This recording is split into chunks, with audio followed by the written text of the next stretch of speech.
land it. That says NGS. We don't want that to say NGS. Welcome back, ladies and gentlemen, to some in-houses. My name is Bahamut. We are going to be doing some in-houses today. These are going to be taking place on the European server. So we're over here on Europe, so some of these North American players will have a bit of a ping diff, so it'll be fun to watch. Twice a day. Yeah. No, exactly, Darth. Like, I think that's the biggest thing is, like, when it comes to pain management, it's just figuring out what works best for your body. Like, for me, is like I still have, like, a little bit of soreness with my hip and stuff, and I'm just taking stuff here and there for it. It's all just pain management. The other thing, too, is I always try not to, like, take consistent pain medication for things like this, because what ends up happening, it's not about, like, trying to feel better or being like, oh, taking pills. It's nothing about that. It's mostly like, I don't want to feel comfortable, or like I don't want to feel like good to the point where I sit like a goblin and then I just ruin myself again.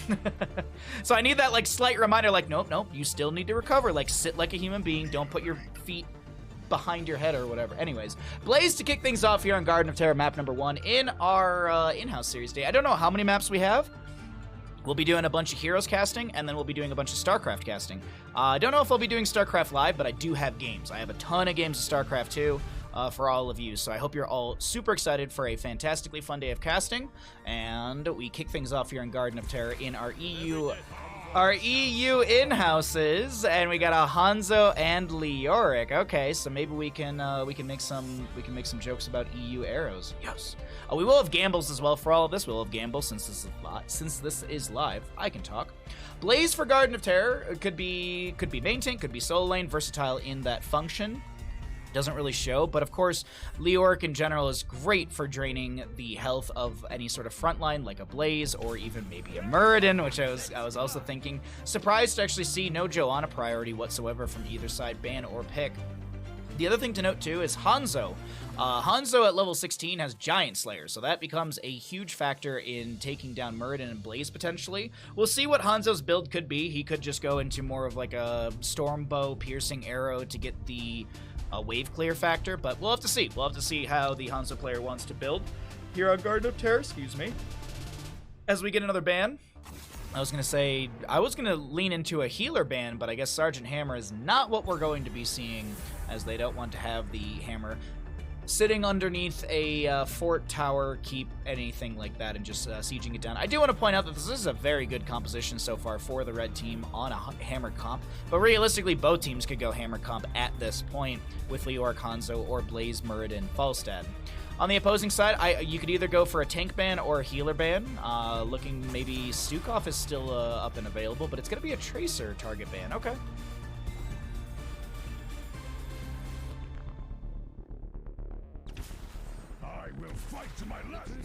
Well, that's not surprising to see together. Okay.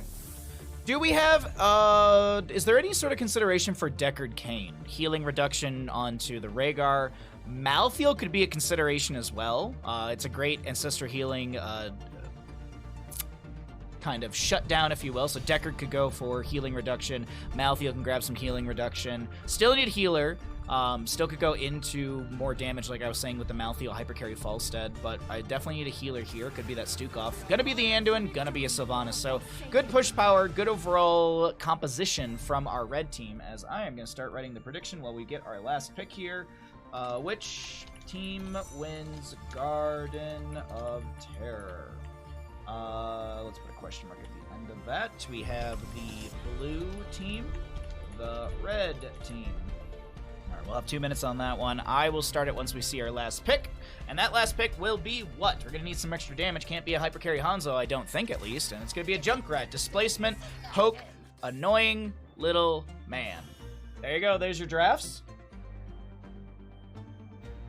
I am going to go ahead and swap us into the casting screen because I do need to change some assets really quickly, so I'll also go ahead and start our prediction. So while I'm fixing that, go ahead and get your gambles in, ladies and gentlemen. Which team is going to win? Get your gambles in. You have got a few moments to gamble as to who you think is going to win map number 1 in our in-house series this morning.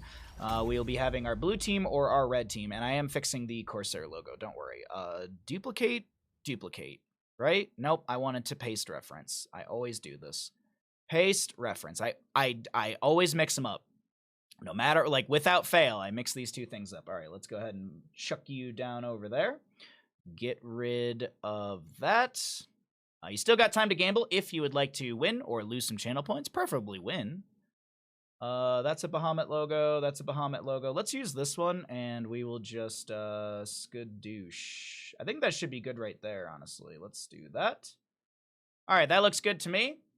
And we'll see in a second if it's in the way of the talent bar. But anyways, you still have a minute to get your gambles in, ladies and gentlemen. Thank you all for joining me for today's games. We got a lot of fantastic fun for all of you at home here in our EU in-houses. Ooh, 10K. Oh, 10K on the blue team. Good morning, Stark. You're just in time to lose all your channel points. All right, let me make sure that my Bahamut logo is not in the way. It is. Give me 1 second to fix this. I can do that really quickly. We're just going to chuck our Bahamut. You know what? Screw it. We'll just flap. It's snapping. Stop snapping. You know what? That looks good enough to me. I'll fix it later. On the left-hand side, we have got the members of our blue team. We've got Varian on the Hanzo, Fish to play the Joanna, Drakier, I think is how you say, is on the Junkrat. Master Chips will be on the Leoric, and X-Ray to play the Rhaegar. Over on the right-hand side, we're going to be looking at the members of our red team. We have got Captain Rex on the Sylvanas, Gafflo, I think is how you say their name, on the Falstad, Porky on the Muradin, you got Banana on the Anduin, and Willy V2 on this Blaze, who will be down in the bottom lane. Falstad is going to be going into the auto attack build at level 1, so we'll see how that works out for him. Going to try and chunk into the Joanna Leoric, but keep in mind, double shield glare from Joanna will make Falstad's life a little difficult in some of these fights, as she will be able to have that double blind, gaining the additional charge. Now, what is the duration? I believe it's just about a second. Blinds them for 1.5 seconds for the Joanna, so she has about 3 seconds of total blind time onto an enemy hero, which could be great to shut down the Falstad. We'll see how it all works out. X-Ray, excuse me, Banana has to utilize the Leap of Fate to save Porky as he overextended. A little too deep right there. Bet first, second wave. Hey, Kalis, good morning, bud. All right, I think I'm in a good spot here. I'm going to leave us in bottom lane between Falstad and Leoric. I'm going to fix my logos. It's just driving me nuts. It's just driving me nuts. It's just a little too crowded. I don't like how it looks. Let's get everything nice and clean. We run a good stream production here. I may be NA, but I still run a good stream. Also, I hope you're all super excited about the StarCraft 2 casting later. I made a bunch of new streaming assets. I'm so excited about it. I hope you all enjoy it. What's up, BRB? How you doing? Thanks. I believe it was you who told me about these in-houses, so I believe it was you. If so, thank you. Really appreciate it. I have been missing doing some live casting and live games. It's usually just that any sort of casting is usually like starting at like 4 or 5 o'clock my time, and by that point in the day, I'm like, I've been streaming 6 hours, I'm tired. I want to eat some food and sit on the couch with Bandit. No thank you. No thank you! Top lane's got a great wave coming in right now. We've got that backed by the Sylvanas Black Arrows. Great concussion mine onto Porky. Is there a leap of faith from Banana to save the moment? We can check really quickly. It is available, but Porky, he's fine. Captain Rex will be able to have those Black Arrows locking down the towers, which was also just another sort of layer of everything is fine for Porky. Porky actually will cycle back into the engagement from the far side of this. I think Anduin's dead right here. Drops a Chastise to try and find another stack onto Piercing Light. First seed will be up and available. Checking down into the bottom lane between Master and Gaff on the Leoric and Falstad. We have the Paralyzing Rage for the Leoric. That increases the Skeletal Swing slow amount from 40% to 60% by that extra 20 right there. So really, really good control from Master Chips to be able to slow the enemies, allows Hanzo to sustain the chase and damage. Junkrat can place some traps, displacement, etc. So it's a really, really good tool to kind of step in and also do exactly what Master Chips is doing. Constantly pressure the Falstad via the Drain Hope. Good morning, Ninja. Good morning, everybody. If you're lurking, good morning. If I missed you, good morning. I'm sorry. Happy Sunday, everybody. Thanks for coming by the stream. Nice Dwarf Toss out from Murden. Puts a little bit of pressure onto the rotation as we've got some camps for bottom, mid on the opposing sides. Sylvanas, she does have that unstable poison. Minions that die under the effects of Shadow Dagger or Sylvanas' trait explode. That's why you're kind of seeing that little animation there. But now we look at the bottom lane. Joanna's a little far forward down the lane, but I don't think Joanna's the target. It's going to be the Rhaegar who gets hit in the face with a Stormbolt. No Gust from Falstad, but Varian's getting very low on the left-hand side as Falstad wants to get the kill. One auto, finds it with the W right there. The Lightning Rod is going to be able to take down the Hanzo. 1-to-1 in kills. Camp to be cleared through bottom lane. And I do want to point out that kill does give 0.5 stack to Frequent Flyer. 0.5 extra basic attack damage for a takedown, 0.2 for a minion kill. I feel like that hero takedown should just be a solid 1. I don't like 0.5 for a hero takedown feels so infinitesimal. I'm curious. I just feel like the scaling, like just give them the whole 1. Chastise onto 2. That's going to be a 3rd stack for Banana on the Piercing Light. 3% spell power. As a reminder, as always, spell power does affect your healing output. So if you're buffing your spell power by 3%, that's your healing output. Buff by 3%. Scatter build for Hanzo. So the assumption from me is that at level 16, we will be seeing Giant Slayer to really chunk into the Muradin and the Blaze. I mean, this is such a fantastic map for Giant Slayer Scatter combo, just because of the amount of walls, corridors, etc. etc. Probably same thing. Falstad's still in bottom lane. Just gonna check really quickly if anyone is wondering. Does have flight. Does have flight up and available. Falstad actually, you saw that negative. I think he's just tanking tower shots, or he was tanking some tower shots just to try and take down the fort. So we're gonna be seeing a seed delayed out, but Falstad, he's trying to take down this fort, gets over 50% before Leoric can respond. As we cycle through the other numbers, get an idea of what the damage, healing, and experience looks like here. Hanzo 2 stacks away. Muradin, he hit level 10. He's got his Stormbolt piercing and cooldown reduction. Muradin goes in just a touch too late to try and delay out the objective channel time. Concussion Mine puts Muradin right next to X-Ray. Porky wants to get the pressure. I didn't see if he's got Skullcracker, but either way, I think X-Ray is about to get away. Good double Stormbolt avatar activated. Bunker down from Blaze. Concussion Mine. Dwarf tossed over. Porky still wants the chase. Misses the Stormbolt. 10 talent here still not here to the side of our blue team, as Porky is still getting chunked by this Junkrat who pops the, oh my god, the Riptire. The Leap of Faith. Yeah, the Riptire had to be exploded there since Sylvanas was rounding the corner and Junkrat didn't want to take a bunch of free damage. But the fort in bottom lane does go down during all of this. Falstad getting a ton of value in the split push.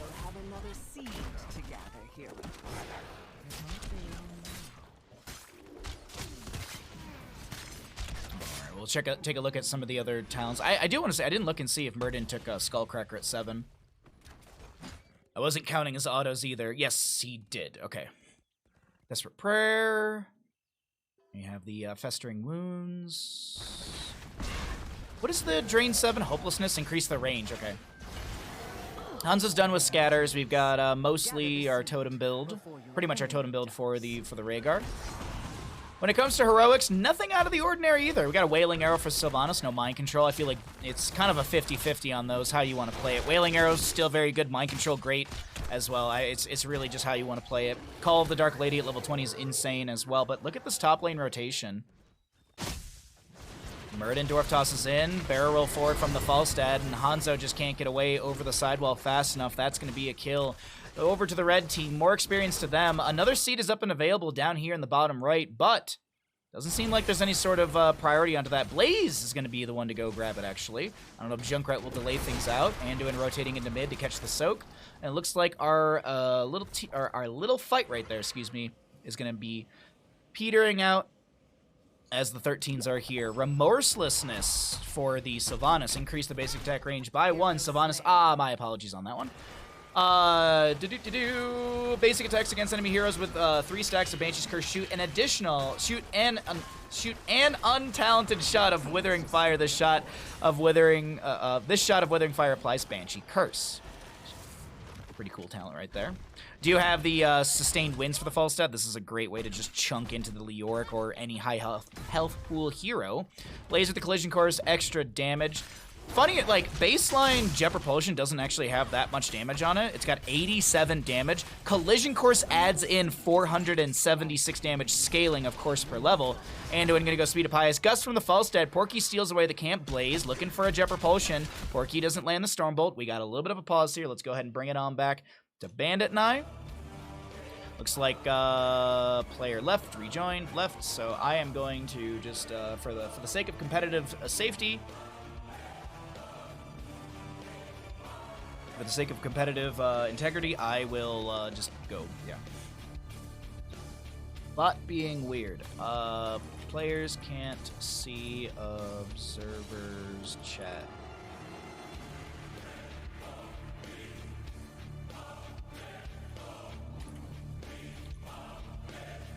Alrighty. Oh, okay, just making sure. I wasn't sure if they knew that. Someone started typing and I wasn't sure if they knew that there was...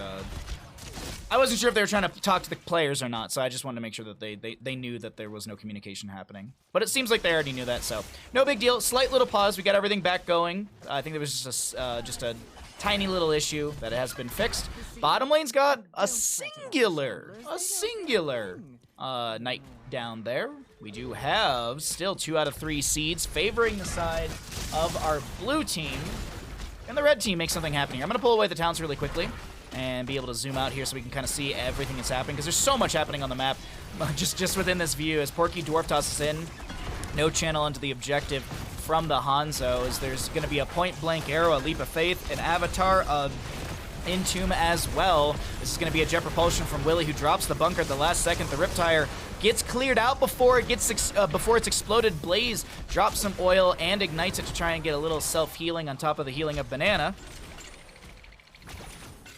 And I think X-Ray gets the channel. Gust to delay out once again. One more delay from Falstad, but that is X-Ray with the channel here on Garden of Terror. First objective phase going over to our blue team as Leoric moves into bottom lane. Now, the objective phase goes up as far as your current minion wave. So bottom lane, that's going to be right in front of that keep. Mid lane.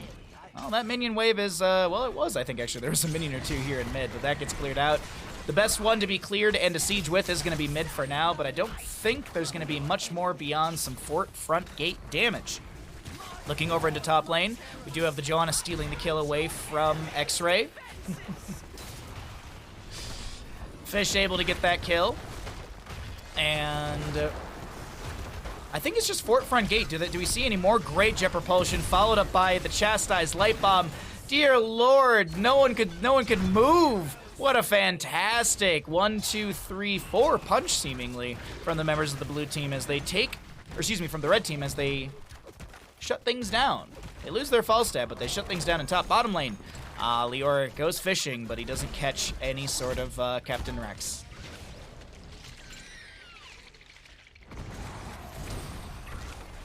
Anduin poking.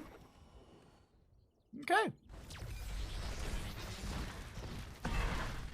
It's looking fine and dandy between both sides, honestly. Better so far for the side of the red team as they still have more siege in. Almost taking down the mid lane forward is what I was kind of holding my breath for. Falstad going to keep soaking up the top lane. 32 stacks for the Falstad.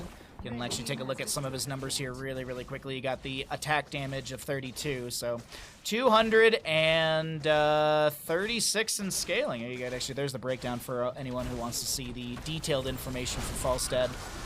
As is that attack damage is rising and rising. Jet Propulsion from the Blaze right onto the face of this Junkrat. He gets the Concussion Mine to split away. Porky comes in, doesn't land the Stormbolt. Fish very low in HP. The hammering goes out. The arrow from Hanzo gets a stun. The bunker down from the Blaze, creating a bit of terrain here. Leoric can't get away. He's CC'd to death. Riptire from the Junkrat finds zero value because Falstad's floated too close to that gate and was really starting to just chunk through that health pool. Keep in mind, you have the secret weapon level 7 for the increased damage on auto attacks when the hammer's out. Then you also have the sustained winds on your basic attack, increasing the damage on that. And then you also have crippling hammer, which now this just is an additional slow. You're increasing the slow from 25 to 50%.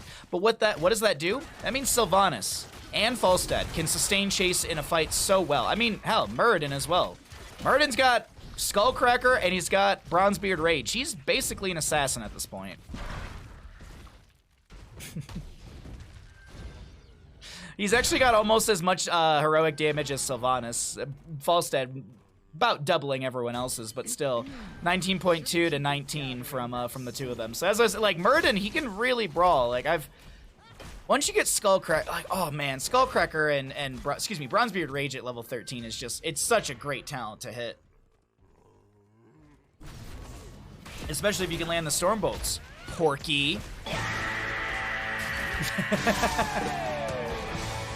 Stormbolt into the... Okay, he lands it on the fish right there, as we do have the 20 talents here on the horizon. We got Leoric, Wraith walking in, Gust out from the Falstead, as we have the Light Bomb as well. The Blessed Shield comes out from the Joanna. The arrow is wide from Hanzo. The Ancestor Healing does connect from X-Rays. The Riptire will be cast by the Junkrat, connecting onto Porky. Porky's got Avatar, will pop it immediately. Big silence from the Wailing Arrow of Sylvanas, as Blaze comes in on the left-hand side with a huge Jet Propulsion, popping that Pyromania. X-Ray getting low, and is going to be Dwarf Goomba'd onto. Great Jet Propulsion onto the Hanzo, but the bunker down from Blaze gives enough of a window for Hanzo to get the agility out. On the right-hand side, Fish goes down to the sustained damage of Falstead, and we will be seeing camp in top, camp in mid, and a camp on the bottom side to all be cleared out. Oh, wait, actually, they give objective, and this is going straight for... Are they going for the throat?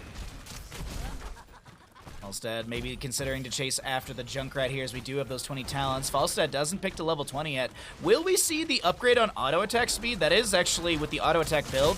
Nexus, is it Nexus Blades for Falstead? I forget. Nexus Frenzy? That doesn't sound right either. Anyways, whatever is auto, nope, that's Farflight Quiver is what my brain wanted to say. Someone in chat knows the answer. But either way, with the auto attack build, I feel like the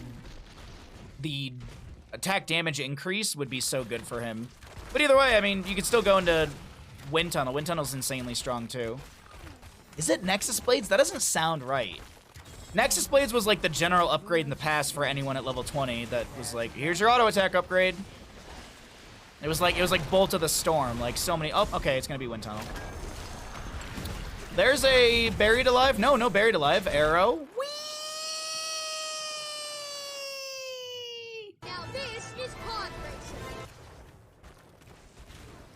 Is it Nexus Frenzy?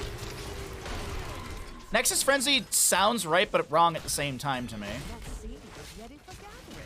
Because it's a green talent, right? It's like, it's instead of it being like the blue sword or whatever, it's like a green sword. It's like Vala's old Farfight Quiver used to have that icon, I think, as well. I think you're right, though, Stark. I think you are right.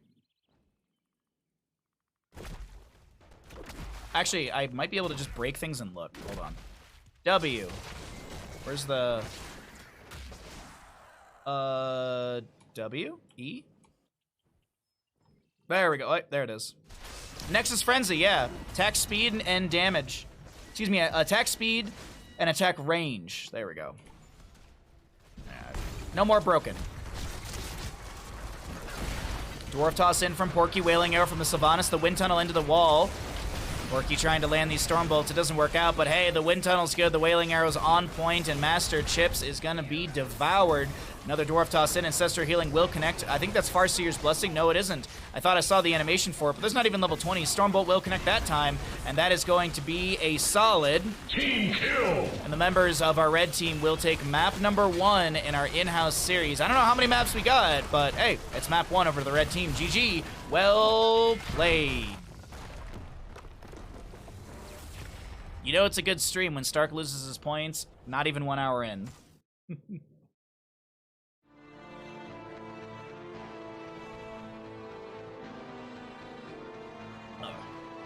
Once again, I don't have the right logos on.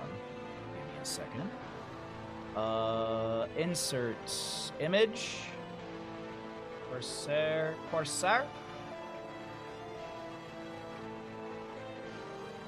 Game better, game together. Like here, in these EU in-house games. Set color. Just move this around.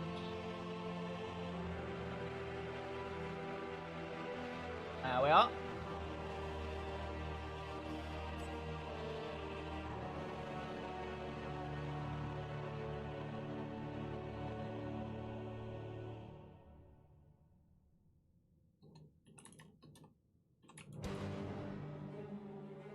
Someone posted a picture of their orange cat in my Discord, so of course the response is one brain cell. Is that the Mr. Lard in my chat?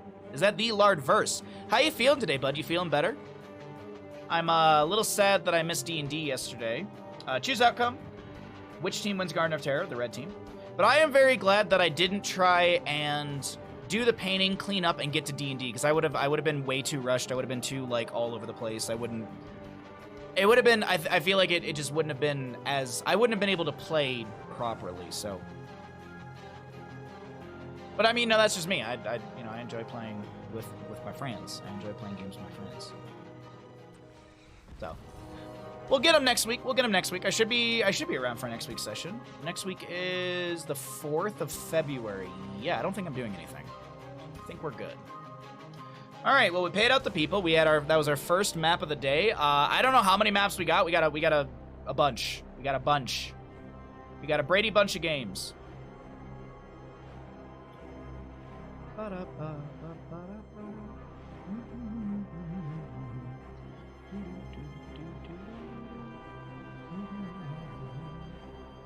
Zizzle got to eat some cheese sticks, so all was well in the world. Oh, dude, mozzarella sticks sounds so good today. You know, honestly, that sounds like the best dinner after stream. I'm gonna try and not have any beers during stream so I can jump in my car after stream and go get something. If not, I mean, if I do, I have food to cook. It's just I kind of want to get takeout tonight. I've been trying to manage my money like as best I can so I can still like go out and eat something like once a week. But like a cheeseburger and like mozzarella sticks, oh. Or like some chicken tenders and mozzarella sticks. Oh, that sounds so good. I ate breakfast an hour and a half ago and I'm hungry already. I am already hungry, man. I just, yeah.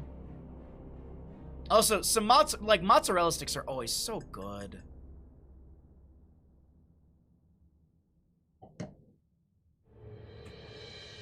I like that that's what our D&D group just has all kind of collectively agreed that the food of the group is mozzarella sticks. Like I think it was like one time during one of the very early sessions we had, it was like Amelia I think got like mozzarella sticks in the campaign we had, and so that just became the staple of our group. I think I have the next map. I think this is the next one. Le Pas de l'Alterac. I didn't say Alterac probably right. There's probably a weird enunciation.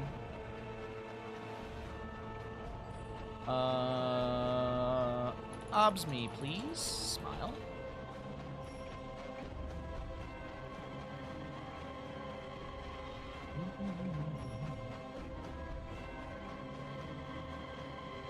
But yeah, I hope you're all doing well today. Hope you're feeling good.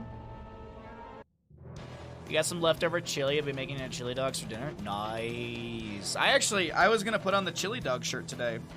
I was trying to choose my t-shirt for today, and I grabbed the chili dog shirt, and I was like, no, not today. I was like, today we're just gonna wear a GDQ hoodie, and that's it. Oh, actually, while we're getting ready for this, let me get rid of ads while we're just chilling here.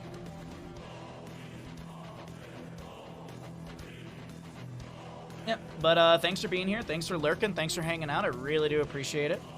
We had a fantastic painting stream yesterday.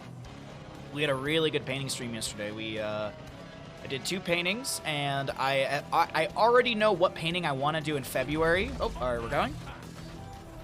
I already know what painting I want to do in February, and I think Jules is going to join me for that, for a DJ session. You saw the end results. They look super nice. Thank you, thank you, thank you. I really, really tried to put a lot of effort into the painting that was given away because I wanted to make sure that that was, like, the best one of the 2. Which, you know what's really funny is I was looking, you know, yesterday, here, let me just really quickly before we get into the draft. I mean, we're here, but whatever. The one thing, yesterday, I couldn't get over, I don't have a main monitor on. Do I have a main monitor capture on this one? I do. Oh, right, but I have to reset. There we go. There was a tree over here that I could not stand yesterday. There was this tree over here that I couldn't stand. I was looking at it today, and I was like, yeah, no, that looks fine. That actually looks great. That actually turned out absolutely fine. Hey, what's up, Raz? How you doing, bud? Happy Sunday. You just got your personalized Christmas card on Friday. Raz, don't you live in the United States? Right? You live in the United States, right? I'm not confusing this. I'm not confusing you with a different person, right?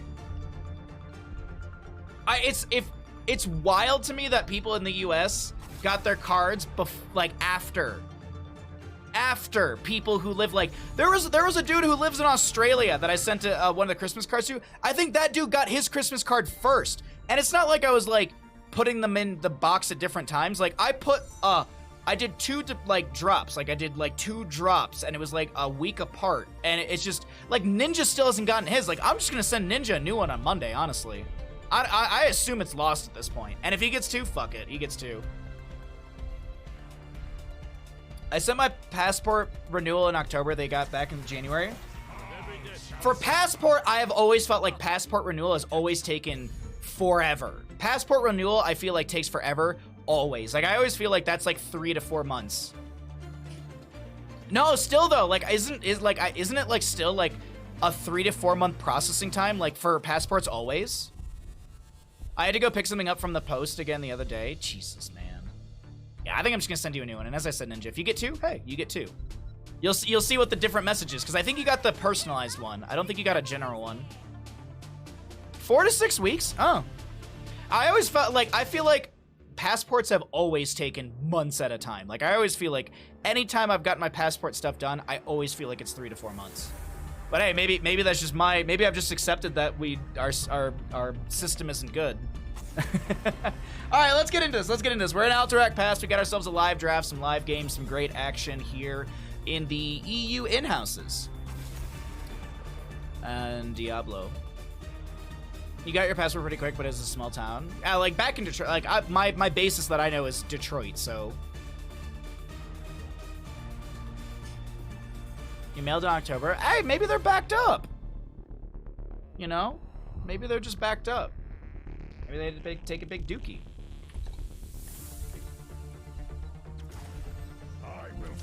Wait a second. Wait a second. Raz, you're a filthy liar, Raz.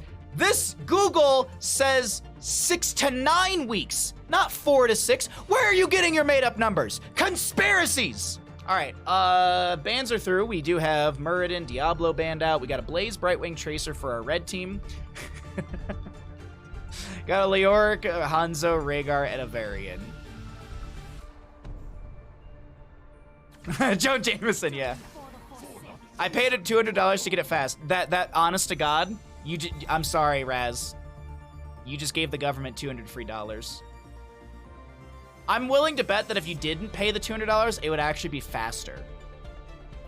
I bet it's one of those things, like my brother always said this. He's like, man, Christopher, if I could ever develop elevators, I would make it so that if you push the close button, the doors stay open longer. And I was like, Danny, you are an evil genius, but that is brilliant and it's funny. Anyways, so maybe it's one of those things. Like, they're just like, okay, we'll have an expedited 200, but we're actually not going to expedite it at all. We're just going to get $200.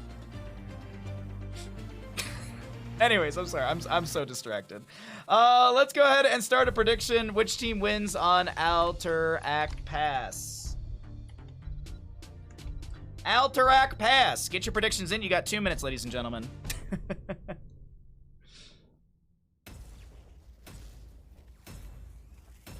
I don't trust anything from the government at this point. When like, if a lead time from the government says X days, I just don't believe them. I'll just be like, you know what? I'll get it when I get it. I mean, here's my example. And when I say government, I mean like the postal service. There are some good factors of it, but like the postal service here, they just stop delivering mail and they just expect you to come pick it up and stand in an hour line. Like, no. They just like, you're just expected to know these things. And then when do they start the service again? I don't know. They just started it back up all of a sudden. Like, anyways, gamble's going on right now for Alterac Pass. Welcome back, ladies and gentlemen, into our in-houses. On the left-hand side, we have got our blue team. We got Drake here on the Hanzo. We have got Variant on the Vala, Fish on the Varian, Willy V2 on the Leoric, and next ready to play the Rhaegar. Over on the right-hand side, the red team, we got Porky on the Anubarak, Master Chips on the Blaze, Captain Rex on the Sylvanas, Gafflo on the Tracer, and Banana on the Brightwing. I will say this.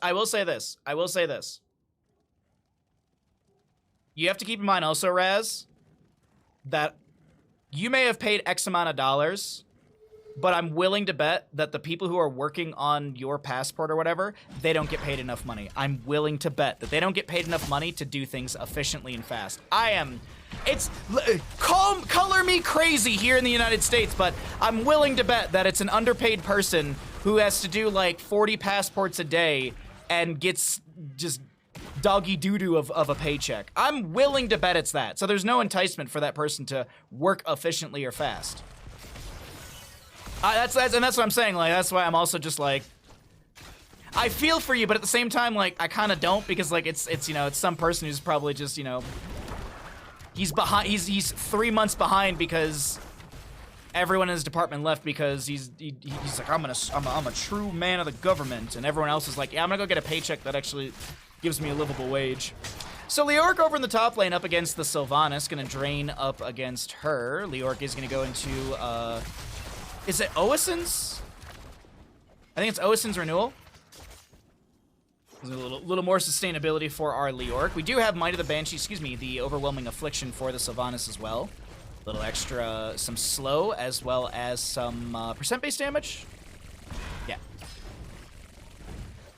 Because it's the other one that increases spell power, and I always mix up all the Sylvanas, those two talents, excuse me. Scatter for the Hanzo at level 1. We do have Vala going into Krita the Hunter, but if I'm not mistaken, Vala has died once already. No, that was Hanzo. All right, never mind. So Vala still has full stacks on bonus attack speed. Work in the US is that's underpaid? No way. What's up, Funds? How you doing?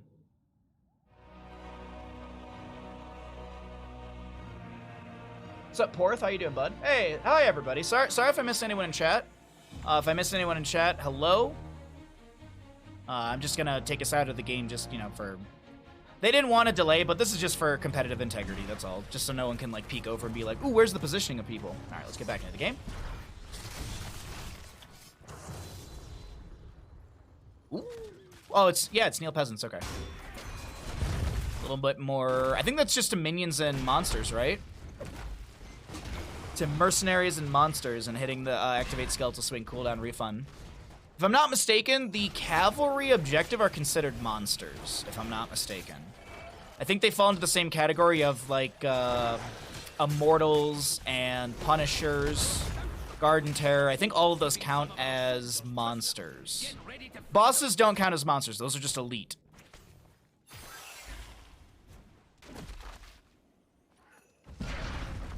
I mean, hey, here's my great example. I was an engineer, a steel engineer, at a company for 5 years, and I was making just about $22 an hour. I think I was actually making less than $22 an hour. 5 years as an engineer, steel engineer. It's a little bit of a niche category. Like it's not niche, but it's what's the word I'm looking for? Specific. Like it's a specialty category. There you go. Because you can do general engineering, you can do general architecture, but when you specify in an area, that's when things become a lot more, you know, valuable.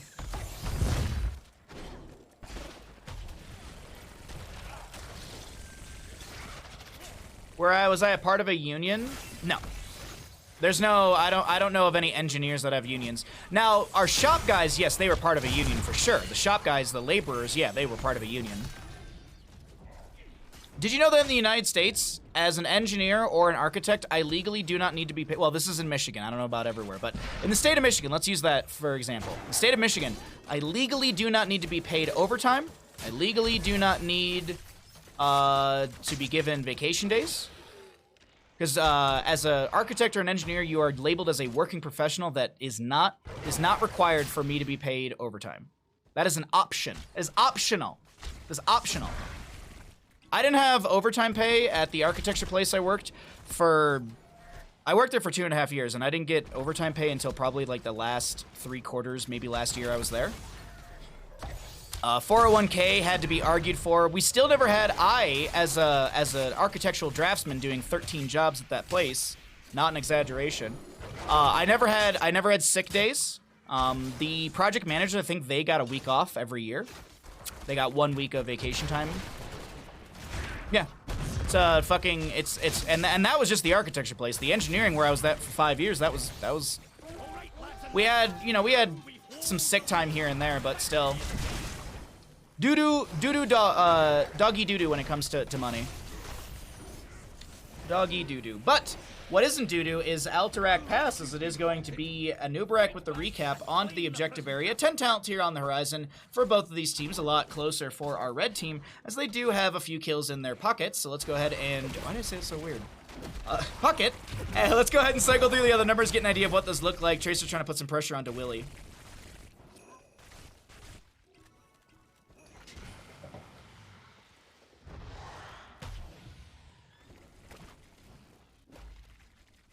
Yeah. Anyways. Good shit. Good shit. I also love that in the United States, if your boss comes up to you and says that you have to work overtime, you can't be like, "Nah, I'm good." Apparently, you could be fired for that, and it's all legal. Isn't that great? Oh, you don't want to sacrifice more time than you anticipated because we fucked up on a different side of the project? Goodbye. That's just wild to me, man. That's just so wild. It'll never change. Porky taking... Oh, yeah! Look at it go, everybody! Woohoo! Oh, wait, someone died. Nubarak does go down. Ball is starting to... continuing, excuse me, to get autos in. She's only at 20 stacks. Wow. And Leoric will find the double kill for the team. 10 to 11 in our levels. Bottom lane, pushed up. Leoric's probably gonna have to go deal with that. We only have 10 seconds left on the objective channel time. Crap. I didn't look. How many jailers do we have? 2? I think this is only the first one, I think. I believe this is only the first one because we only have 2 jailers defending at a time. Second objective phase has 40 seconds and 3, and then third and onward is 4 jailers and 50 seconds. Tracer gonna get the kill. Onto that Vala, her first death. That will be 1 stack of that 25% bonus attack speed, or 5%, excuse me, of the bonus attack speed reduced right there. Not judging the player, but very low stacks for the Vala. A little surprised by that, to be honest.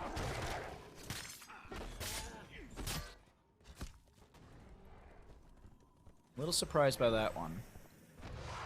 Just skimming through heroics. We do have Bloodlust for the Rhaegar. I do want to point that out. Oh, no shield wall for the Varian. Gonna be going Warbringer. That puts charge on a 4-second cooldown. It's a 4-second cool. Like, this is the chase ability from Fish is always fun, or from Varian. Well, either way. Arrow. Now this is pod racing. Okay.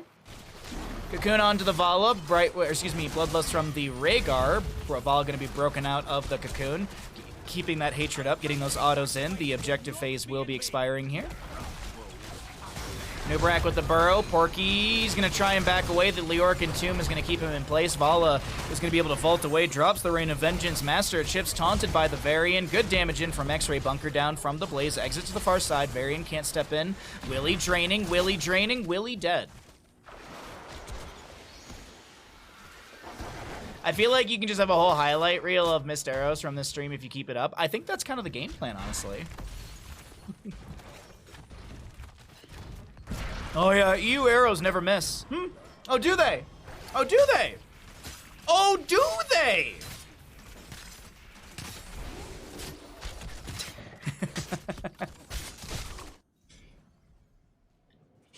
Mortal wound for the Varian. That's a 40% heal, or mortal strike, excuse me, for the Varians. It's a 40% healing reduction for 4 seconds. Master Chips just getting pressured. Phase shift from Brightwing. Well, healing reduced, actually. Still at that 40. There's going to be an arrow connecting right there. Taunt from the Varian. Good damage still coming in favor for the side of the blue team as Porky needs to back away. Jet Propulsion is going to stop the charge chase of Fish. Good scatter off the wall into Master Chips. And that's it.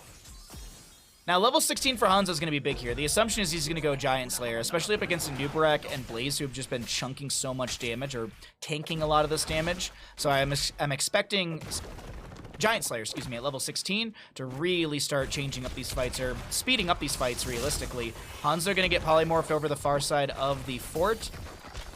Gaff is going to be forced back. Now, here comes Fisher on the far side of this, looking for a taunt onto Tracer, maybe. There's the taunt. There's the healing reduction. Hanzo coming in, getting those autos onto minions. Time for some action. Let's free our souls. Second objective phase is up. There's the 3 jailers, as I had mentioned, on each side. But you also have 40 seconds of channel time as well. 14 to 15 in the levels. 3 to 4 in our kills, and Leoric will just go soak up bottom lane. 16 talent here, really close. I was about to say, I wonder if the null pack's about to be off cooldown because Master Chips was backing off for that. Null pack on the left-hand side is about to be up in about 3-4 seconds, and I don't think that's the priority from the blue team. They want to go for an Anub'arak play here, and look at the chunking into the Anub'arak. Another chase from the Varian, followed up by an arrow of Hanzo, and that will be a smoosh onto the bug that is Porky. Drain forcing the blinks away from Gaff. And we are nearing the halfway point of channel time for the Alliance Cavalry. Right Wing Sylvanas to go ahead and find some sort of other value somewhere else. Just like, well, you know what? If we're going to lose that Anub'arak, we're going to lose the objective. Let's maybe get a fort. But that fort being traded, well, quite literally is being traded for fort. Still going to be a fort in bottom lane. So this is still favoring the members of the blue team. Even though they lost that top lane fort, they're going to get objective. They're going to get bottom lane fort. The map is technically in favor for the red team, as they do have a extra structure and a little bit of experience advantage, but that talent tier gap is going to close right here with X-Ray and the rest grabbing some experience through mid and top. And here come the Cavalry. What's going to be the play from our blue team? I'm actually going to jump onto their vision really quickly. I know I'm covering up the talents. We can take a look at those later. But well, we know what Varian went into. We know that he went into Banner of Dalaran right there, giving the spell power. That's going to be Leoric. There's a huge flank from the enemy team. Leoric just going to try and Wraith walk through the enemy heroes. Great arrow from Hanzo connecting on to a couple enemies. Cocoon onto the Rhaegar being cleared out by Hanzo. Entomb from Leoric. Haunting Wave to get out from Captain Rex, who drops the Wailing Arrow. Willie goes down in this moment. Banana so very low. Another banner out from Varian, who tries to go into Tracer. She will recall right next to them. The scatter's good. The Jet Propulsion, not good enough. Vala gets a stack, her first on the Creed of the Hunter, as Banana's getting really low. Vala vaulting in, trying to keep that Death Dealer value, but Vala goes down. That's going to be another 5% off for Gambit. Now, during all of this engagement, during all of these shenanigans, we do have the top and bottom objectives pushing up the waves. By the way, 20% spell power for 12 seconds is what the Banner of Dalaran is right there. Now, neither team has gotten a boss. We'll see. Is there a boss play right now? We do kind of have this big rotation into bottom lane, which hasn't really been scouted on the map. So yeah, I think this might just be a boss immediately. What's up, Skullfy? How you doing, bud? Happy Sunday! Hope you're all doing well. Hope you're all having a fantastic Sunday afternoon, morning, whatever time of day it is for you. Morning still for me. Still 10:50 in the morning. I just finished my first cup of tea. I'm trying to get some takeout food later. I still don't know what. Like, Mexican food sounds very good. A burger sounds just easy. Thai food still sounds really good. I didn't get Thai food yesterday. I thought about it, but I was like, nah, I'm gonna make a grilled cheese. I will say this. With the amount of alcohol I've cut out of my diet and like food and stuff, I'm down to about 150. A little bit more, but about 150, which I'm pretty happy about. I don't know what the conversion is to stones, or I don't know what other measurements there are, but I don't know the conversion, but it's about 150, which I'm pretty happy about. I'm thinking about what food you're thinking about. See, I'm gonna be thinking about food all day today. Because I don't really care much for sports. It's 73 kilograms. Okay, so I'm about 70-ish kilograms. I'm 70-ish kilograms. No coffee? I can't drink coffee. I love it. I love it, but I can't drink it. It makes my tummy hurt. It's just, it's too high, too much acidity. I have GERDs, gastroesophageal refluxes. It's like the worst version of acid reflux. Like, it's the mutation, essentially. Abathur was like, must evolve. 20 talent here almost here for our red team. They might actually just be kind of looking to soak up for that. That's going to be Varian making a taunt happen. Oh, goodbye, Porky. Where'd he go? I mean, he's right there, but you know what I mean. Wraith, walk forward.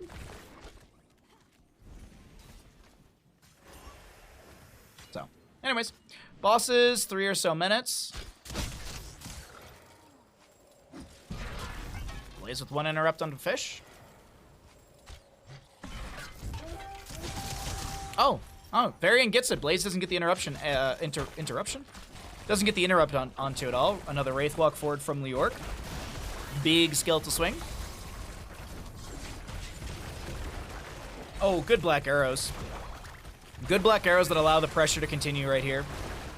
A few blue members have come back to defend. This was the Vala and the Rhaegar. We do have the Earth Grasp Totem from the level 16, slowing people down. It's an 80% slow. It's a 90% slow for 1 second. It's quite literally feels like a grasp onto your legs, as you can't really get away. Banana gets the counter channel. 15 seconds left onto that or so. We do have a mid lane engagement. Leoric is going to be dead for the next 20-some seconds. Fish is going to be bopped away by, I think that was the level 20? Level 16? Heavy, no, is the get stuffed. Think I'm a hero melee. Pulse Bomb knocks the instant, yeah. So, little unfortunate there.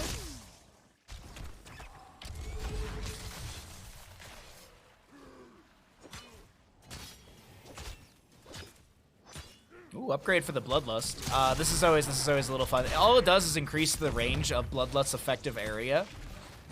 There, that's the edge. The edge is that yellow circle right there. But anyways, that's going to be an immediate Bloodlust right after the cocoon expires. We do get the Rhaegar going. The Rhaegar does go down. Vala vaulting around with the level 20 acrobat. She's got all that death dealer value as well, just trying to get some of these kills. But it's not. Oh my God, you are kidding!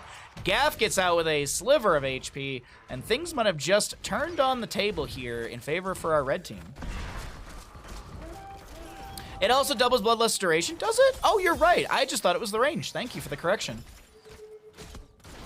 I always thought it was just the range. I forgot that it's the duration. So what does it double the duration to? 12? 12 seconds. Because it's baseline 6. Porky God? Do you see him get smushed earlier? He may be a god, but he also is a bug that gets smushed from time to time. No Giant Slayer for the Huns is a little surprising to me, to be honest, but, I mean, it's piercing, which is gonna bounce around and blah, blah, blah. But anyways, Willie is gonna drop an Entomb with the Buried Alive. The big arrow onto a few enemies, but where's the beef? Where's the damage? Where's the kills? Nada. Gonna be having massive wave in top lane, null pack in mid to be cleared out. Here comes the cavalry for the red side. Who's actually, oh wow. Oh wow, if the red team wins, that's some pretty good payouts for you. For the 5 people.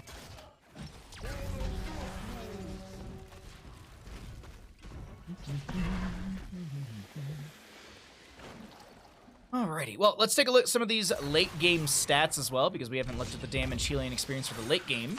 We already see our 20s for a little bit here. Leoric is going to be up in about a few seconds. Cocoon onto Vala. Cocoon onto the Vala from Porky. The objective phase is here. Wraithwalk from the Leoric, trying to use the Ominous Wraith to reduce the damage. Black Arrow from Sylvanas locks down the tower. This will be the mid lane fort to fall down. Easily banner down from the Varian as well, providing a little bit of spell power. 20% for 12 seconds.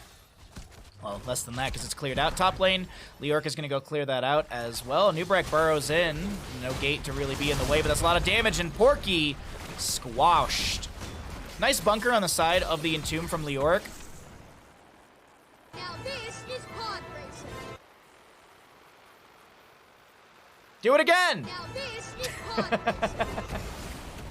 Hanzo goes down in mid lane. Great pulse bomb from Gaff. Setting up that counter kill. Nubarak, Hanzo do go down, and we have our objective phase ending. Alterac continues. 17 minutes in here in just a second.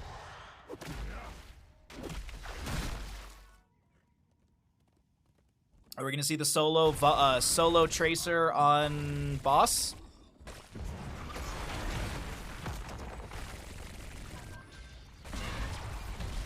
Gonna get some assistance from an ally. Wraithwalk out from Leoric. As I mentioned, Ominous Wraith, Royal Focus. He's out of there. Varian, though, will be on the bottom with Vala, so it's probably just an assumed trade between both sides. They have to kind of just... Oh, no, I think there might have been that Rhaegar scene within the minion wave that did go down. But either way, there's no way they're going to make the rotation. There's no way they'll be able to finish this boss, make the rotation, and steal it away. So trade onto the bosses. The objective phase is up here. I believe this is the 4th of the game. Null pack is available on the right-hand side. 1 minute for the left. Leoric, he's going to go check. Nah, he's just going to clear waves and push things up here. Though, as we talk about push top lane, if boss takes down Keep, they could really go core on the side of the red team.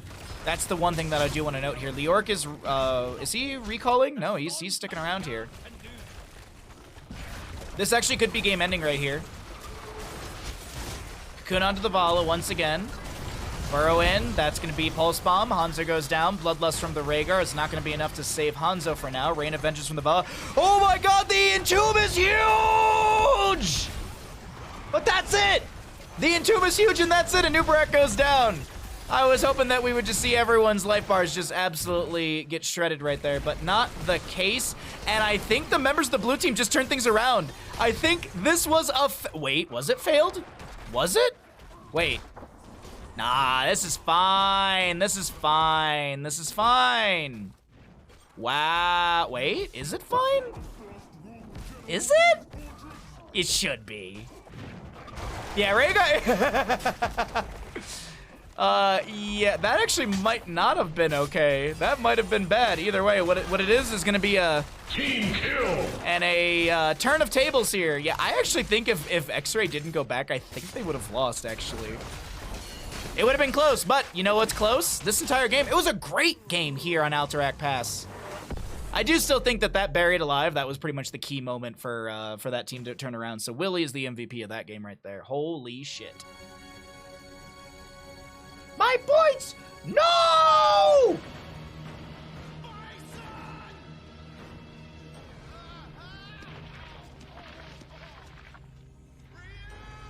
Show me the money. Huh? What? Hey, hey. Hi, Freaky. Thank you for the tier 1 for 16 months. Thank you, bud. Thank you very much for that. Thank you for your continued support.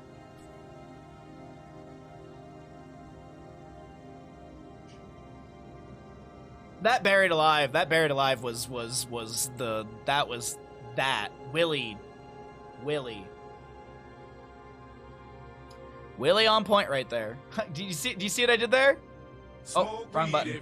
Wrong button. Like, Willie made the play. Willie good. Porky failed me.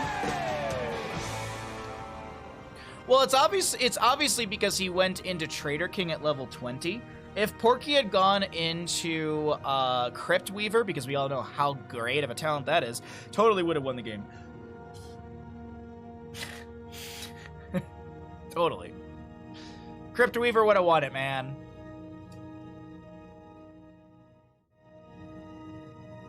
How a poor man to redeem bandit pets if he can't win a single bet? Win a bet. Just win a bet, forehead, you know? Let's see. Can I change roles? Okay, so I'm just making sure I'm not missing any sort of messages or anything like that. Okay.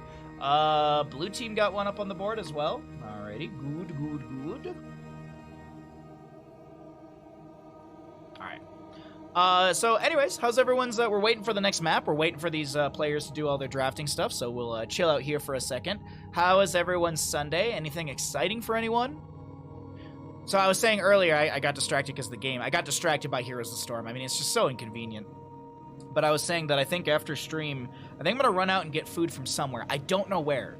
There's like a small bit of me that's like, just go get Taco Bell, Chris. Just go get Taco Bell. You haven't had Taco Bell all month. Just go get it. So that might be the jam. But like, I do kind of want to watch the, there's like the big football game later on today. I really don't care about NFL or anything, but it's at that point where the competition is like, we're getting to it's like the end of a competition, so it's always more interesting for me. Like, League of Legends Worlds. I don't know what the hell's going on in League of Legends Worlds, but I'll watch it every single time because it's like that level of scale. It's like the Super Bowl. I really don't care about the Super Bowl. I don't care about the commercials. It's just, it's that level, it's that scale of an event is always just interesting to me. The Eagles haven't started yet, no? It's like an hour, right? I know there's one that's like, one that's gonna be in the middle of the stream, and there's one that's gonna be like probably when I'm done streaming.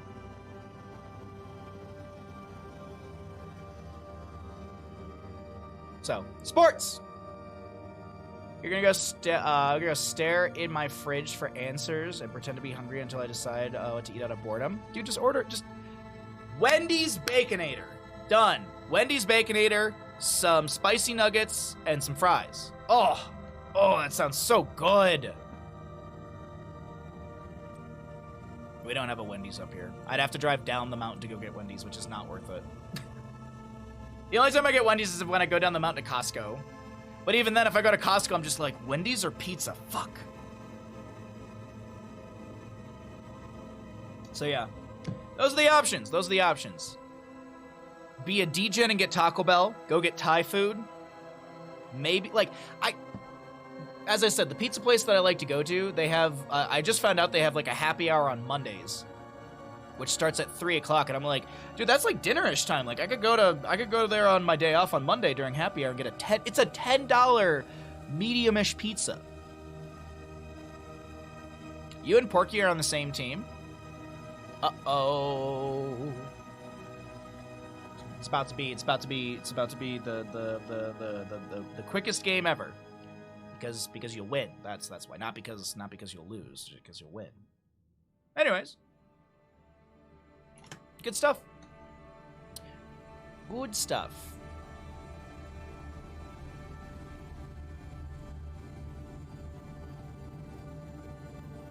What's the most friendly team game you know? Well, obviously it's Heroes of the Storm.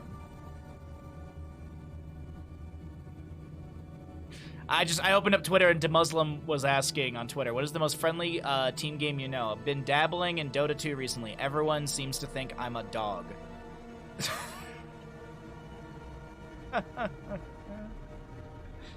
Oh, jeez. Hey, Towers of Doom. Got a map. Got a map? You're already in the game. No, I wasn't.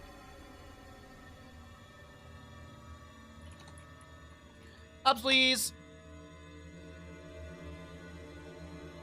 Ugh. Look at all these grandmasters in my level 13 account. JK bot broke, false alarm. I'm just gonna go cry. I'm just gonna shut down stream and go cry. I got 1 sub, you know what? That's enough.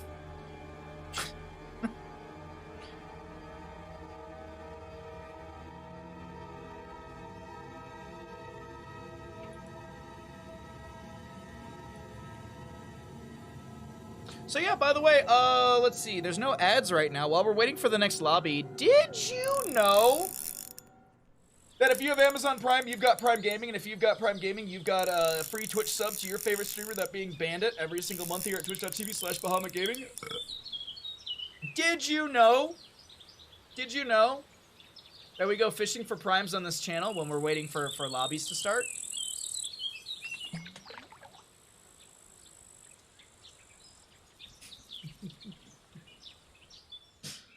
Alright. You know, it doesn't hurt to go fishing from time to time.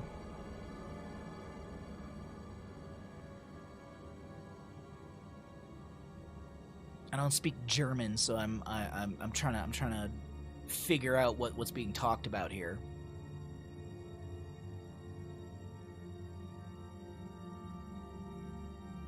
Did you know that when it snows, your eyes become alive? The light that you shine can be seen. No, I didn't actually, Wildfire. That's news to me. Was this like a new scientific thing? Was this like a new scientific research that happened? How you doing today, bud? Happy Sunday. Thanks for swinging by, and thanks for being awesome.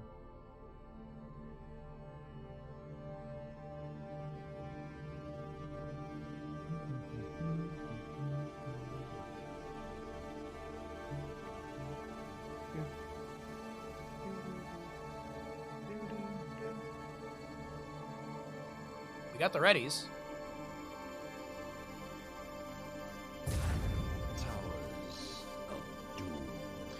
Hey, you heard it right there, everybody. We're going into Towers of Doom, map number 3 in our in-house series today. These are in-house games here on the European server. We got some fantastic friends here, as you may have figured out. There's a German player that was typing in German, so I was trying to figure out what he was talking about. I didn't piece any of it together because I am dumb. So welcome back, ladies and gentlemen, into the EU in-houses. My name is Bahamut. We are going to be checking out some of these games today, as these are just for fun on the Sunday. Hey, you know what? If they do this on every Sunday, I will show up, man. I will show up for sure. I love doing some in-house casting. I think everyone loves a little bit of, live Here's the Storm with the draft and, seeing players that they know, especially on the top level of play, like a lot of these players. I was hoping to see the full Sephiroth hair today, but I see you should. Yeah, I took a shower this morning. I just, it's so, Wildfire, it's just so hard to manage. Like I just burn through shampoo when I don't shave my head. I burn through so much shampoo. Hell, Nancy sent me some shampoo like months ago. I'm still using that because I shaved my head. Lucio, Maev, Dahaka ban, and a Brightwing. Okay, so healer priority bans from the side of the blue team. Red team gonna get rid of versatile hero is what I'll call Maev. And then Dahaka is just great on a map like this. Enhanced agility from top to mid. Great double soaking potential. Brush Shock's fantastic. We rarely ever see Apex Predator at level 20, but it's still an insanely good upgrade if you need that extra level of just kind of Dahaka being everywhere on the map. Because I think what does it take it down to? Like, it's like a 25-second cooldown or something like that, I believe. It's like about 25-second cooldown is what it's at with Apex Predator. Genji kicks things off, though, on the side of the red team. Blaze for our blue crew. Will we see a priority healer? Will we see a Hanzo? There's been a lot of Hanzo priority in the early draft for these EU in-houses, but no, Rhaegar. All right, Rhaegar will be popping in here. So no, you know what's been really weird is we haven't seen like any Stukov priority, which we've had Garden of Terror, great map for Stukov. I mean, honestly, any map is good for Stukov, and I would love to see him with this composition, but this is kind of being built as a dive composition, so maybe we see something more... something that can kind of dive with the crew. Obviously, Lucy already banned out. Obviously, Lily would be the best answer for this composition, but no, like an Anduin would be really good. He doesn't really dive, but he's got the Chastise to follow up. Anduin would be good for actually either side at this point. So maybe we actually just see an Anduin ban. I would actually prefer that from our red team, as they're not going to have the next... Actually, no, I'm sorry. I said both sides. There's already a Rhaegar, so I don't think we'll see an Anduin ban. Sorry, I just completely missed the Rhaegar, even though I talked about him. Sylvanas to be gotten rid of, so she won't be able to lock down towers, amplify siege, any of that good stuff right there. Also, sappers are amplified by Might of the Banshee Queen, her level 4 upgrade, Mercenary Queen, excuse me, not Might of the Banshee Queen. So Mercenary Queen actually does improve the sappers and their damage in their collision into structures. So just another little tidbit to help out right there. Next two picks though from the side of blue team, double support. Double support could very much be it. That is a good point as well. Hanzo Anubarak. Okay. Wonderful of target practice from Hanzo. It gives the 30% range after hitting every enemy hero once with your Q, with your Stormbow, which will be a good way to consistently poke at the enemies around objective areas. Scatters are very good for that too, so we'll see. We shall see. I mean, auto build is also something that gets popped up on this map from time to time. Flawless technique gives you some extra auto attack range to poke as well. Junkrats, okay, good delay, good poke. There's the Anduin that I was talking about. Alrighty, so Anduin with this composition. God, the red team is just so... their composition is so annoying. Which team will win Towers of Doom? Let's go ahead and get some gambles going here. Once we see the last pick, we'll do everything once the last pick does come through. Blaze, Rhaegar, Hanzo, Anubarak. Gonna need some extra damage. Gonna need some extra poke. Honestly...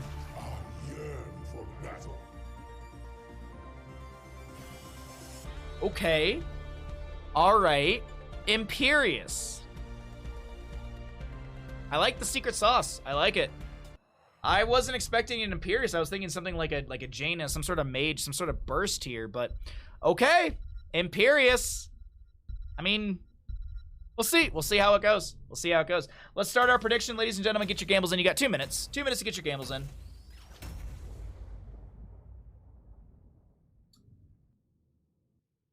It's not a secret. Well, okay. Okay. All right. Thank you for the correction.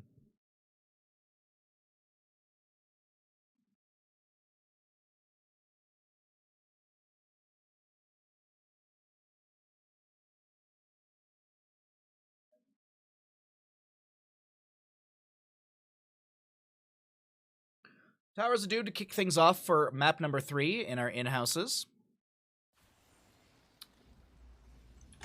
And on the left-hand side, we got the members of our blue team. We got Claude. I think it's Claude. I think I see it right. On the Hanzo, Def on the Rhaegar, Willie to play the Blaze. We've got Darkmok on the Anubarak, and Ultralist to play the Imperious. Over on the right-hand side, we are going to be seeing the red team. We'll be having Splice on the Leoric, Gaff on the Genji, Hazu Obes, it must be a new player over here, on the Junkrat, DK, simply DK on the Diablo, and Banana to play the the Anduin. There's your level 1s. You still got a moment or two to get some gambles in if you have a belief onto who will win. There's the auto attack build I was talking about as well. If you talk about all 3 builds, you can then claim that you absolutely knew which direction the Hanzo was going to go into. Splice at the top of our screen with Gaff as well. I was wondering if they were going to look for some sort of angle into the Rhaegar Hanzo backline, but doesn't seem like any sort of opportunity presented itself, so this will just be rotations out of lane into the... Ooh, hold on. A little bit of pressure onto Willie here. Drain, Hope, Pyromania popped. And that is that. Imperius going burn the Impure at level 1. I believe that's a 2.5% of the maximum health. Yes, indeed. Extra wound timers for the Junkrat. That does give increased bonus damage, or 120% bonus damage to the last frag launcher grenade. And also grenades remain for an additional 2 seconds. Be Crazy, thank you for the redemptions. Much appreciated. Good to see you.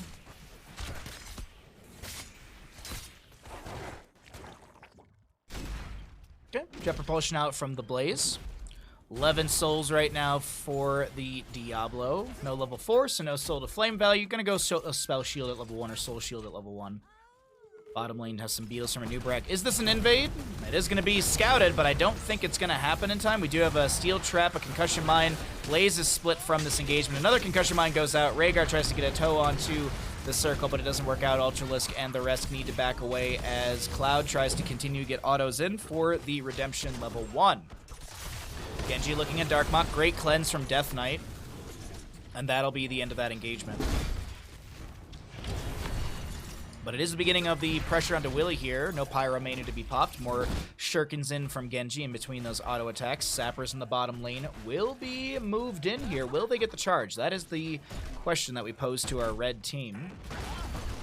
Ultralisk in the flank position, doesn't land any Celestial Charge. Solar and Flame out as well. 1 Sapper does go in, it looks like. I think maybe all 3 Sappers went in, not 100% sure. Ultralisk split from the front gate with a Concussion Mine. Nice displacement from Hazuab, setting up the kill for Gafflo. GG on the first kill to our red team. GG, well played. That's it. That's Towers of Doom. Go next map. Hanzo actually gets the agility out. I thought he was going to be dead right there, but gets the natural agility over the wall.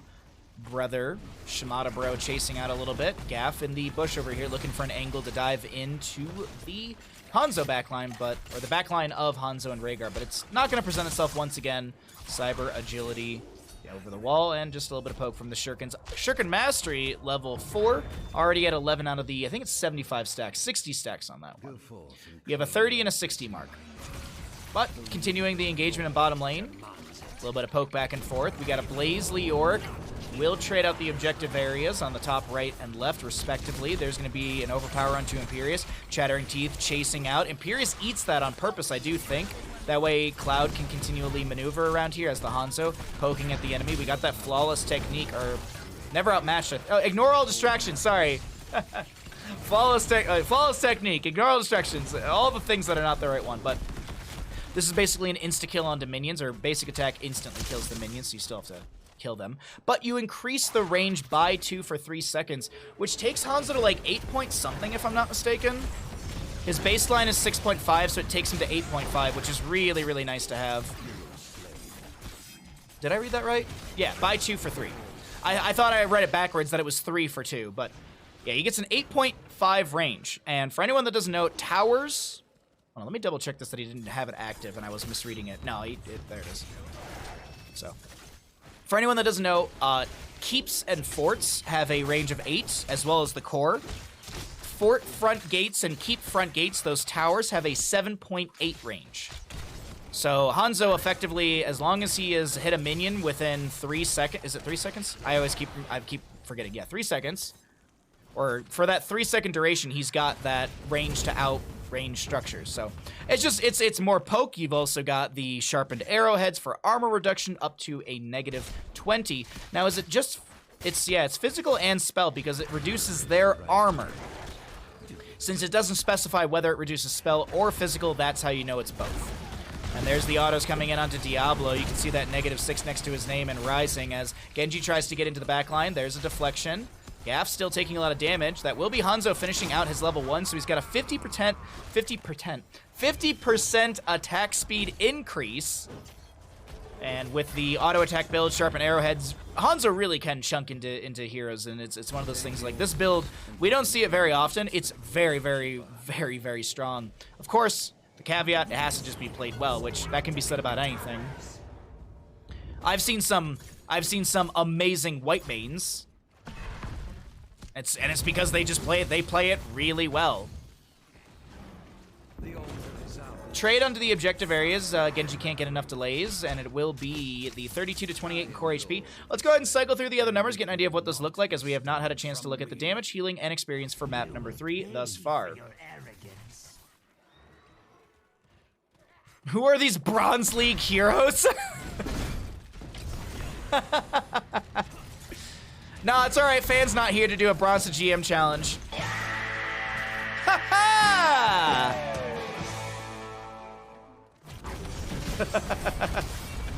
Chastise thrown out by the Anduin, and I think that... Ooh, it's actually Junkrat does go down. I thought it was going to be Banana the one to fall right there. Angelic Armament chucked into Banana's face, and the healing won't be enough as Hanzo gets to the last arrow necessary. Look at these autos. Look at those autos just shredding through DK. Of course, there's still an Anubarak and an Imperial. There's still a lot here, but auto. Oh, Cloud? Claude, excuse me. I keep reading Cloud. I thought the tower shots were going to take down the Hanzo, but hey, it's not the case, and it is a few more kills over to the blue team, who are really pulling ahead here in map number 3, Towers of Doom. Cocoon onto the Genji. Junkrat trying to clear this out. Tower shots. Riptire. I don't know if Ultralisk really wanted to take this fight right here. That's a great Entomb. The Ancestral comes out in time, but is the damage too much? I think it is. Wraithwalk forward, Ultralisk. Oh no, Splice is maybe the one now threatened. Chastise, that only went on to one hero, surprisingly. I thought it was going to pierce through with the level 4 value, but not the case. Single altar, bottom of the map. We don't have a talent tier advantage. We do have a little bit of a level advantage, a little bit of scaling advantage from the double soak and the kills that were had. 5-1 in kills. Celestial Charge not connecting. Anubarak does get one interrupt onto Hazuabs. Light Bomb, Genji gets into the back. That's going to connect onto one. Anubarak was still burrowing. We've got Hazuabs with the channel. Can anyone get to Hazuabs in time? No. Celestial Charge not connecting. We do have the Shuriken Mastery finished up by the Genji, so he's got those 2 rewards. Great Shadow Charge into the wall onto Darkmok. That's going to be a Concussion Mine splitting Willy away.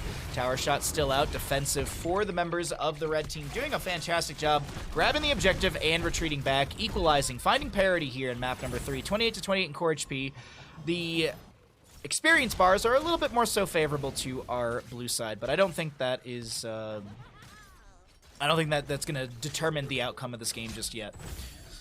So you increase the damage by 25 after the 30 mark, and then you get the Cyber Agility now refunds 3 charges. And the Cyber Agility is the trait, the D, the flip.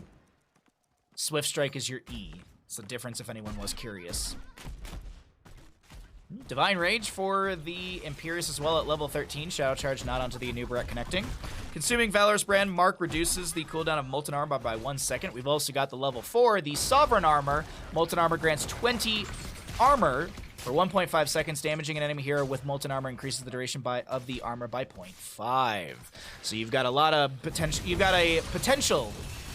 got some more potential sustainability out of the Imperius. I was trying to find the right verbiage for that right there. Riptire from the Junkrat. That's an Ancestor healing that will connect, I think, Death Knight, actually, sorry. Confusing X-Ray from the last game. Banana is going to be fine. Lightning Breath from Diablo and Entomb from Leoric. We got the Easy Bake Oven, but the bunker's here to cool down these heroic cookies, but I don't think it's going to be enough as the Rhaegar still falls.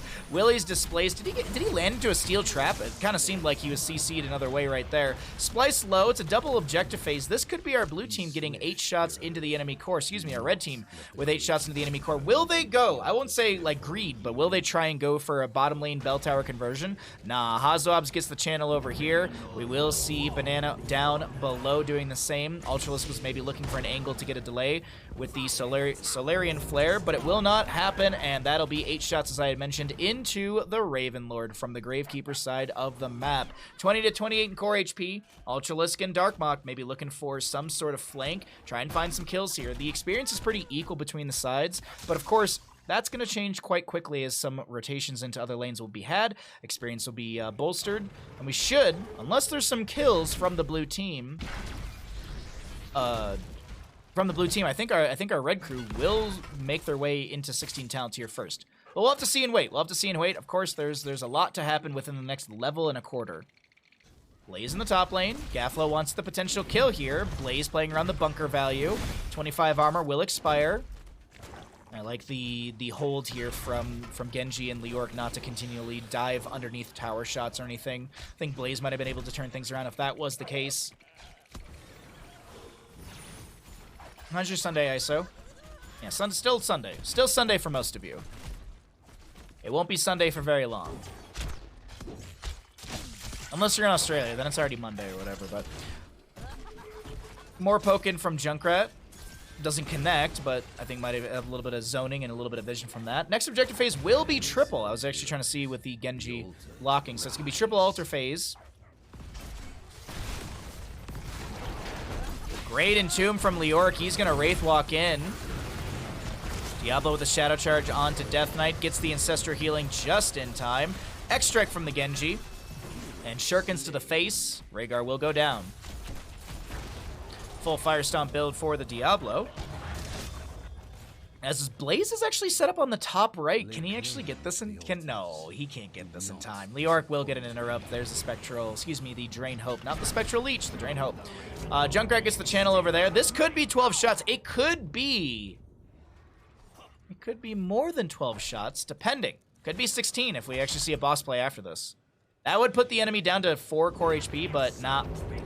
So we'll see 8 to 4 in the trade, 12 to 24 in core HP. A good fight to maybe break out. Yeah, pizza looking forward to next week. Nice! I don't know what I want for dinner tonight. I mean, pizza's always good. I'm just not sure. I'm just still not sure yet. Giant Slayer for the Hanzo, keep that in mind. More damage into DK as well as Leoric, who I'm blanking on the player name for that is off the top of my head. Oh, it's Splice. That's what it was, right. Bottom lane, Bell Tower gets converted. Top lane, Sappers go into the, what time are we? 12 minutes, so we should have keeps at this point, no? Yeah, we have keeps. We now have keeps. All forts are now keeps. Genji jumps into top lane to try and help burn down this top lane Bell Tower, but I don't think they can stick around too much longer as the rotation into top is being had by our blue side. Will this be punished? Will this siege be punished? Wraithwalk from Leoric. Can Ultralisk land a Celestial Charge after? No.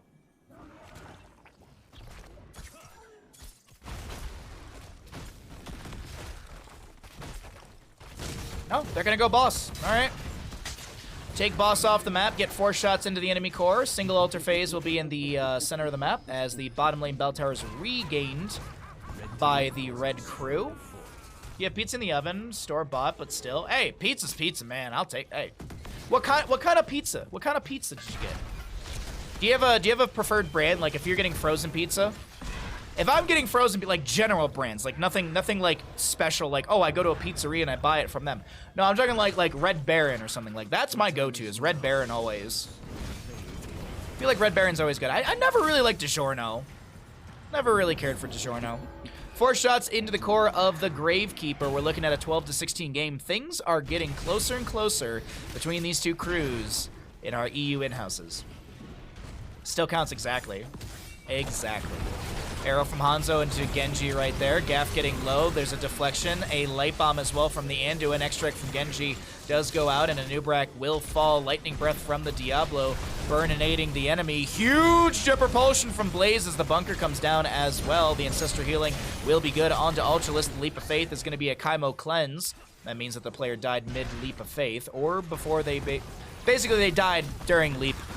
That's what it is.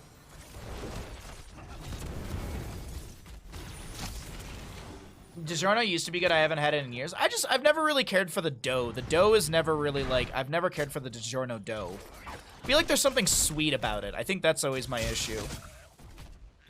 Well, yeah, Red Baron all fucking day, man. If like frozen pizza, it's not as good as, you know, what you can get from like a pizzeria. Let's all be honest, okay? But there are some decent like frozen pizzas out there. Like California Pizza Kitchen, like those frozen pizzas are pretty good. They're expensive, but they're pretty good. Nice Celestial nice Chastise from the Anduin, a Leap of Faith as well. That's a Light Bomb onto Leoric. Ultralisk gets the Celestial Charge out. X-Strike from the Genji not getting the last bit of damage, but a Jet Propulsion from the Blaze does get the stun that they want. Sappers in bottom. Big arrow from Hanzo. Leoric is stunned out for a second. Sappers in bottom. This is bottom lane Bell Tower converted as well. So we're going to be looking at 6 potential shots. Oh, nice reconversion of mid. I like this call a lot. Really smart call. Now, Junkrat, Hazuabs, he's setting up on the high side of this wall. Why is that? Because the objective phase has vision. It has global vision, so that's why. So Junkrat right now, boom, 1 delay. And keeping, oh, actually he's spread volley. Okay. Concussion Mine, another delay. Ultralisk maybe going to try and play to the high side of this, but that's going to be another... there's going to be some enemies in here. Splice so low. Celestial Charge not connecting. Oh, no. The Celestial Charge doesn't connect. The Jet Propulsion does go through. Not connecting either as the Lightning Breath from Diablo will be utilized. The Angelic Armament will go out, and Hanzo gets the kill onto Diablo. Leoric to fall as well. This is going to be 4 more. Ah, Blaze goes down. Keep in mind, Diablo's souls are reset. He's back in the mix as well.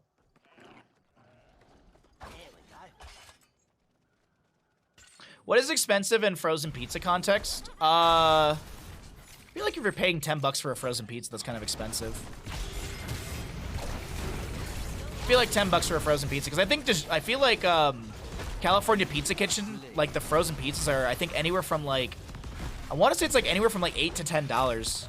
I haven't looked recently, but I feel like I'm pretty sure I remember that's how much it was. And for $8 to $10, I feel like you might as well just spend the extra little bit of money and go get a fresh one. Anyways, yeah. I mean, everything's expensive. Look at eggs right now. Shit, dude. Fucking $7, $8 for some really good eggs. Burrow in from a new Barak. Hanzo just trying to stay alive right now. Genji trying to find the angle. Also, this, speaking of angles, Hanzo's also trying to stay away from the walls so that the Diablo can't find a good angle onto them. DK is going to get slowed. Earth Grasp Totem. The tower shots! That's going to be a solid... Oh, wait. Did we still not get this objective? Holy shit. I didn't realize that. 30-some seconds on the boss, by the way. Nubrak anchors.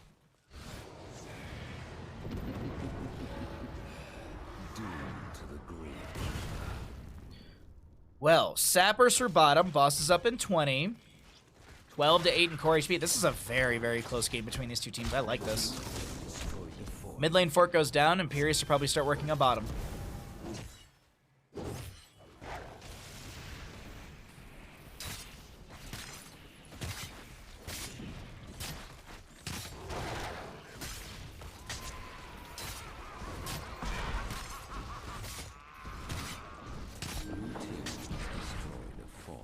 Okay. My apologies. Bottom left fort goes down. We will see... Are they going to try and boss again here? Yes, they will. Okay. I mean, the enemy is seen in bottom. This is... Here's the vision of Banana right now. It's 1, 2, 3, 4 in bottom lane. They don't expect anyone to just try and counteract this, so... So boss goes over to the enemy. Double objective phase next. If both objectives are channeled, actually if all 3 sappers get fed in and then just 1 objective is necessary, and I think they're realizing this, so bosses grab some recalls. This actually might also be the call like, wait, they were at boss. Maybe we can push these sappers in. 1 sapper would be big, but none will make it over the wall. Jet propulsion away from Blaze. Now, as I had mentioned, if both of these objectives are channeled by the side of our blue team, they will take map 1. Map 3. Jesus. If bottom lane was converted, it actually would be anyone's game right now, but let's see how this all works out. Let's see how it all works out. Let's check out everyone's favorite stat. That does not matter. APM.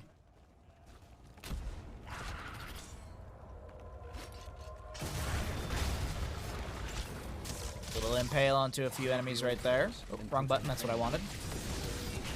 Leoric is going to be Wraith walking. There's a Cocoon onto the Diablo. Light Bomb as well onto Splice. The Leoric drains and tries to stay alive for the time being. Angelic Armament from the Imperius will be utilized as the Ancestral Healing with the Farseer's Blessing gets some great splash heal around. The Anduin goes down first in this massive engagement. Lightning Breath from Diablo. I think that was canceled out. He uses the Hellgate to get away. Death Knight wants to find the kill. Laze goes down for the channel on the bottom side of the map. Scatter from the Hanzo as well, zoning back the enemy. Anubrek burrowing, trying to do the exact same. Leoric, he's Earth Grasp Totem once again. That's going to be a kill, actually a trade.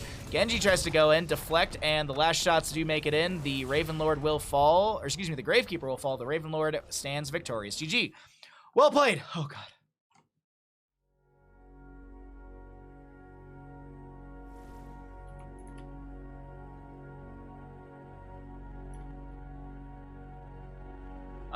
Which team wins Towers of Doom? It was the blue team. It was the blue team. They did win.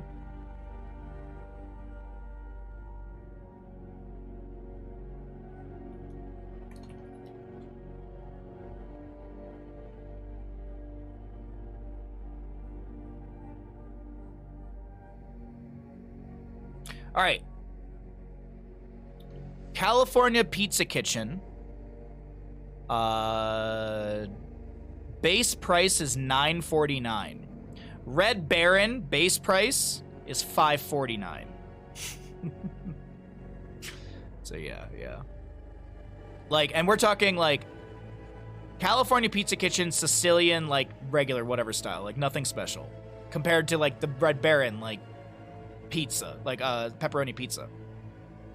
It's you could get 2 Red Barons for the price. You could nearly get 2 Red Barons for the price of 1 California Pizza Kitchen pizza. So that was that. That's what I was getting at. That's why, like, I was at the point where I was just like, honestly, if you're gonna pay $10 for a frozen pizza, spend the extra money and just go get a fresh pizza from a pizzeria or something. That's just my that's my mental place on it all. I feel like you shouldn't be paying more than like 4 or 5, maybe like you shouldn't be paying more than like $4 for a frozen pizza. That's at least my thoughts on it. Pizza Kitchen is mostly toppings as their bread is almost non-existent. Auto attack Hanzo is ballsy into that comp. Last, did you know that if you have Amazon Prime, you've got Prime Gaming? Did you know that, Last?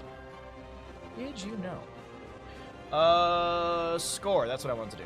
Just remember. No way. Yeah, Yahweh. Did you know?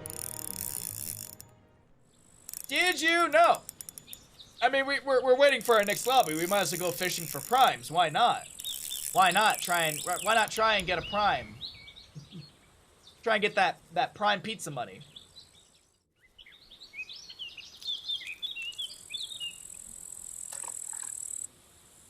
$9 from extra large meat lovers is a godsend. Oh God, yeah. Especially when you have a bunch of kids, for sure.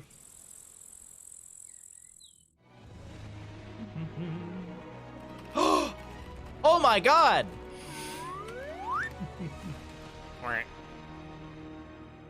I will follow you to the end of the world. Subscribed.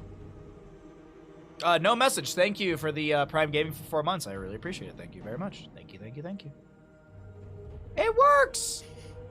I love Bandit. Don't we all? While we're waiting, I think I have some redemptions to do. So while we wait, let's do those redemptions. I will keep an eye out for the lobby. He heard me moving around. He's like, just maybe. Just maybe. Oh, hey, War, what's up, bud? Thank you for the tier 1 for nearly 2 years. Thank you for 23 months. To the end of the world. Subscribed. Raw sub. Thank you so much, bud. Thank you. Yeah, thank you for the raw sub. That's super nice of you. Much appreciate that. Tell Bandit he's perfect. Mr. Bandit, you are perfect. Would you want to clean your teeth? Huh? Want to clean your teeth, good boy? What you do? What is this? Is this from Hedgie?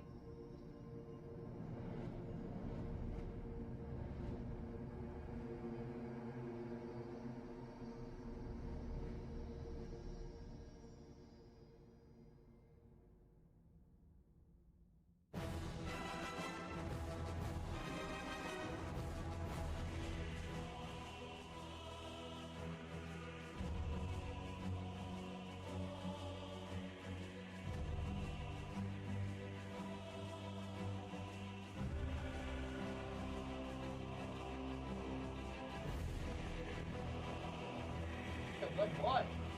You are. You are no boy. You're the boy that scares himself off. Ugh.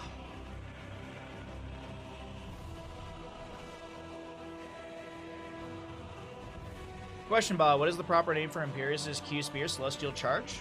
The name of the ability? Celestial Charge, Solarian Flare. Flare of Flame. It's a Solarian Flare of Flame. And then Molten Armor. Celestial Charge, Solarian's Flame, Fire, and then Molten Armor. Yeah. Thank you again, War, for the T1. I really appreciate it. What is the proper name via... I don't know, dude. I don't know.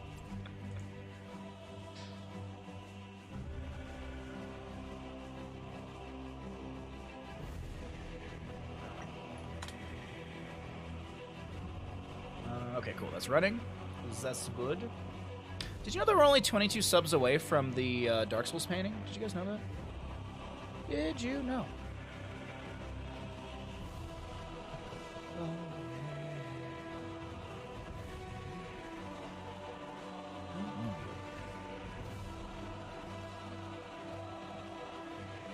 Okay. Lobby? Oh, I think they're waiting for... Oh, I think they're waiting for the last lobby to end so they can redo this. Okay. Cool. We'll chill here and we'll wait until the next lobby is ready. Hope you're all having a fantastically fanciful, fun Sunday. While we're chilling here, let's get rid of some ads so we don't have any in the next game. Because it's very easy to do that.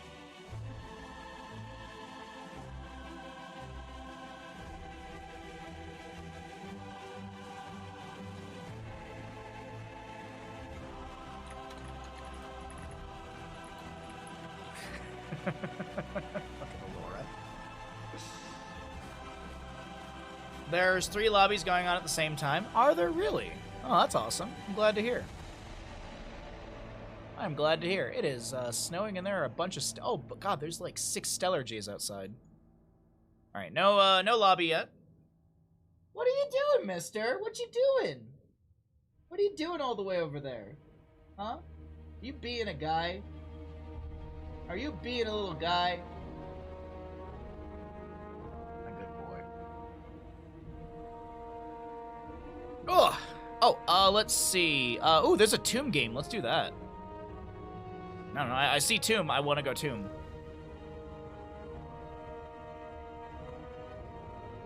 Cool. That's all good. That's all set. Highest game is Tomb. Smoke weed every day. Like Snoop Dogg? Obs, please. I don't need to get my ass beat by Hazu Obs. I just want to sit in the observer spot so that way I can laugh about everybody. I can mock them with my own ineptitude. All right, cool. I'm in the Baha R. Spooky Worm. Okay, they know I'm ready. I'm good. I'll let the game will start when the game starts.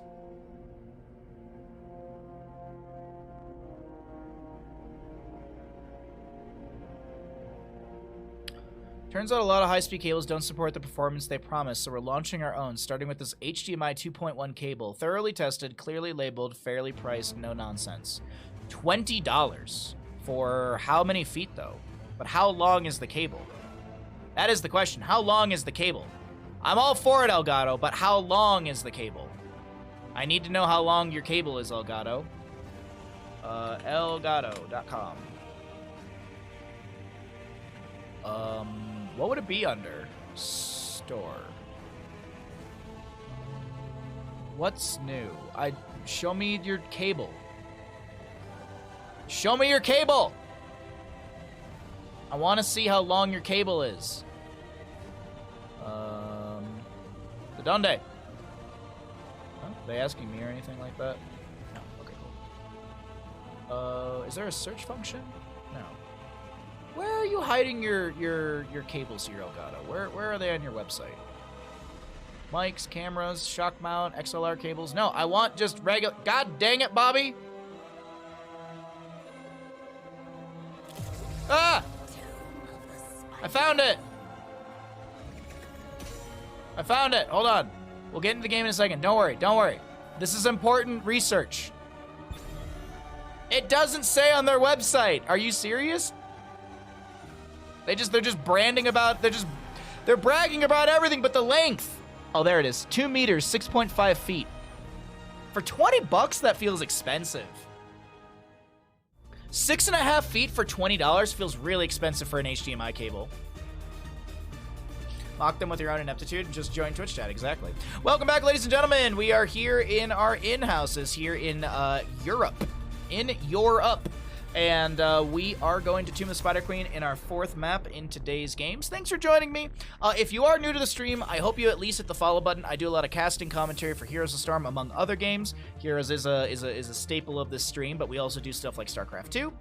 We have a variety day on Fridays. We do paintings. We do cooking streams. So if you're having fun hanging out, if you would like to support the stream in that way, please hit the follow button. If you'd like to support the stream further, it's always very much appreciated. This is what I do for a full-time living. It sounded weird when I said it. This is my job, so if you would like to support, it's always very much appreciated, but of course it's not required. I don't hide anything behind paywalls, and I do my best to avoid ads during games because that's just rude. Medivh to be banned away. No Medivh shenanigans. We have a Junkrat Hogger. Any Lucio bans for Tomb of the Spider Queen? No, Sergeant Hammer. Okay. Okie dokie, so Sergeant Hammer will be banned away. We're going to see what our first pick will be from our red team. We will have predictions for these games as well, so when the draft is over, I'll start up a prediction. I'll make sure to remind all of you of that poignant, that pertinent information at the time. As the 10 seconds are left for the first pick, what are we going to get? Joanna's up and available if they want to grab it. Lucio, Brightwing, but the Blaze has been the first pick in a lot of these games. There's the Lucio. Now with Lucio, you don't really have to go Joanna. You could go for things like Garrosh. Garrosh being speed boost by the Lucio is a really, really good synergy. High 5 value is awesome as well. But also, I mean, Joanna's just fantastic for a map like this to be able to get the Condemned for the soak in the... or to group up the minions within the rotations. Blinds are strong. You've got healing reduction. You've got a cleanse at 10, or you've got a AoE, a multi-bounce stun with the Blessed Shield. But our next 2 picks, as I said, Brightwing's still up and available. Like, I would love to see, like, Brightwing with the Blaze wouldn't be bad, and then you could grab something in the soul. You could grab something for wave clear. Sylvanas push powers is really, really strong. And Malfurion. I wonder if we'll see a Tracer potentially. Malfurion is typically paired into Tracer. Also, this is a great map for Malfurion. We also could see Stitches. This could be a Stitches ban. We could see a Stitches ban right here. Tomb of the Spider Queen is a fantastic map for Stitches, due to the double soak rotation potential, picking up globes, getting that level 1 stacked up quite quickly. A lot of really good areas for blind hooks and within the double soak rotation. So, and then Malfurion paired into that is just great. Like Malfurion, Sylvanas. Oh, dude, you know what you grab? You know what you grab? Do you know what you grab, chat? You grab a Stitches and a Junkrat, and then you win this game. Stitches Junkrat for the side of the red team, because then you could hook into a root, into a steel trap, mind control level 10 Sylvanas, like jet propulsion from Blaze. Like, honest to God, you just grab Stitches and Junkrat, and I think you win this game. On the opposing side, Lucio Hanzo. There's a Leoric and a Diablo. Okay. Junkrat is banned. You are correct with that. So what you do is you just pick Junkrat 2. You just pick Junkrat 2, and then you win. I wasn't even looking at the bans. I was like, look at the synergies. But still, I still am on point. I'm still on the point of, I still think Stitches. And then, okay. See, Junkrat number 2. I wasn't wrong. This is just Junkrat 2. This is just green Junkrat. See? It's fine. Last pick, though, from the side of the blue team. They don't really have much to deal with, like a Hook Gorge combo. Ooh. You could go for Anduin if you really wanted to double support.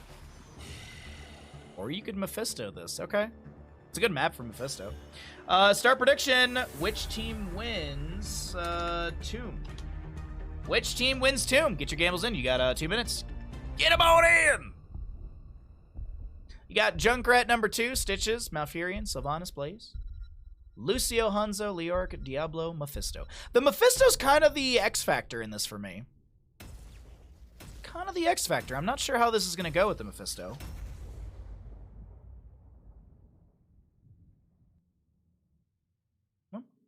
Best of luck to all of you doing some predictions. Best of luck.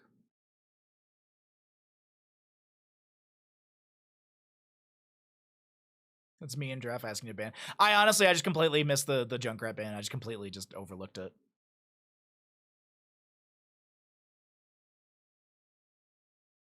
Alrighty. Still got a minute to get your gambles in. Let's go ahead and introduce these teams because we are here in the Tomb of the Spider Queen, map number 4 in our in-house series today. We got Gaff on the Mephisto, Hunter to play the Lucio, Hazuabs on the Hanzo, DK will be on the Diablo, and Dauntless on the Leoric. Nobody freeing Harrison Jones because I don't think they care about him. Over on the right-hand side, our red team. Still got the gambles open. Ooh, big gambles as well. Death Knight on the Malfurion, X-Ray to play the Stitches. Claude on the Sylvanas. We've got Ultralisk on Junkrat number 2, and Mundane Zebra to play the Blaze. We move into mid, we look at the level 1s, and we check out how our first engagement does go. Blaze equals win? That's really? It just equals a win? I thought you had to play the game as well. Today I learned, man, I'm obviously I'm not climbing my ranks good enough because I'm just not picking Blaze. It's an auto win. That's a lot of damage onto Mephisto right now, dropping near 50%. Lucio gonna just keep that healing around for some allies as Dauntless gets chunked a little bit here in mid. Looking at the Stitches, actually went into the... Is it Patchwork Creation? Yeah, it's Patchwork Creation. Hungry for More is the one that I think has the regeneration globes, but there you go. The gain 3 armor, blah, blah, blah, blah, blah. Passive regeneration, 15%. Leoric and Blaze in the bottom lane. We have Mephisto going onto an Yielding Power at level 1, which is going to be 40 total stacks necessary. After 20, you get the damage. After 40, you get the additional charge. Hanzo, his work's actually kind of the difference. You get the range after you hit every enemy hero once, and you get the damage after hitting every enemy hero 3 times. So they'll be stacking those up. Thrall gonna go green at 1, that Rolling Thunder. Great up against the Leoric and the Diablo for some great percent-based damage. And the return on HP, keep that in mind as well. Because if the target's an enemy hero, then he also deals damage to them equal to 3% of their maximum health and healing for the same amount. Though I say all that nice things about Thrall, and he is First Blood. First blood. To the members of our blue team as a hook goes out onto Hazuabs, a slam jam onto the ground. The towers don't even get into range of Hazuabs here, who has already picked up 2 out of the 5 stacks. Now, let's actually take a look and see where Hazuabs sits with all of that. He's hit 2 out of 5, 2 out of 5. Okay. So Hazuabs focusing in onto his target. Sorry, I was just looking really quickly to see if I could tell. Oh no, this is how I can tell. There we go. There we go. So Blaze, Sylvanas, and Malfurion are left. That's what I wanted to do. Is Hazuabs using the Kevin announcer? I feel like I just heard the ooh. I think Hazuabs is using the Kevin announcer. Good on him. What's up, Big Sid? How you doing? The difference between Junkrat 1 and Junkrat 2 is Junkrat 1 blows up everything when he dies. Junkrat 2 blows up when he... Thank you, Werbs. Yes, exactly. You nailed it. Pressure into the fort front gate here in mid lane. Mephisto gonna be going into Spite at level 4. Could see the Hysteria level on, but it's typically trumped by the level... I think it's the 13, right? It's the Shard of Hate for the little bit of splash damage. But hey, you know, he's got some time to think about those talents while he's dead for the next 15 seconds. Mephisto gonna be picked off there. 1 for 1 in kills so far, but here comes the mid lane camp. Still pretty healthy in favor for our red team, who will have that Sylvanas empowered push with the black arrows. You can see those towers darkened in color as the Sylvanas also has her wings out for a few moments longer. You can tell, well, it's expired now. I was going to try and show, but there's just so much on the map. Great angle for DK onto Claude. Haunting Wave into a safe distance. We've got 3 out of 6 stacks for the Frostwolf pack. After you get that 6th stack, you reduce the cooldown and mana cost of Feral Speed by 50%. Turn-in availability exists to both sides. You can see right here who's got what when it comes to coins or gems. A lot of spider butts. Diablo Shadow charges in. That's Malfurion with the Emerald Dreams level 1 onto DK immediately. Thrall tries to answer back with some great damage. We've got the DK getting so low here. So much good damage between Sylvanas with the Overwhelming Affliction, as well as Thrall and that Rolling Thunder. Blaze coming in to help out. That will be Souls from Diablo reset, and he'll be back into the mix, but Soul to Flame will speed things up a little bit. Turn-in might happen here. Mephisto might go in for 1 delay. Gets a Skull Missile onto Sylvanas. That was the 20th missile, meaning that the damage is increased by 100. When Mephisto hits another 20 of those, he will have an additional Skull Missile charge. Oh, my apologies. I was taking a peek at bottom, and Hanzo does go down. That's a few gems to be dropped on the ground. Still enough for a turn-in from the blue team. Hunter considering to jump in? Nah. Oh, I thought he missed the Feral Spirit there. Well, he did miss it, but I thought he did finish his stack, so I thought he was reset, but not the case. We also do a follow-through. No Ancestral Wrath for the Thrall. Follow through instead. So, which means for the Thrall, after using an ability, Chain Lightning, Wind Fury, Feral Spirit, your next basic attack within 6 seconds deals 40% additional damage. Now, I do believe that pairs into Rolling Thunder, if I'm not mistaken, as well. No, it doesn't. Okay. No, it doesn't. It's still just that 3%. Just that 3%. Okay. But I do want to point out, you do have the extra, the passive, the increase the number of Chain Lightning bounces by 1. So, more Frostwolf, more trait proccing potential from that one. 10 talent here on the horizon, so we'll cycle through the other numbers once again. Leoric and Thrall in the top lane as Diablo's fire stomping their way through this. Stitch is going to slam as they enter into the bottom lane, looking to clear things out.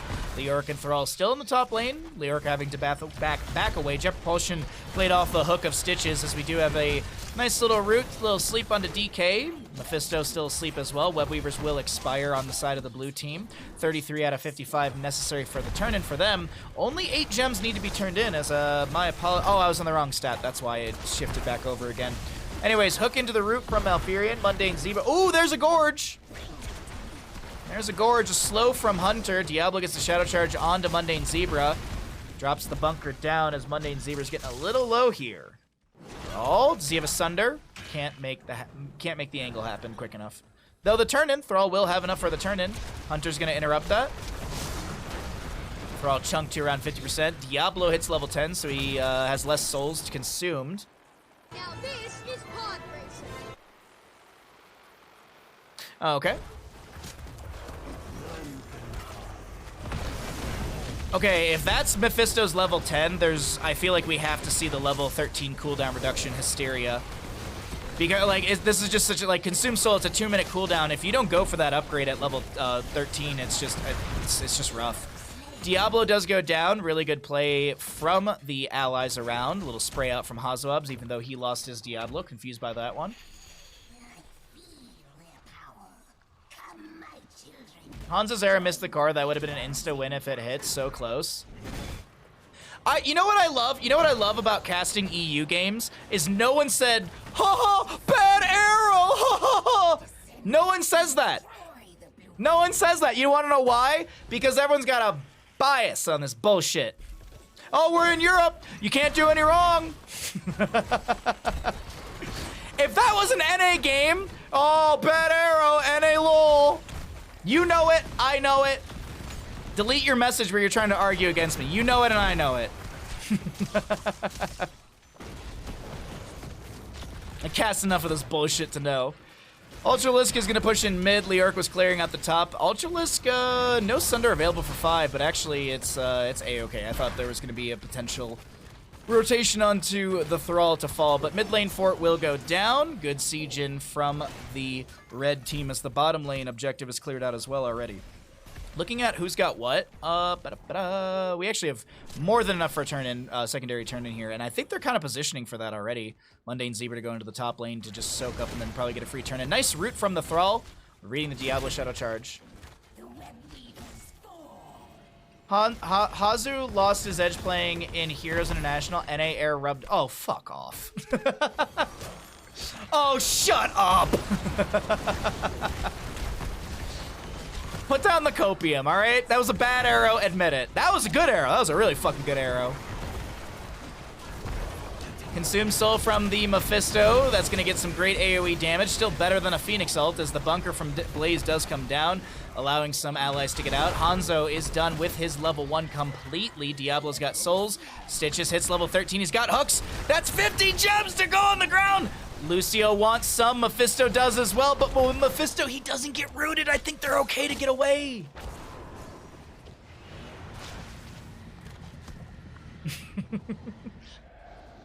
Oh, they know they just want to make it funny for the viewers. That's all. He's just missing on purpose.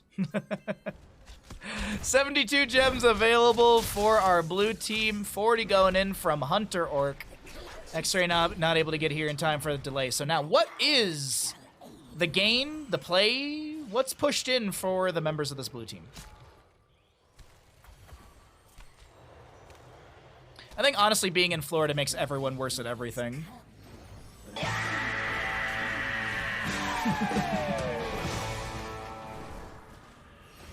Alrighty, Webweavers descend. Bottom lane Fort actually being sieged by Claude, who just pops the black arrows for... You still have a little bit of time left. You can see those black wings around the Sylvanas as they are like, okay, we got to take down the fort. Big arrow onto Ultralisk. The Sundering comes out from them as well. Haunting Wave from Claude. That's 39 gems. Goodbye. That's way too greedy. That was so greedy for a bottom lane Fort. And it's going to get punished heavily in a double kill, favoring the members of our blue team, who will guarantee the bottom lane Fort. Top lane Fort, yeah, that'll go down. X-Ray can't clear that quick enough, though. The engagement onto Death Knight in bottom lane. I like the play. Good call coming out from the blue team as they push in even further, getting a triple kill overall. And they'll find a triple Fort phase. 3 forts, 3 kills, and a lot of Blaze. Okay, Blaze, you're making me nervous with those gems. Do we see boss? I don't think there's enough for a back-to-back turn, is there? 20, that's 35, that's 42. No, we don't have, it's like 43 gems out of the probably 60 or so necessary. That's another 4 waves to be grabbed at least. 5 waves. That Hanzo arrow just flew through your window. Did it? Ooh, Entomb. Healing reduction is thrown out as well. Wailing arrow from the Sylvanas. X-Ray still low. Still okay. Consume soul. No, he's not okay. That will be the Stitches to fall. Have a horrid skull, really. New York goes down. The boss. They just go back to boss. I like this. Just they split the fight, and they're just back to boss. Boss will be re-released. Many re-releases.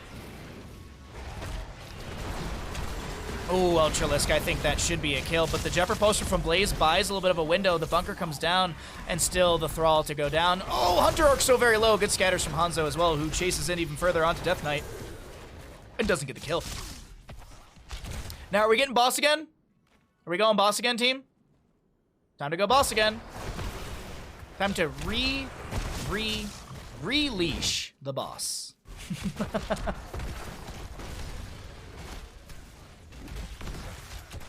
Blind hook not connecting.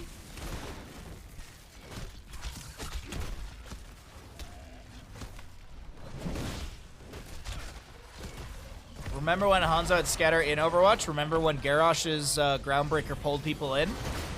Remember when, not Talrosh's Elements, God, what was the name of the talent?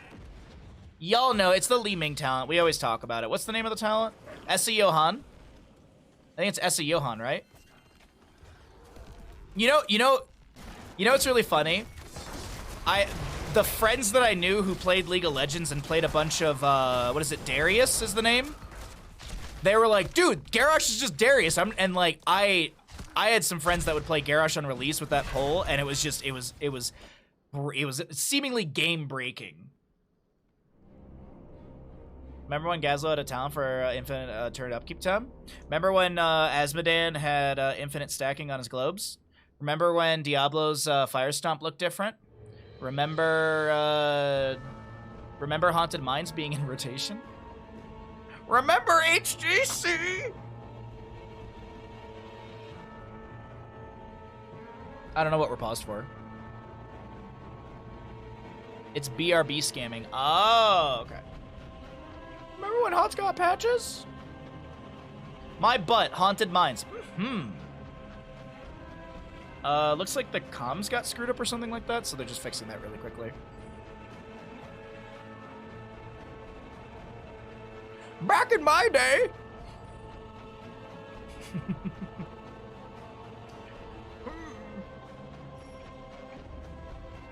Back in my day, we had a development team.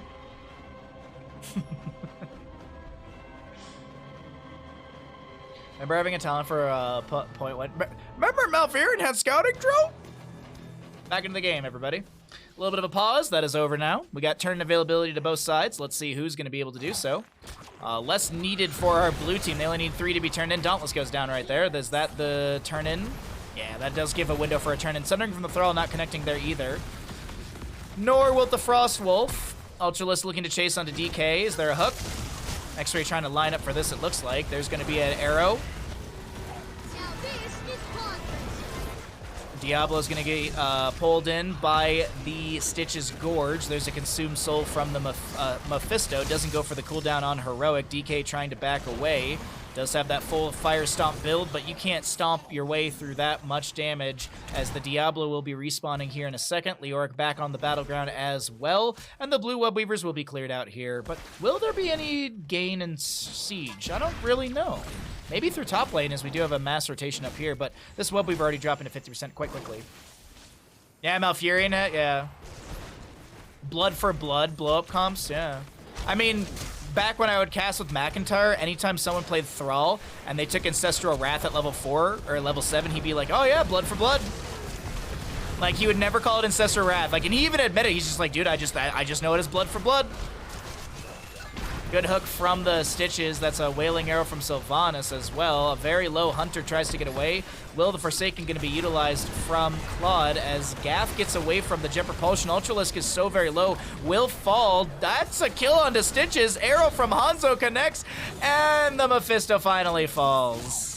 A lot of gems on the ground here that Hazoabs will try and pick up. Does actually get the vast majority of them. Good push off from the Lucio. See if heavy casters? He does. That's a stun instead of a slow. 66 gems. 66 gems. 66 gems. And they don't get the kill. Remember, buildings have ammo, and Zagara used to have a talent to reduce the ammo. I actually, my phone reminded me, it was like, 6 years ago. So my phone was reminding me of like some video. In the background, you can hear Gillyweed talking about ammo being removed from like a structure with Zagara or something like that. She was talking about like Zagara. No, she was talking about Nazebo, I think it was. It was Gilly talking about like Nazebo and removing armor from towers. It might have been more than 6 years ago, but still, my phone was like, remember this? And I'm like, oh, yeah, I remember. I remember, yeah.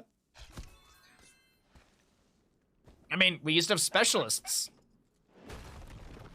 Do you guys remember when we used to have a comic and lore around the game?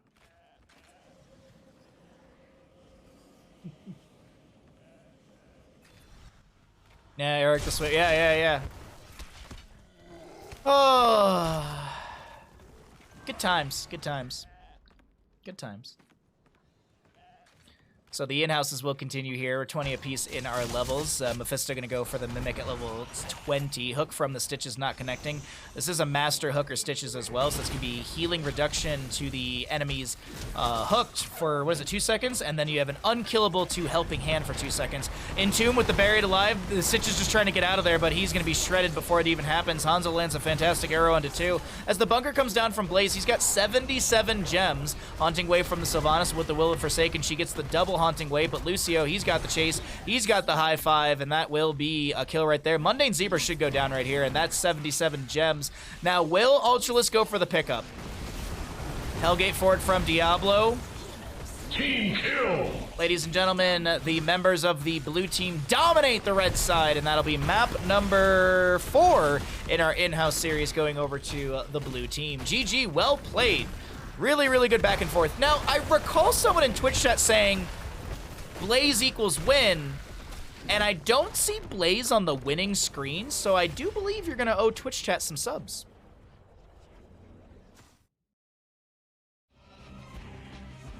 Remember when HOTS players had hope? No, okay, okay, that's a bit of a stretch word. None of us had hope, okay? We were all depressed and sad, and we continue to be.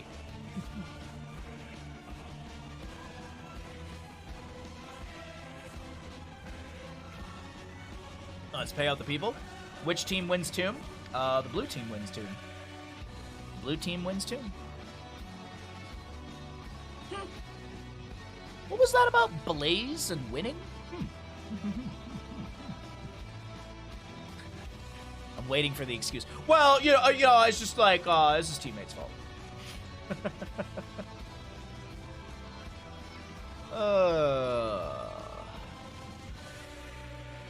Thanks for being here, everybody. Thanks for hanging out with us. I really appreciate it.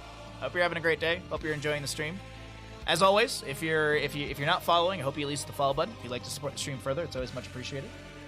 Bandit always appreciates some gifted subs, as that is our way we survive. That is the way we pay our bills. Blaze died one time and they lost. Sad times. But Lucio died 0 times and they won. So by that correlation, Lucio's better.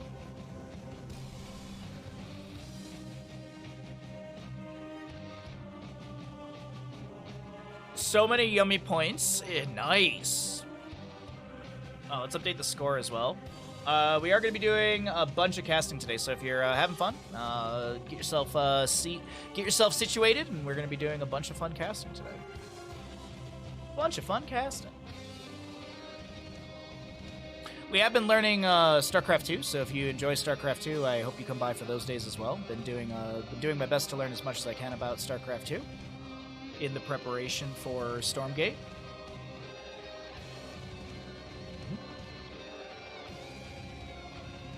All right, and now we just wait for a new lobby. So while we're waiting for a lobby, let's go get rid of some pre-roll and stuff.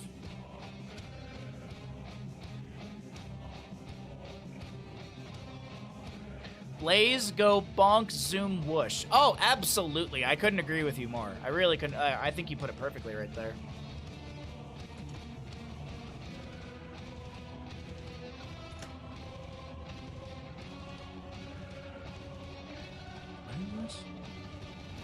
Oh, I see. Okay.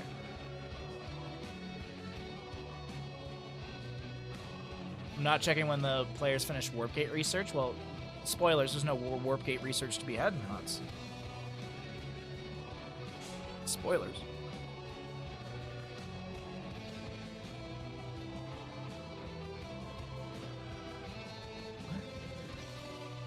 Anyway, so I looked at Twitter for a second and I was just seeing the dumbest shit, so I'm out of there.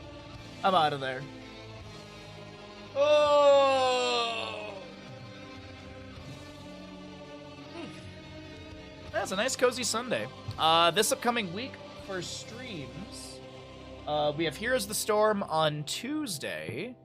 Tuesday we've got Heroes of the Storm. Tomorrow's my day off as always. I don't know what I'm gonna do tomorrow, honestly. Probably just be productive around the house. Tuesday we'll do HOTS. Wednesday we'll be casting Heroes of the Storm. Thursday is our StarCraft 2 day. Friday will be Jedi Fallen Order. Saturday and Sunday of next week, I don't know what I'm gonna do. Saturday will probably be something cozy in the morning, and then Sunday will, if people do this again next Sunday, we'll do this again next Sunday. So, yeah, that is all of that. So that's the game plan for the upcoming week. So as I said, hope you all have fun hanging out. As I call them, Nope Day followed by 6 days of Baja. Yes, I do stream 6 days a week. I try to stream for 6 hours a day. Anytime I stream, I do my best to try and stream 6 hours.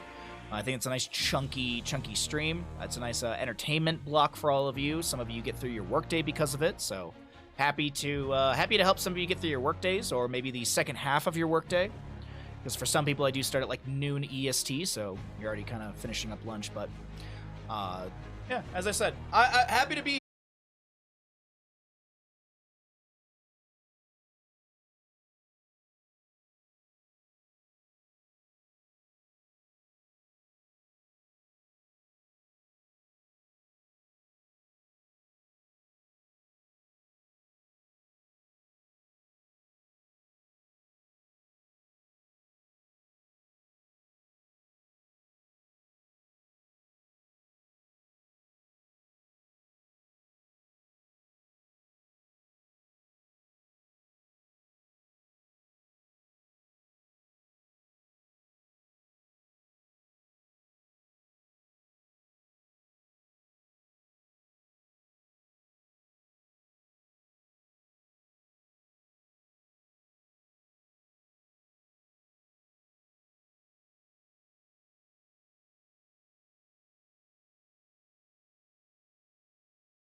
.420 alert for 420 bits. We got and then we got a 2K. We got a 2K plus bit alert. Do you have like a 2-minute alert for 3K or something? No, I don't have a 2-minute alert. For me, the day after Baha takes his day off is the most significant day of my life, but for Baha, it's Tuesday. Exactly, it is. That's very right, Wildfire. Twins premise: the fuse the DNA of the 5 best people in the world into one sperm. Ew. But the egg didn't create 2 people, a much for one person. All the bad genes went into Vito. Spoilers! I know you're saying premise. Spoilers! Werbs, you owe us a Twitch chat. You owe us a Twitch chat sub. Just demand. That's not what's his name. The grass. We also got a bunch of Prime sub alerts too. Must be the new one. New one. That's supposed to be a Prime sub.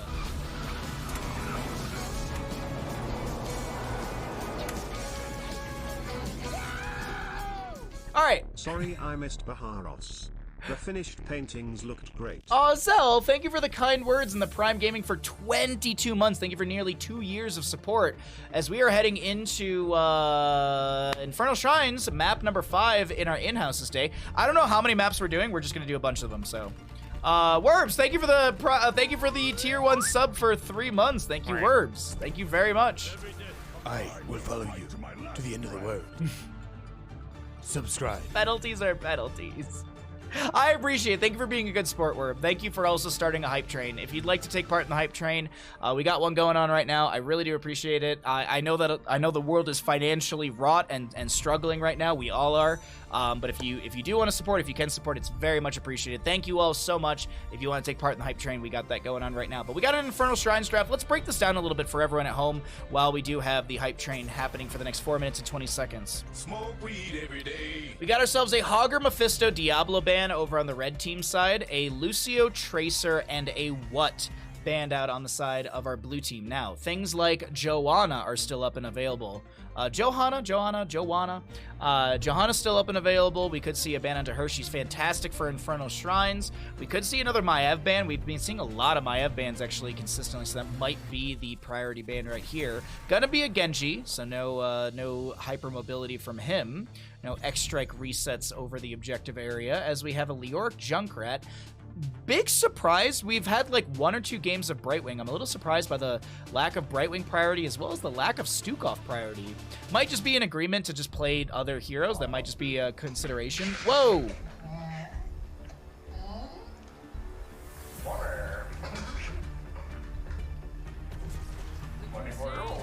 Boycotting scam train. Soaking, thank you for the $10. That's really generous of you. I know you're avoiding the scam train, and I don't mind. Thank you for the $10. Hey, if you want to avoid the scam train and give me cash, I'm not going to complain at all. Thank you for the $10. That's really generous of you. Thank you so much. That is probably the money I will use to buy pizza or tacos or a burger tonight. Man, I think a cheeseburger. Man, I think a cheeseburger is what we're going to hit. I actually... Well, that's GG. No, I honestly think I might go to the store and just buy the ingredients to make hamburgers and then just make my own burgers. The only issue is my grill is currently buried in about 4 feet of snow, around and on top. That's not an exaggeration. It's like the snow on my deck is like up to like, I think my nipple at this point, and I'm 5'9", 69 inches. Alrighty, Medivh, Stitches. Oh god, alright, well, let's go ahead and start a prediction, everybody. Which team wins? Infernal Shrines. Which team wins Infernal Shrines? Get your gambles in. You've got 2 minutes. Are you a believer in the Medivh? Or are you believing that Medivh can be shut down here? Get your gambles in. I'm having trouble just throwing driveway snow into this. Yeah. Oh, Crush. I can't throw driveway snow. My driveway, the walls, like the height of the snow on my driveway is at least like 8 feet tall. Like it's almost a struggle for my own snowblower, which I almost have fixed. I'm gonna work on it tomorrow. It's my game. I'm gonna fix my snowblower tomorrow. I'm so excited to have it fixed. Anyways, gambles are going right now. You've got another minute or so to get your gambles in because we are here into Infernal Shrines, map number 5 in our little in-house EU skirmish. Our in-houses today here on the European server. Death Knight on the Rhaegar with a little bit of dance canceling right there. Hierarch is going to just go, Hierarch? I don't know if I'm saying their name right, but either way, they're on the Medivh X-Ray on the Stitches. Critical on the Hanzo and Splice on the Blaze. Over on the right-hand side, we got our red team. Darkmok on the Joanna. We got Dauntless on the Leoric. Claude on the Junkrat. Banana on the, I'm assuming, Ana, and the Falstead. I'm blanking on the Falstead name. Drakir? Drakir, I think it is how you say their name. Sorry, trying to read the name as the Falstead's moving around just kept throwing me off. I don't know. Either way, we're here. We're ready to go. The gamble's about to end, and holy shit, are there some Medivh believers in chat. Jesus. There are some Medivh believers in chat. That is some odds to play. Blaze and Leoric for the top lane. Ooh, look at Falstead. Look at this Falstead, though. He's gonna be, not gonna be able to do anything. He's not gonna be able to do anything. Show grill pics. I could go take a photo of the grill in between the games if you guys wanted. I could go take a photo.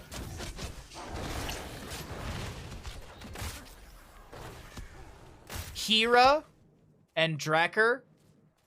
I think I got that right. Thank you all for taking part in the hype train. If you did take part in the hype train, I very much appreciate it. Thank you so much for the generosity. Any generosity is always appreciated. As I said, this is our full-time job, so I very much appreciate all of you. Hanging out, lurking, chatting, following, subbing, anything. Thanks for being you. And happy Sunday.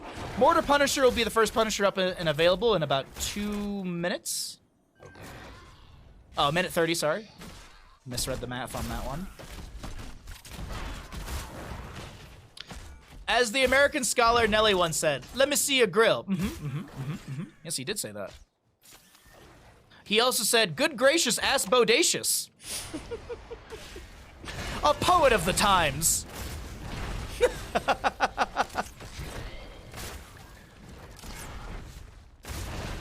I'll try and remember that, Soaking. Thank you for the notes. Darkmok is dead. Yeah. All right, first blood. First blood. In favor for the side of our blue team, Medivh team. 17 stacks on Medivh. First objective, as I had mentioned, getting closer and closer. We'll see the announcement in about 5 seconds, up for contestation in 35. Stitches, he's gonna go Gambit at 7, isn't he? He went Savor the Flavor at level 1. I would assume he goes Gambit for the shielding at 7. It's typically the pairing that we see.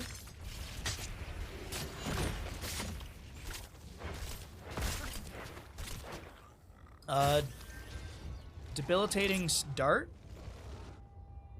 Ooh, Joanna as well. Laws of Hope. We don't see that very often.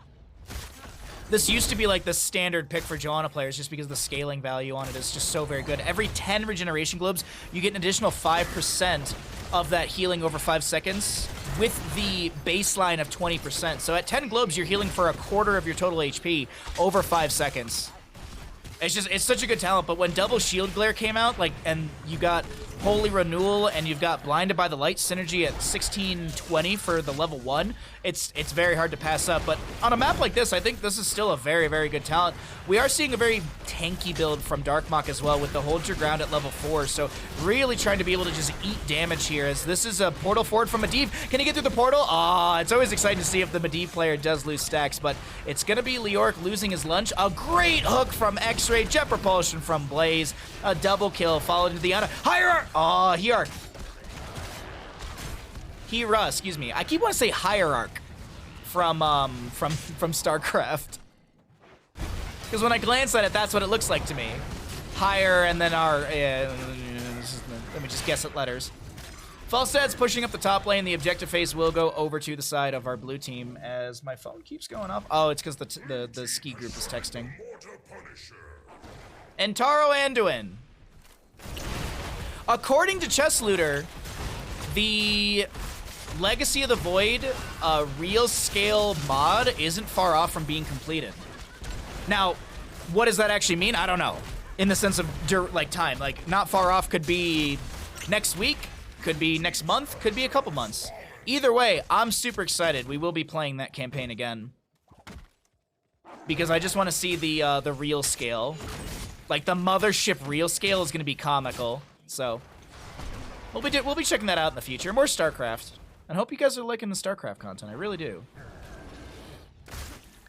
We're trying to branch out into other games. We're trying to not pigeonhole ourselves into Heroes of the Storm, so that way we can get better and greater casting opportunities. Medivh, 37 stacks currently. We got 10 Talontiers on the horizon. Let's see if Medivh can finish out these stacks. He is going to be able to portal around. There's going to be displacement. Nah, he's fine.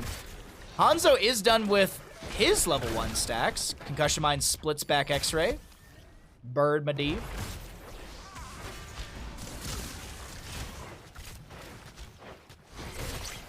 Double heals from Banana as the 10s are going to be here for our blue team first. Next objective, Frozen in the bottom lane. That means the third one will be Arcane.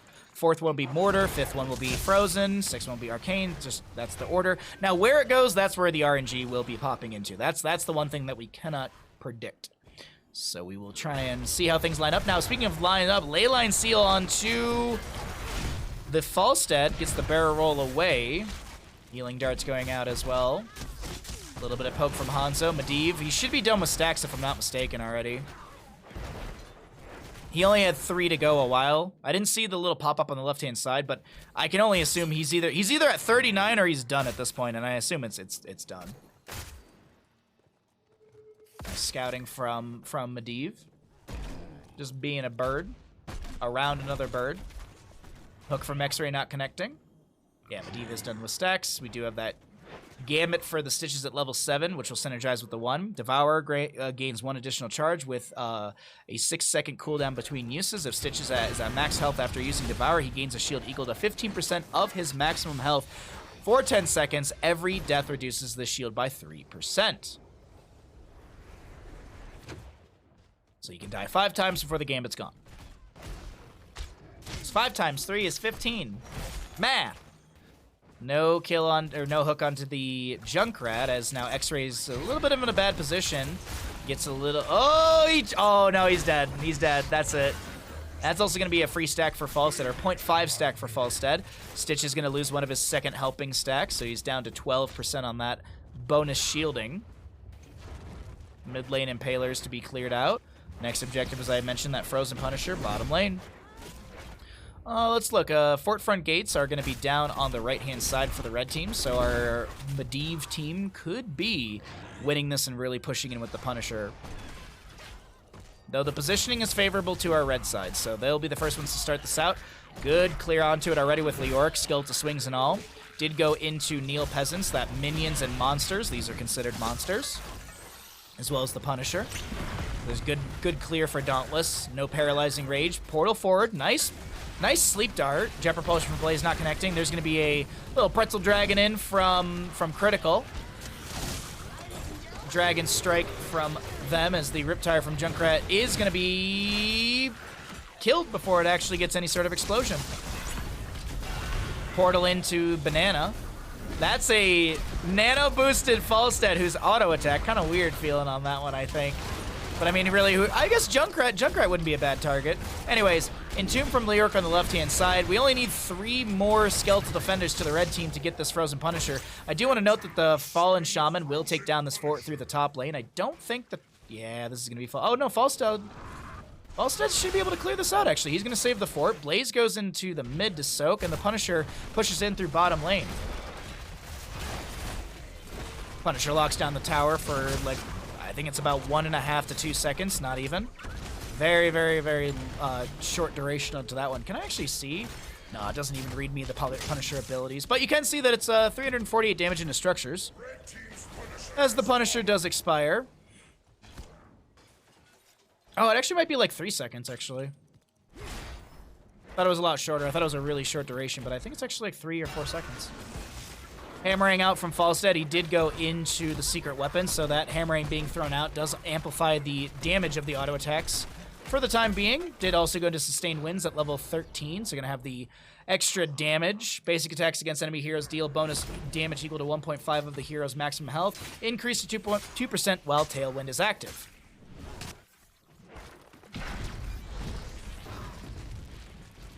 When will the Classics team finally sneak John Cena sound effects into the Punisher jump? Probably never, because there's no Classics team that actually exists. It's all a lie. It's all the Classics teams exists just as much as my Grandmaster skills exist. I love that. Someone posted it in my Discord. I'm not flaming the person. I'm just flaming the person who wrote the article.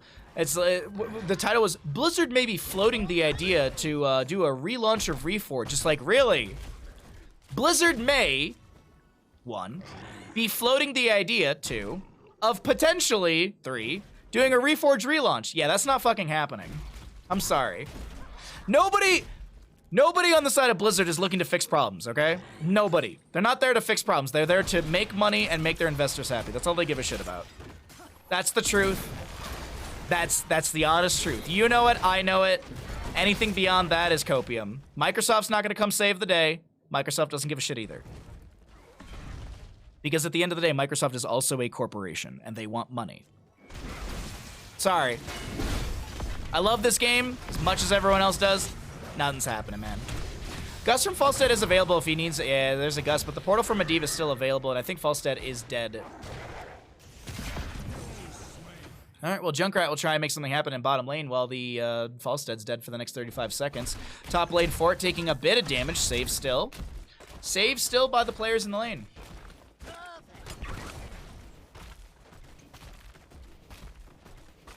They'd relaunch Warcraft 3 if they think they can charge for it again.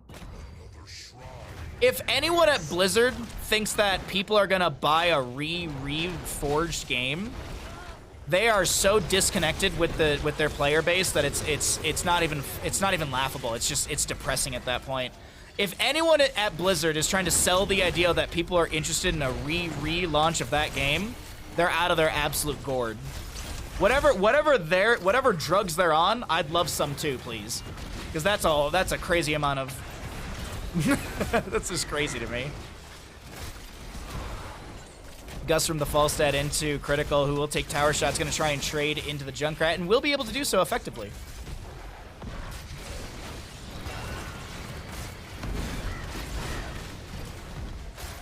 Healing darts continually coming out. Darkmok will tap the well. Things are still looking good for the Medivh composition. 16 apiece, Hanzo and Junkrat traded, but it still is. I mean, if you look at the map, I guess if you actually really look at the map, technically, this structure being so low is an advantage to the red team, but I don't know. Arcane Punisher top lane. My expectation is the blue team pushes in, takes at least the keep front gate, and gets 25% of the keep.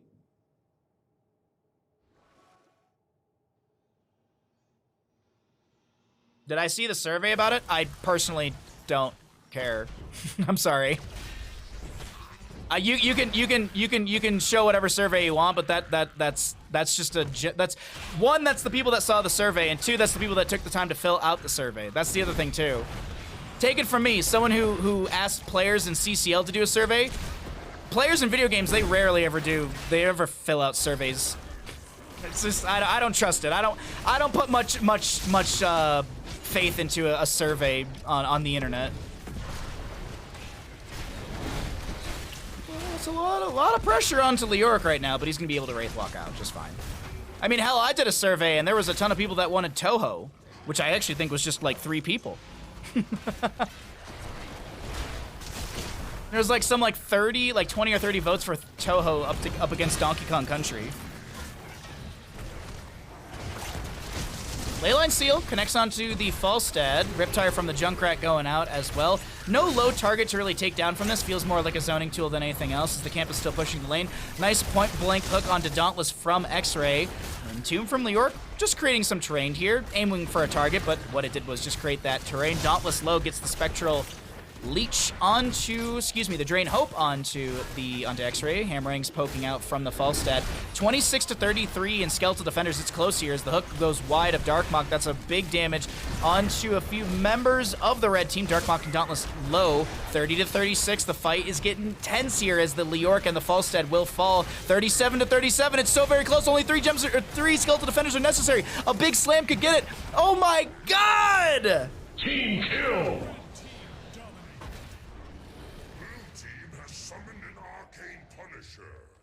Dear Lord, I can't believe that it was that close.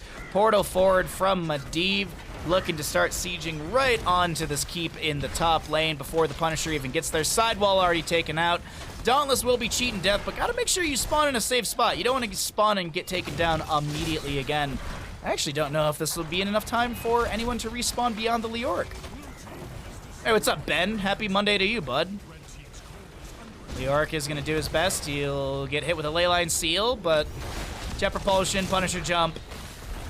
He is Wraith walking around, but this is going to be the end of it. Falstad will be in. Oh, he's got Gust. Hanzo Arrow going out as well. Leoric is low. Yeah, I don't think there's much you can do here. And Medivh cheats. I mean, Medivh wins. GG, well played.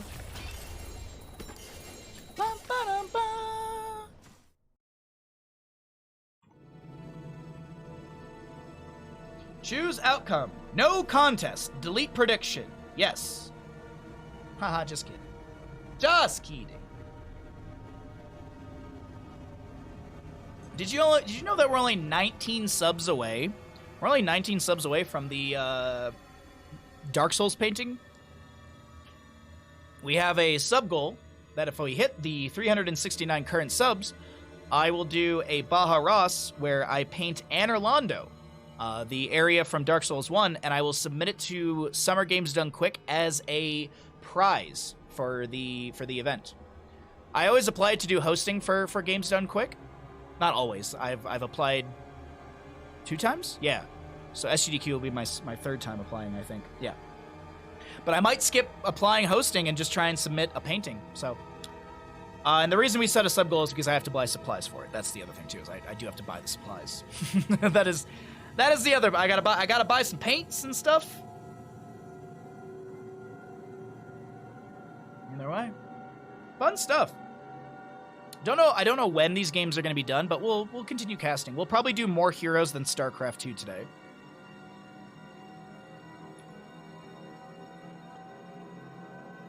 There will definitely be a point where the EU people are like, all right, that's it for me. I'm going to bed. It's definitely going to be that point.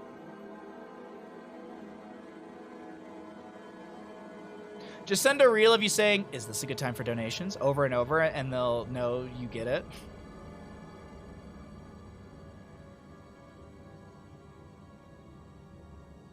By the way, the possibility exists to hop into team comms if that's something you care about.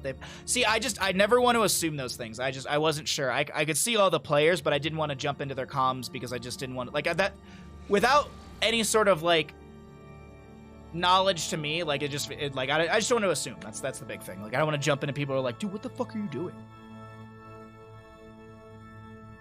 Get out of here, you silver!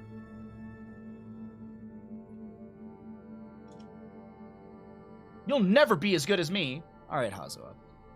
That happened. Yeah, I met Leon Black once, and he suplexed June through a glass table. This is at BlizzCon. This was at the super secret Blizzard party that some people got invited to. So we were sitting there having beers. I was talking to Kid Kerrigan, and I went over and sat next to Leon and Fan and June.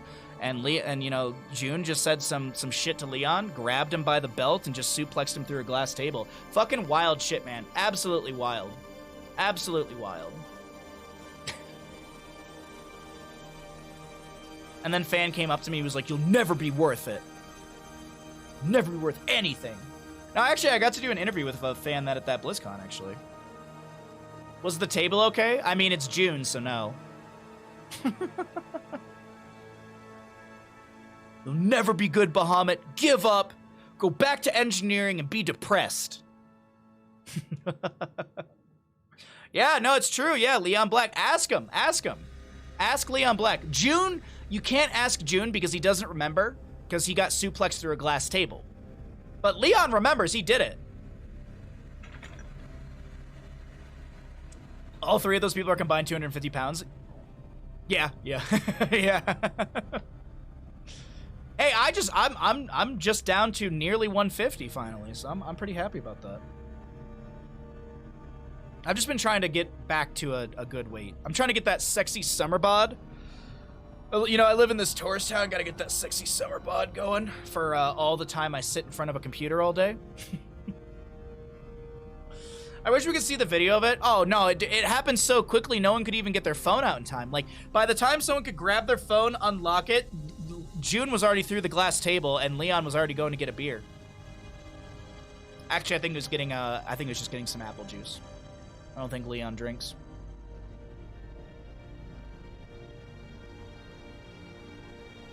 Do a bunch of shrugs, pop those traps for the beach.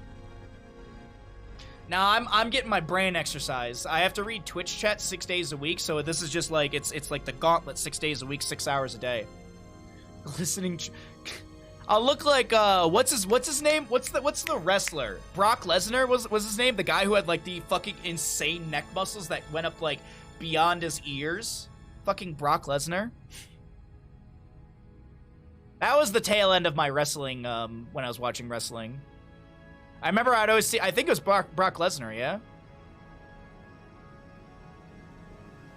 Baja flexes his whole brain, the whole skull wrinkles. Yeah, it does. Yeah, that's why I get so many headaches. My mom used to say Brock Lesnar looked like a living He-Man figure. Wildfire, you're pretty on point with that statement. Your mom's pretty on point with that statement, honestly. I would agree with her. I think that's a very good way to put that.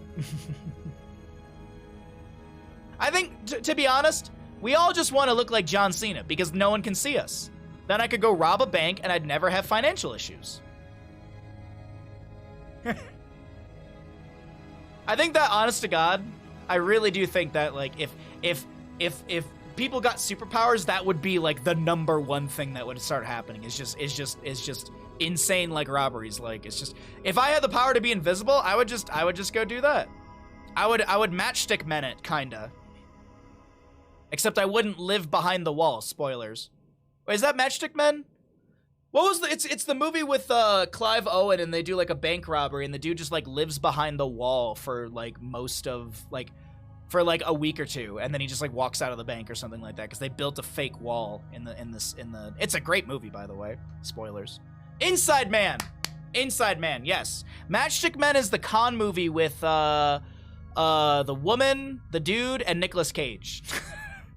I remember because there was like I think Matchstick Men is the one where it's like the two dudes are con men, and then like this girl she wants to be part of their con group, but she turns out she was conning them the entire time or some shit. Really, like that was a great one. What I will recommend highly, and you might sit there and be like, really, Bahamut? You're gonna recommend a Nick Cage movie? Yes, Willy's Wonderland. I think it's on Hulu.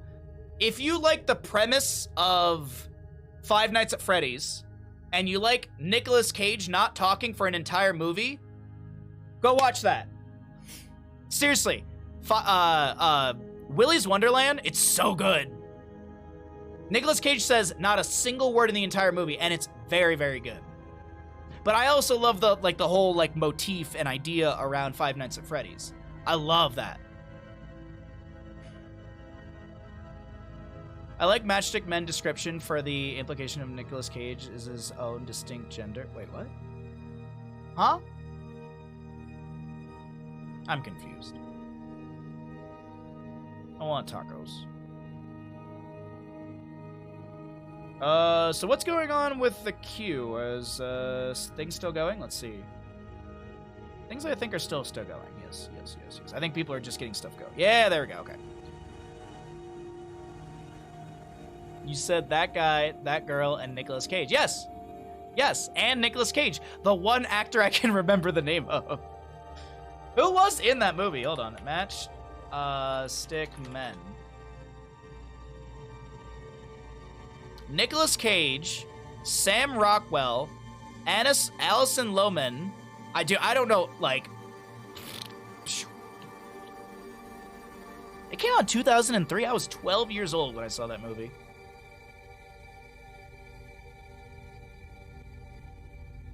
I describe movies like that.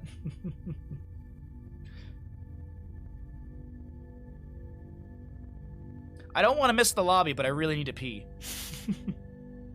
That's where we're at, everybody. That's where we're at. I'm trying to wait for a lobby link. I think they're making a lobby. Excuse me. Oh, sorry. All right, I think I have time. I'm going to run to the bathroom really, really fast. Okay, chat? Don't go anywhere. I'll be right back, and then when I come back, we'll get into another map, okay? BRB. Buddy Boy, Other Guy, and Matt Damon.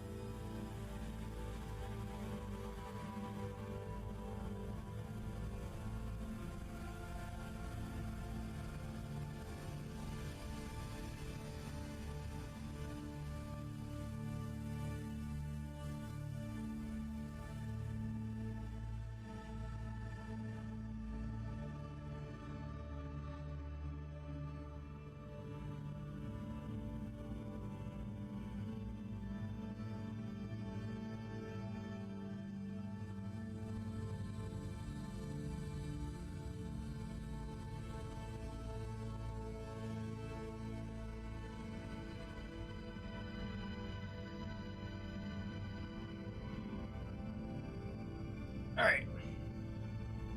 You know that guy that played X in the other movie? You mean Vin Diesel or Ice Cube?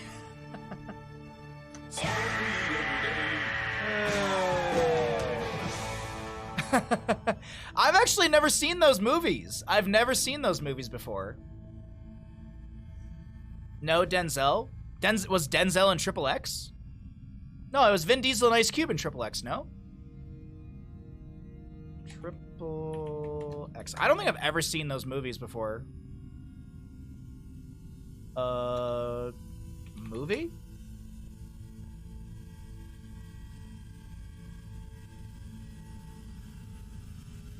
There's Triple X 2002 with Vin Diesel, Samuel L. Jackson.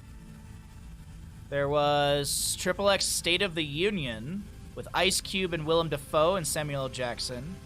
And then Triple X Return of Xander Cage, Vin Diesel, Donnie Yen, Tony Jaa? Really? Huh. Tony Jaa's great. Yeah, I did not know that there was a third. I thought there was only two. Triple X movies are fun. Action movies. Oh yeah, like I would go if I would go into watching Triple X like I'd be going into watching Fast and Furious movies. Like I'm just here to have a good time. I'm not here to turn on the brain. The brain is turned off. We're just cargo boom action yay. I think like Fast and Furious movies are like very much a guilty pleasure of mine. I love the Fast and Furious movies. They're dumb, the plot is stupid, but fuck, man. Cars go boom fast. I remember seeing the ad and going, who thought this was a series to revive? Baha, you're not missing lobbies? Nope. I'm literally in a lobby right now. I'm quite literally in a lobby.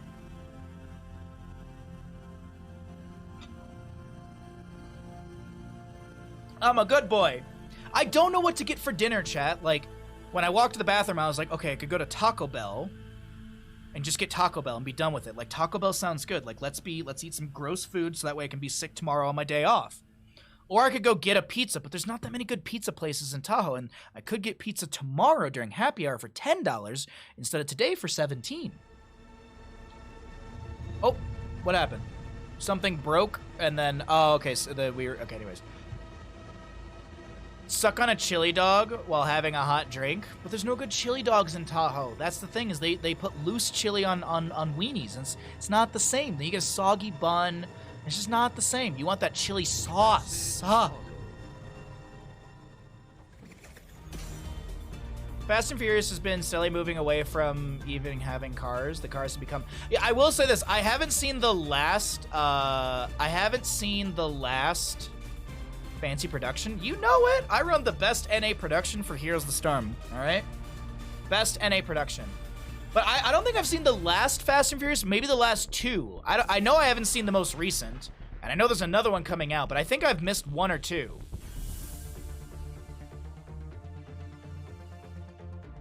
I heard it's going more towards helicopters. Rebrand Fast and the...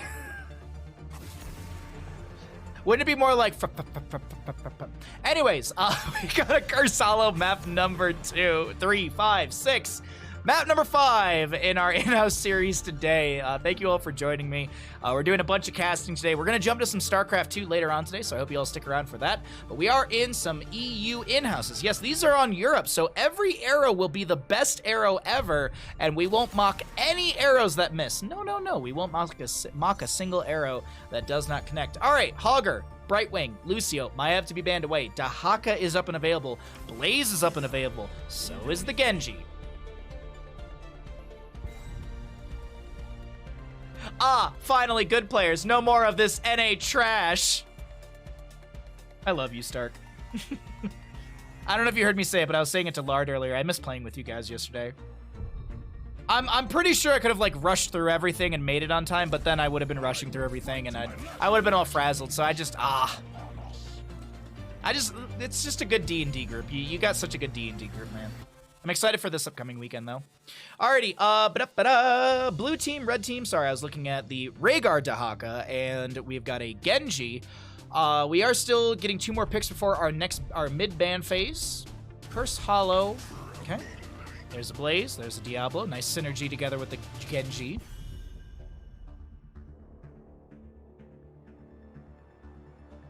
It was a highly emotional episode. We also met an NPC called Turn the Magnificent. I want to make sure I wasn't... Is it Tum or Turn? I can't read it. Like, my eyes are making the M look like an R. Tum, thank you. Okay. Seriously, literally from here, it looks like T-U-R-N. It's not your fault. It's just the font in my eyes. So Tum the Magnificent, who had a factory filled with frogs. Frogs! We're about to dive off a mountaintop into an enemy stronghold. Good times. Wait, dive off a mountaintop into the strong... Is that kind of like... You remember in Bloodborne when you have to jump off the bridge into the fight with Rom? Or even in Dark Souls 1 in the DLC area, where you jump off the bridge to get back into the normal area in Painted World? He's a highly round orc. Sounds cute. Anduin Murden to be banned away. Sorry, my apologies. Didn't talk much about the mid-phase bans. So Anduin, no yoink potential for the enemy. So I wonder, if there's no Anduin save, are we going to be looking at, like, a Leoric and Tomb? Is this another Stitch's Hook? I know Anduin in general is just really good as a healer, but is there something that they're going to be looking for? We're going to get some dive here. This might be... I could just see Sanctification, but Tyrael Judgment's really good, too. Banduin. The bridge is out. What bridge? Victory for the Forsaken. You know, it's the... Ooh, I love a Tyrande. I think she's so undervalued as a healer. Just keep autoing. Just keep... I think she's fantastic. One of the... I very much enjoy just watching Tyrande games because I feel like they're very aggressive. Is it hollow? I always mess the spelling up.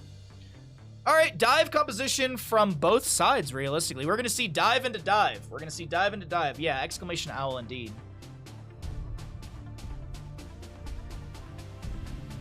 Oh, Jesus, warrior.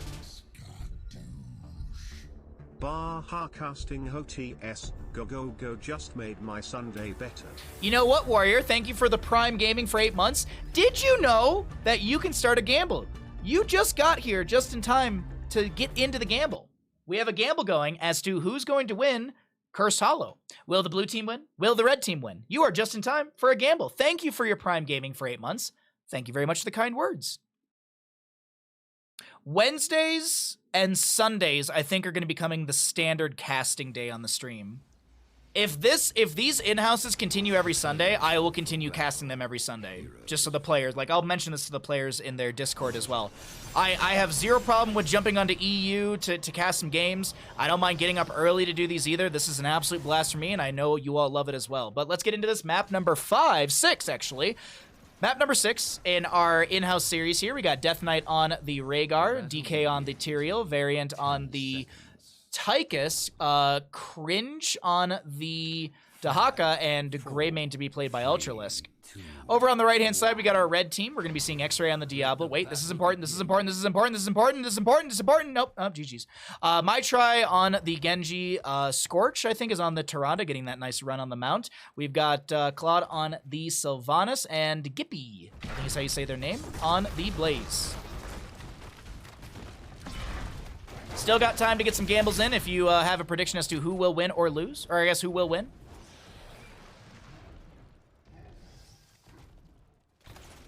They can't dive us if we dive them first. Exactly, ISO. Exactly. Tychus gonna start minigunning this the Sylvanas. I'm looking at the minimap and the running Tyrande, but Greymane, he's fine. He's fine. See? Drag, not connecting. It's like the who will dive the divers? Who will watch the watchmen? Camp timing really good here from our blue crew. Excuse me, I was just drinking some water. As we do have a... Is it tactical advantage? That's not right. Press the advantage for the Tychus. So he'll go from a 4.5 range to a 5.5 range with his auto attack. You can actually see the breakdown right there as he's got an attack range of 5.5 right now. A little extra safety for our Tychus player as the Greymane tries to keep the Inner Beast active. You see the glow on those weapons actually still going right now. Ultralisk keeping that Inner Beast up and available. 15, 16 plus hit combo. No, so you're good. I knew what you were saying. I literally just corrected it as I was reading it. I knew what you were talking about. No worries. Fire Stomp from Diablo. Still no level 4, so no Soul to Flame. That's pressure onto Ultralisk as the cleanse from the Rhaegar comes through. But the first kill will be, second kill actually, will be over to the side of our red crew. And they steal away the camp. Sylvanas to be lost in this mixture. Tyrael, I think he got, did he get some cooldown? Yeah. I think he did. I think he got some cooldown onto his death timer. Wasn't looking to see if he actually hit an enemy hero with that. But anyways, Blaze still just chilling up in top lane, getting some siege, getting some soak, getting some lane pressure for his allied team. Doing really, really good. Looking at some of the other level 1s, we have got the Lunar Blaze from the Tyrande. Now, this is really, really good for the 30% range increase. This is a passive upgrade. You get that immediately. The other thing that you get is the 5% scaling per lunar flare that connects up to 150% increase. So a little extra damage in the late game, but the big thing in my opinion is that 30% range really allows the Tyrande to set up stuns that Diablo wants to go in deep for, or maybe Genji Sylvanas diving as well. Cringe going to be fine here in the bottom lane. Looking at the Dahaka really quickly. Where are you hiding, Mr. Dahaka? He's got Brush Stalk up and available if you are wondering, so he can Brush Stalk into this engagement. Fire Stomp from Diablo will scout out. No Soul to Flame! We're going to see Sacrificial Soul, sending a hero with Shadow Charge grants 10 souls and 20 armor for 3 seconds, while at 100 souls increase the armor to 40. As always, I always like to specify, when it says armor, that means physical and spell. The only time when it's one specific type is when it specifies. What if it were to say, like, gain 40 physical armor or gain 40 spell armor. So I know these are things I repeat a lot on the stream, but sometimes there are new viewers, sometimes there's viewers who don't know these things, so it's always nice to educate. And if you do know, good. You are the smartest little cookie. I'm so proud of you. You're the best. You're going to be Grandmaster in no time. That sounded condescending. It sounded a little condescending, honestly. Tissue Regeneration, 2 stacks. We have Master Assassin, 1 stack for the Tychus. Keep in mind he's got that passive 10% attack speed. Does affect the Odin as well, so could see another 15% if the 15 kills are had. Now, you only get that 50% once you're done. It's not like Zul Jin with Headhunter level 1 where you're getting that 2% per stack as it goes along. Great follow-up stun from Tyrande. That's what I was talking about with the Lunar Blaze 30% range increase. Scorch was able to land a Lunar Flare from here in lane all the way down around the objective area down over there. Can actually showcase it really quickly how that range, look at that range, that yellow circle around Tyrande, quite good if I do say so. There's also physical armor versus physical armor versus heroic basic attack. The first works tower. Yeah, oh god, yeah, that is true. That is true. That is true too. Yeah, there's a lot of that. There's a lot of nuance. It's a lot of nuance. One could say the nuance is a nuisance. See, I was sitting there wondering why my viewership has been dwindling over the past few weeks, and it's not because I've been trying to learn StarCraft 2 and put a new game into our list of games. It's because I make bad jokes consistently. That's why. Let's cycle through the other numbers, get an idea of what those look like as we are waiting for 10 talent tiers and about a level and a quarter for both these sides. So that's a scout into the bush from the Tyrande, some shurikens from my try. Second objective of the game, Dahaka still in the bottom of the map, looking really quickly. He's got the brush stalk in 5 seconds. Don't even know if, no, Genji gets 1 delay, okay. Genji with 1 delay. Half a level to go for level 10 to the red side, who most of you have believed in. It's a 1 to 10-ish payout if the blue team wins.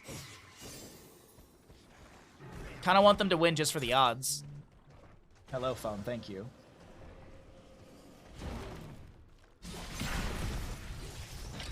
Jet propulsion shy of the Tyrael. Claude? No interruption. All right, 2 out of 3 of the curse points, or the tribute points, to our red team. Tychus in top lane being threatened. Here comes the slow from the Blaze, the sustained damage of Genji, and Sylvanas locks down the tower with black arrows. Another kill over the side of the red team as they already have 10 talent here. Starfall, Bunker, Mind Control, Lightning Breath, and X-Strike.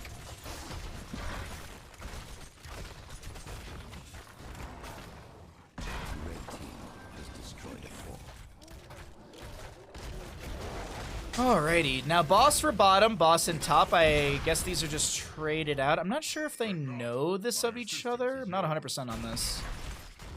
I think it's just assumed that this is a boss trade between both sides. Well, Toronto's definitely going to see this now. Lands the owl onto Ultralisk. Faster boss in bottom lane, but still, tribute for the bottom. Now, if the members of the red team can get this tribute, that would be huge for them. Another Sentinel to go out, seeing that the boss is finished out completely and it's in lane. Everyone's pushing. Dahaka's in mid. He burrows for a second. Does he have... No, he doesn't have the Lurker Strength. That's a mind control. It's a dead. That's dead. You dead! Oh, wait, hold on. I have a button for that Dahaka really quickly.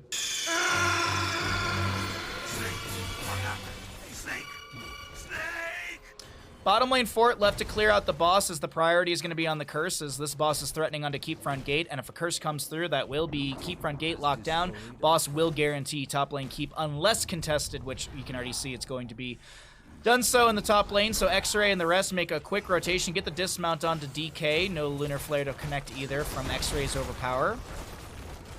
Blaze pushes up mid, boss and bottom. It's dropping down here, but we see the drag not connecting from the Tychus, as there's, or from the Dahaka, excuse me. Lightning Breath from the Diablo. Really good Lunar Flare as well. Starfall from the Tyrande getting some great damage out as she finds the kill onto the Rhaegar. Boss in top lane is going to be cleared out by Ultralisk as the keep took no damage, but now here comes X-Ray. Jet Propulsion meets the overcharge, and DK is lone in this defense as the Tychus needing to back away in the Commandeer Odin.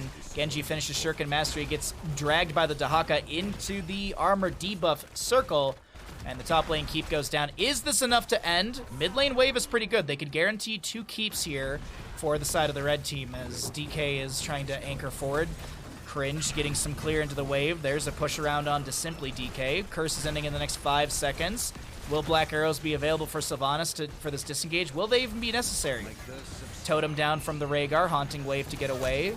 Curse Bullet onto Scorch, Jet Propulsion to build a window. Tyrande going to try and just auto-attack her way through all this pain, and is doing a great job of it. DK trying to get to the backline. There's the Ancestor Healing onto Death Knight. Self-cast right there as the Mind Control doesn't connect. Cringe with the drag onto Diablo. Simply DK coming in as well, but now the flank from the Rhaegar. Not as sure about that play from Death Knight, and mid lane keep shall fall. Black Arrows making this even easier for my try and the rest. Boss is up in bottom in 2 minute 30, 2 minute 30 for the top. Next objective will be top center, 0-0 on tribute points. Feel like it's going to be some split for some camp clearing, for some camps to be grabbed and some waves to be cleared out. Oh wait.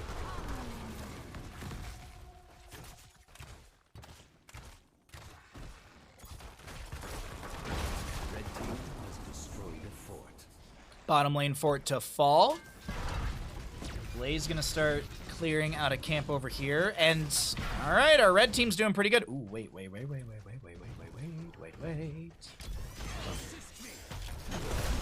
Greymane wants assistance in killing Blaze. Oh, that's not gonna happen right now. Dahaka's gonna brush talk into the flank. X-Ray gonna be trying to bop people around. Isolation connects, but no drag.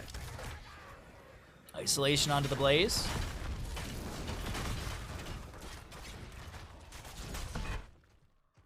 Next tribute, top left, as I had mentioned, should be announced soon. 16 talents here, real close for the red team.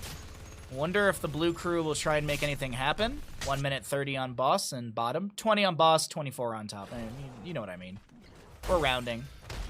Tyrande will see this right there. There you go. There's the vision from the owl. Will there be an invade? That's the real question that we want to answer. I don't think so. The positioning in the map didn't lead me to believe that. Yeah, it's going to be 16 talent here. Another Sentinel to go out from the Tyrande. She didn't go in any sort of harsh Moonlight or anything like that. It's going to be Ranger's Mark and Celestial Attunement. Mostly just going for heals, as well as the Lune's Chosen at level 4. Lunar Flare, just trying to read if the Tyrael steps up. Here comes Diablo, Mind Control onto Tyrael, Jet Propulsion from Blaze. Now Diablo has to Shadow Charge away as he's so very low. Gets bit in the butt by the Rhaegar. Has his souls to respawn, only consuming 75 out of the 100 because of the post-10 value. And I think this is going to be a tribute given away. Genji with a little bit of harassment onto Dahaka, but I don't think Genji gets a kill. Yeah, it's just a little bit of harassment. Will this? Doesn't get the interrupt because no piercing value. No piercing Sentinel, so no delay on that one, but it's not that big of a deal, as I had mentioned. The reason that the red team is chasing so aggressively into this is they've got a Talontier advantage for the next half a level. They want to do something with this, but the blue team has recognized that, and they'll play it respectively safe and back off until they can make something happen. But speaking of things happening, Tyrael checking. There's going to be the Holy Ground as well. I'm speaking of things of happening as I was thinking we're going to be backing off for a boss. And actually, I think that's exactly it. Backing off for a boss. Yes, no, yes, no, yes, no. Dahaka's over here. Dahaka is Giga by himself right now. He is... I get it, he's isolated. He used isolation on Blaze. There's a mind control from Sylvanas. Jet Propulsion will connect the follow-up Lunar Flare, and there's the Swift Strike through to find the kill. Swift Strike to get the Swift Strike reset to try and chase onto DK. Diablo goes in for the Shadow Charge overpower. Manages to land it onto the Tychus, who will be Jet Propulsion by the Blaze with that Collision Course. Yeah, Collision Course. Extra damage from that one. The chase is in. That's a Jet Propulsion. That's a kill. Overpower onto Tyrael. They'll go down. 42 seconds, 41 seconds. Wow, 13 seconds of death timer reduction from Tyrael right there. Ugh.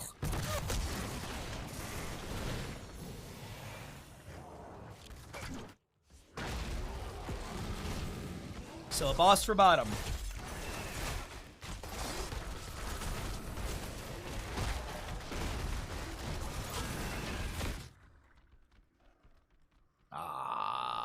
No hit. Boss for bottom threatens onto a keep front gate, but do they just probably double boss off this, I would assume. Just showing vision between the two really quickly. Alright. Sylvanas gets... Oh, maybe DK as an interrupt? Oh, X-Ray does scout out the Tyrael. We see the brushstock in from the Dahaka. That's rough. Once again, a Tyrael will go down. He doesn't get really any death timer reduction, I don't think, because of the bunker from Blaze. We got a huge wave massing in bottom lane. This might be the last fight for the side of the blue team, because our red team is just cleaning up. X-Strike onto the Dahaka, who gets a drag immediately. The Tychus will fall. The Jet Propulsion comes through. Alone, Rhaegar tries to make it back, but that right there is going to be a full wipe. The red team will take map Curse Hollow. Blue team's core is under attack. Is the boss going to join in? Nah, it's too busy taking down a keep. Tyrael's back, but I don't think he's going to be able to do much. Yeah, Tyrael recognized. You got to save the KDA. You got to pad those stats. Blaze just carrying today? I don't know about that. Blaze lost a game. Could you consider that carrying?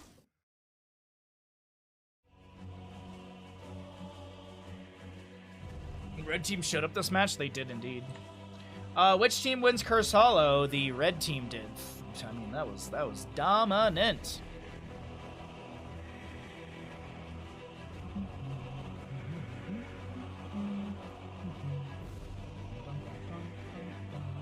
Bum bum bum bum bum bum bum bum bum bum bum bum bum.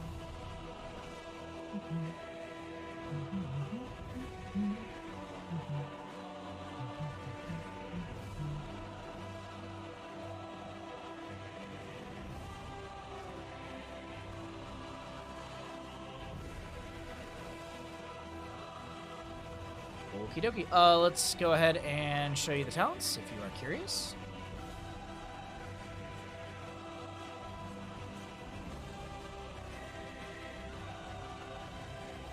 Was that just a poor comp matchup? Like, what happened? Because the blue never looked remotely good for a win there?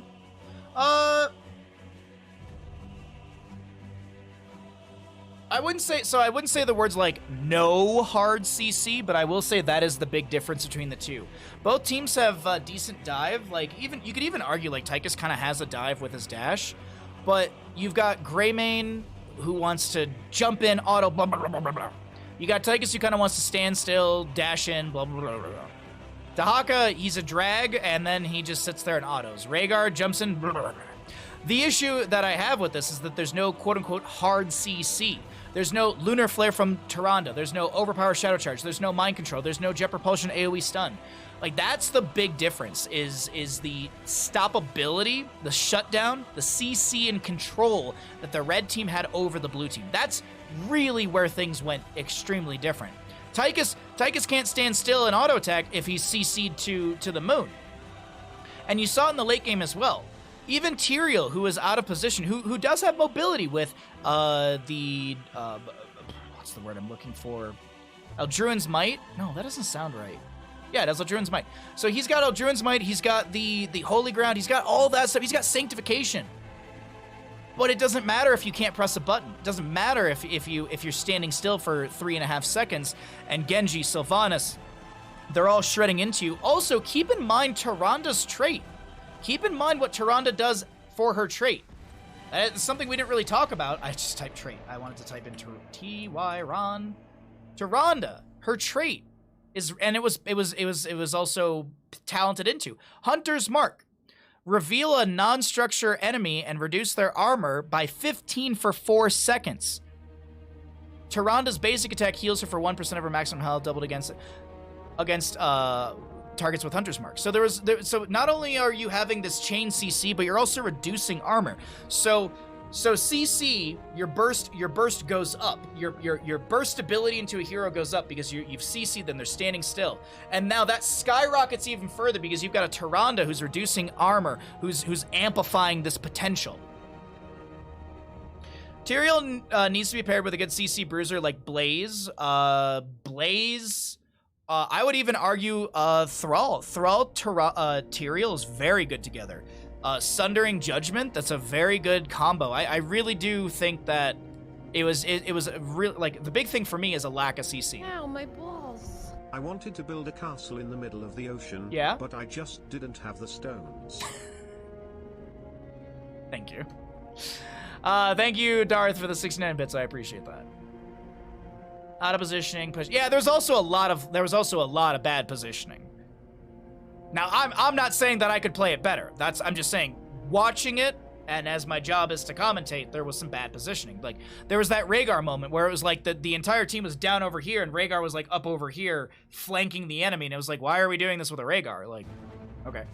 So, probably miscommunication, maybe just, you know, it is what it is, so. Overall, still, I do have to say this. Regardless of the outcome of that game, we are still getting some fantastically fun Heroes of the Storm action today. That is the truth in all of this. We've had 3.5 hours. I've been sitting here just going through these games for y'all. And I hope you're having fun. I hope you're all having a great day. I really do appreciate you all being here. I really do appreciate these being organized. As I said throughout the day, and I'll continue to say, if these games, like, if this does continue into future Sundays, I will continue doing this. If there are people who want to play the games, I will be here to cast them. Like, if this is a standard thing on Sundays for EU, I have no problem loading up the EU server and jumping in and doing some commentary. I personally love doing it. So hopefully we get more of these in the future. I'm hoping that, like, Wednesdays and Sundays can just be casting days. So, like, Wednesday we'll do all Heroes of the Storm casting. Sunday will be Heroes and StarCraft casting. Thursdays will be dedicated just to StarCraft because we are trying to learn the game. If you have any sort of interest in StarCraft at all, if you're enjoying the stream, be sure to come by for those other streams too. We do more than Heroes of Storm in the stream. If you want to watch me belittle people in Twitch chat when they come in and try and ruin a game for me, come by on Fridays. Fridays are the variety day. That's the day when people like to come and spoil games. So it's a great day to come by and watch me just kind of mock people that come into my stream to spoil a game when I never ask them their opinion.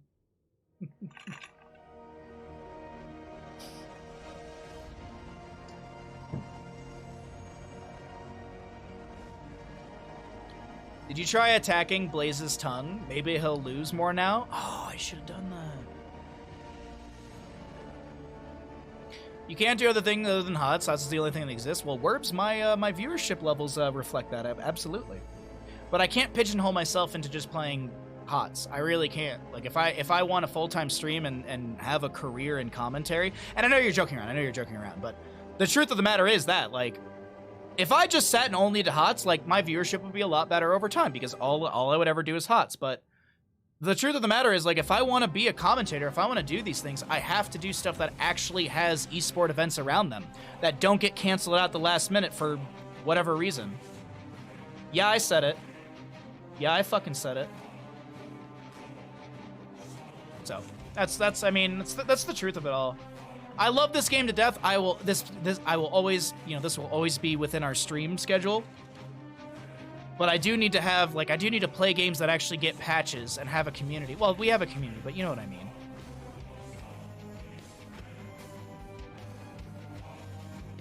And I know someone's typing like, well, StarCraft, you know, StarCraft just got a patch, okay? At least StarCraft is getting a patch. Baja casting Smash Brothers. Oh, dude, I love Smash. I absolutely, like, if I could actually sink myself into the fighting game community, I would in a heartbeat. I love fighting games. Fighting games are awesome. It's not the lack of community, it's the lack of dev team that's holding HOTS back, yeah. It's a mixture, though, because, like, if you don't have patches in a dev team, there's people who just leave the game. Like, I will never forget, like, the day that HGC canceled, I knew so many people, they left HOTS, they went back to League. They were just like, oh, I'm done. Like, if there's no HGC, if there's no, like, esport competitive realm, then there's nothing else in this game for me. And everyone's different. Like, there's people who look at this game, they're like, well, it doesn't get patches, it doesn't have community. Yes, it does. We have many communities. We've got, obviously, this Raven Court right here. We've got NGS, we've got Heroes Lounge, we've got Nexomania, we've got Girls Gang Squad, we've got a slew of other things that I don't remember. Like, it's, yeah, there's so many. There's so much, for sure. What are you talking about? HOTS gets updated consistently. We are waiting on a lobby, everybody. We are in a lobby. We're just waiting for players, and then we're going to get going into Dragonshire map number 2.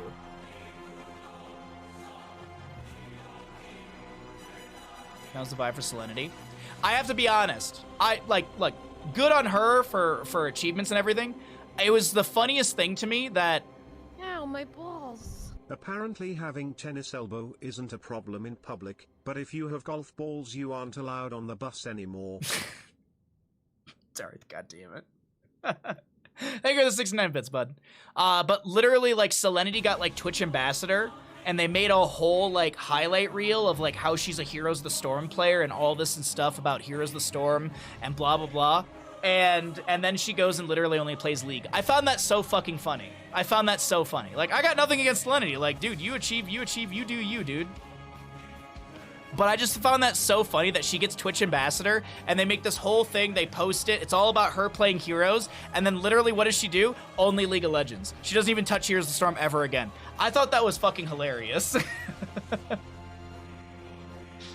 Like, Twitch was like, oh yeah, we found a new streamer that doesn't just do League. No, all they do is League.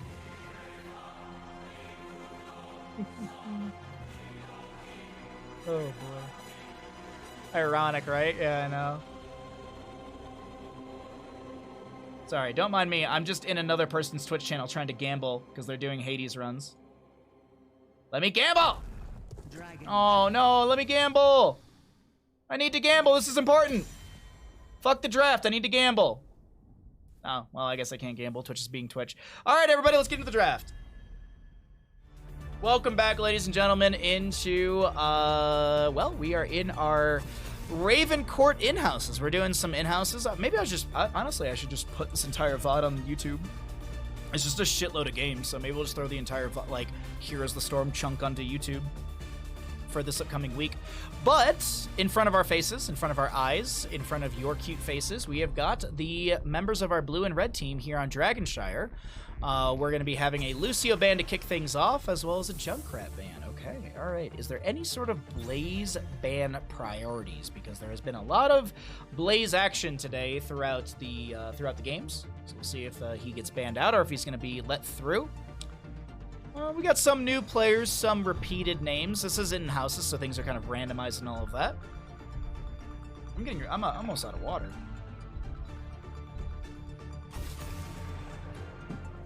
Diablo band away.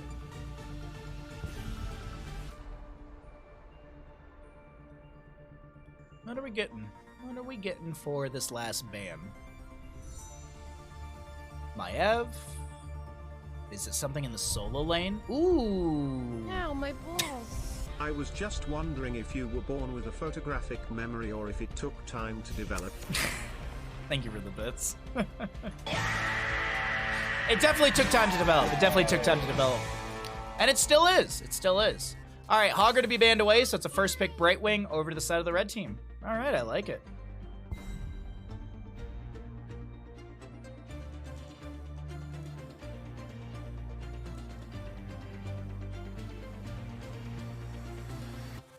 Whatever. Alrighty, whatever. Sorry, I was looking at one of the conversations, and I was like, oh, it doesn't pertain to me. Blaze Genji. Blaze Genji. There's the dive combo. God, it is windy today. Dive combo. It's also freezing in the house today, too. Did I forget to close the door or something? Like, Jesus. What are we going to pair into the Brightwing? So, Dahaka's not a bad pickup for this map. That's some chain CC. There's the Dahaka, too. Okay. Ow, my balls. Yeah? A stenographer walked into a bar. The bartender said, "We don't like your type in here." Dart, thanks for the 69 bits. I appreciate that, bud. Thank you for the jokes. I really like these. These are good. Throwing 71k channel points on the blue team because of Blaze. Wow, you haven't even seen the rest of the draft and you're already. That's ballsy. That is ballsy. How about I do this then? How about I do this? Let's start a prediction. I'll put 5 minutes on it so it has the whole draft. Dragonshire. All right, which team will win Dragonshire? 5 minutes. I'll let you throw your points already. You know what? If you're that confident, put the points in before the draft is done. If you're that confident, I will open up the prediction right now. You got 5 minutes. Let's see that 71k. There it is. Let's go. I like it. All right, we got some odds, chat. We got some odds. There's a 5 minute prediction on this one, so you got some time definitely if you want to wait till the end of the draft. Or if you want to be ballsy, like Porthos said, hey, the cojones on this man. Sylvanas and Rhaegar will be banned away, so we have a Brightwing already. What's gonna be the different hero? Or the healer? We still have had like 0 Stukov, I feel, today. I don't think we've had a single Stukov. There's another Anduin. Muradin to come through as well. Good follow-up CC on top of what else has been built. This is actually shaping up to be a pretty good draft for both sides. Everyone's kind of ticking and checking the boxes. Now, I do think the members of the blue team do need a little extra wave clear. And on the opposing side, well, they need damage. If we could see hyper carry like Vala or something like that. The wave clear isn't awful. Vala would be good with that. Or you could see like Greymane Li Ming would be great together. Okay, we'll see Greymane and Mephisto. I still am fine with this, absolutely. Mephisto's great. I have 71 that says he loses 70. All right, there you go. Hey, we got some big predictions for this one. Here we go again. Chromie, burst ability. Okay, so the focus is going to be really trying to kind of dive and burst down Mephisto, Greymane, Brightwing, I would assume, with the Chromie Genji and chain CC between Anduin and Muradin. Probably Blaze coming in later. I think the blue team is the better build in your opinion. They're a little... all right, let's see it. Hey, Becca, what's up? What does in-house mean? English is not my first language. That's okay, Becca. Thank you for coming by, and thanks for asking. In-houses mean that these are games run, like, inside a Discord. So it's... So a good example is if a professional team, like, let's use hockey, for example. They did, like, in-house games that would usually be players on the same team versing each other. So that way they can sort of scrim in a sense. In-house is another word for scrim, practice. Basically, these are games to have fun. You're not on a set team. You're kind of building these random rosters every single time. So everything is done inside the house. Everything is done by everyone who's playing the games. Whereas like NGS is like a tournament series. Or a league where that's run by admins and the people who run NGS or Heroes Lounge. So typically in-houses are, hey, we're playing for fun. These are some good games, and they don't really mean anything beyond winning and losing. That's essentially in-houses. It's for fun games. Scrimming, if you will, is another term for it. Thank you, favorite caster. Becca, thank you so much for the kind words. I appreciate that. All right, I did not introduce the teams, but you still have a few moments to get your gambles in, ladies and gentlemen, as to who is going to win Dragonshire here. This is our 7th map of the day.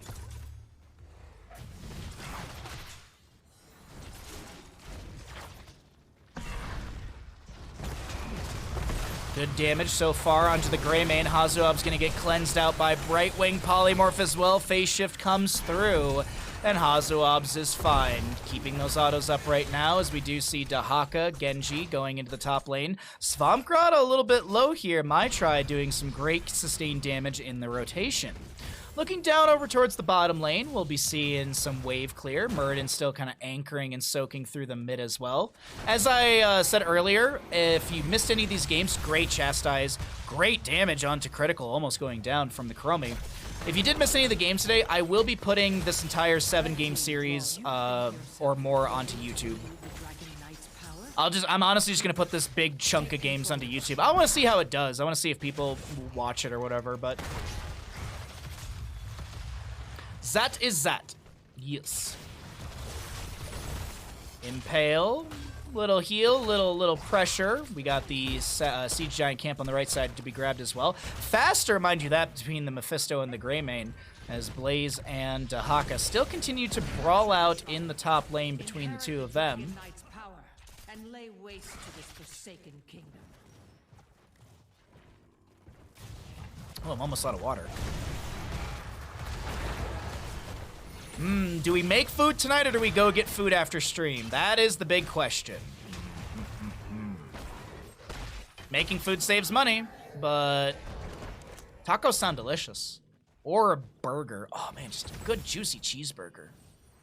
Or I just go out and buy all the ingredients to do cheeseburgers, but then I'd have to dig out the grill, which I'm not doing. I'm not digging 4 feet of snow to get to the grill. Can you have a cheeseburger? Sure, come on over, bud. You just have to bring the cheeseburger stuff. If you bring the cheeseburger ingredients, you know, lettuce, tomato, beef, patties, cheese, I will dig out the grill. I'll dig out the grill. I think that's a fair trade. And I'll make the burgers. I just need you to bring the stuff for me.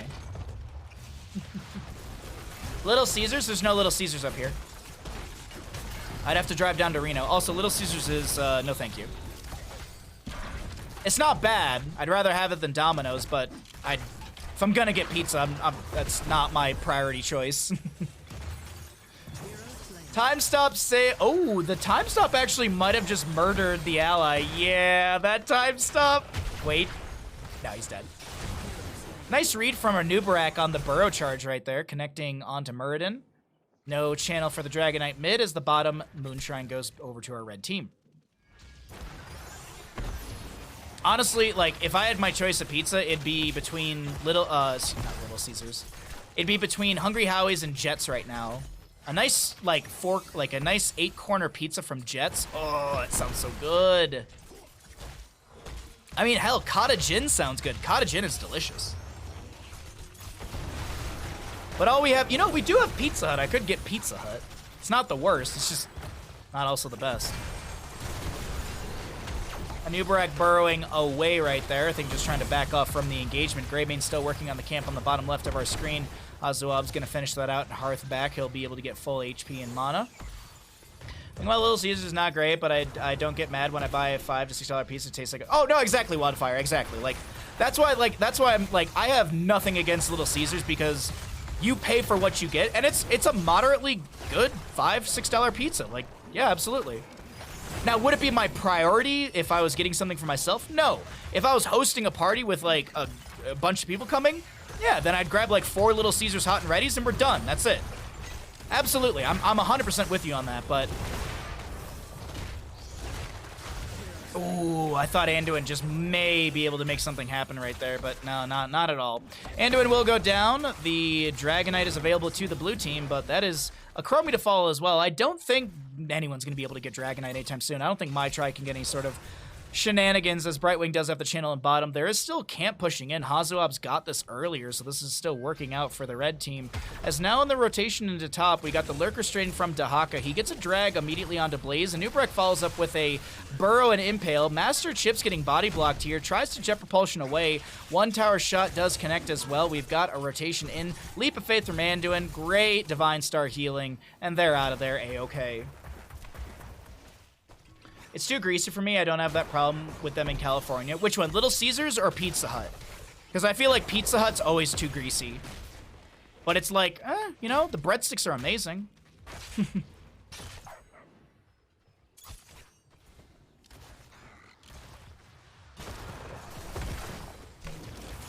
It's McDonald's of pizza places. Yeah, that's a good way to put it. That's a good way to put it. Little Caesars. Little Caesars is a little greasy, absolutely. But then it's just one of those things like, then again, it's a $5 pizza, man. I ain't gonna complain. I mean, if you want to talk about greasy pizza, let's talk about Costco pizza. Holy shit, is that pizza greasy. Oh. I can do like a slice of Costco pizza and then I'm just like, all right, I can feel my arteries. It's good, but it's just super greasy at Costco. Can you tell, chat, that I'm getting very hungry? Can you tell?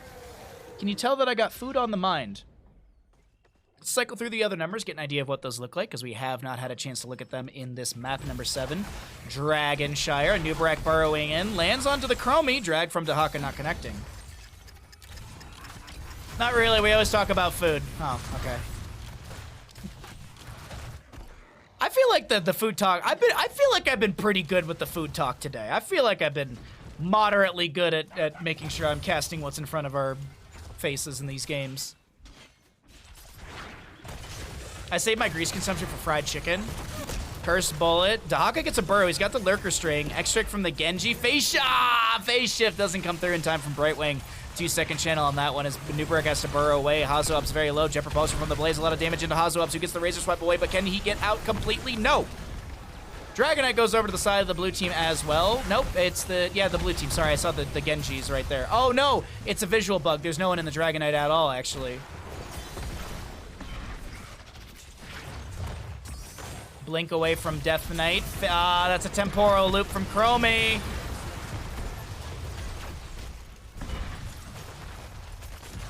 When I was traveling, Little Caesars always on the menu. They tossed out like 8 pizzas every 4 hours, prime dumpsters. Oh yeah, yeah. I knew some friends that back in college, that's what they would do. Absolutely.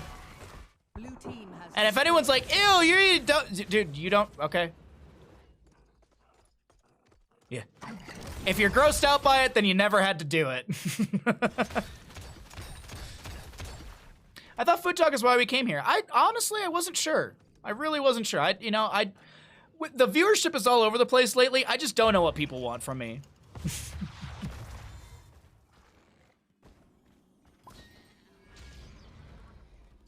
We were talking about what you were going to eat when I left for class. When I returned, you're still talking about what you're going to eat. I'm honestly a little indecisive today. I think that's the big thing. Because, like, all 3 options are great. All of the options are good. It's just making a decision on which one to go get. That's the issue.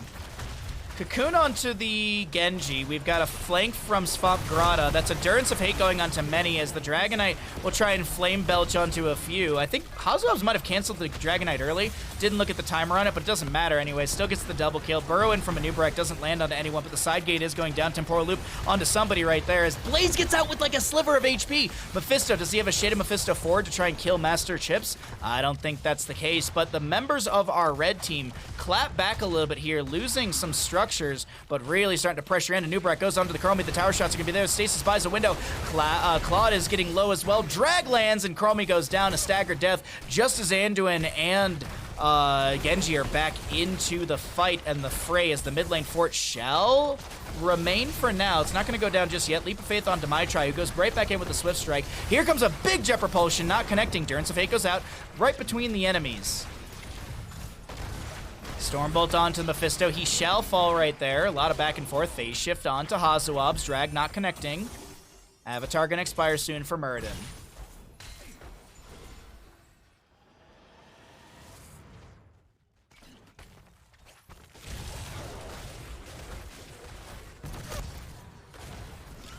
Oh yeah, managers are awful people.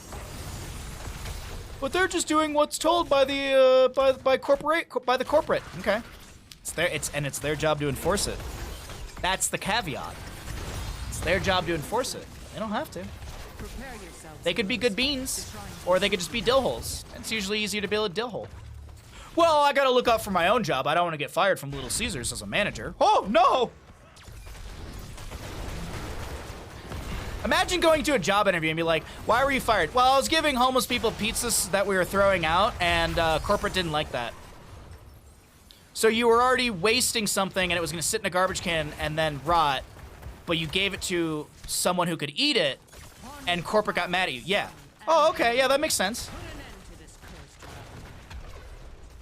You know what's awful about that is Mike Ilitch is the guy who created Little Caesars. He owns the Detroit Red Wings along many other franchises. I think he actually owns the Tigers as well, the baseball team.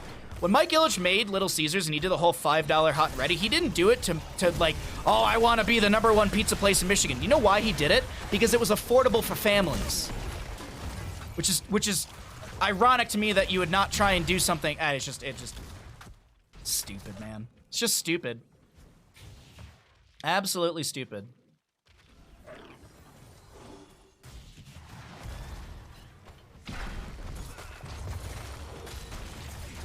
Sorry, I can, yeah, just, it's, the United States is such a free and wonderful country.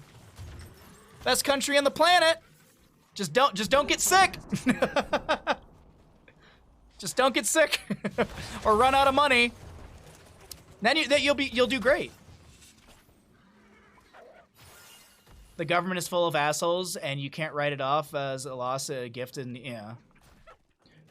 But according to Mitch Hedberg, ducks eat for free at Subway. It's for a duck.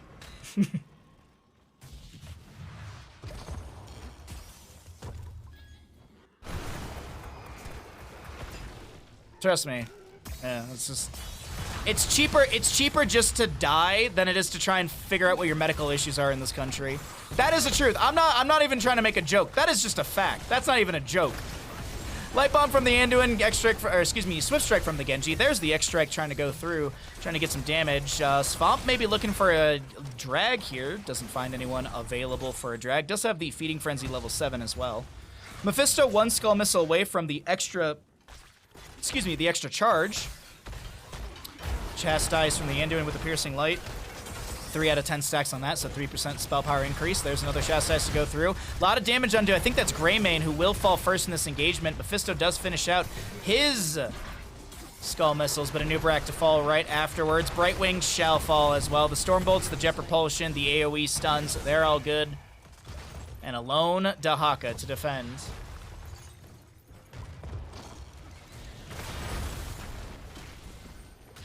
Mephisto Skull Missiles 1 away from being extra is a mood. It is indeed. Dahaka, he's doing some shenanigans down here. Chromie's got the level 20 upgrade for Temporal Loop, the Stuck in a Loop. Temporal Loop teleports the target a second time after the first. Basic abilities continue recharging for an additional 3 seconds. Increase the cooldown recharge rate from 500 to 700. Blazing mid, gets the Dragonite. This might be the beginning of the end.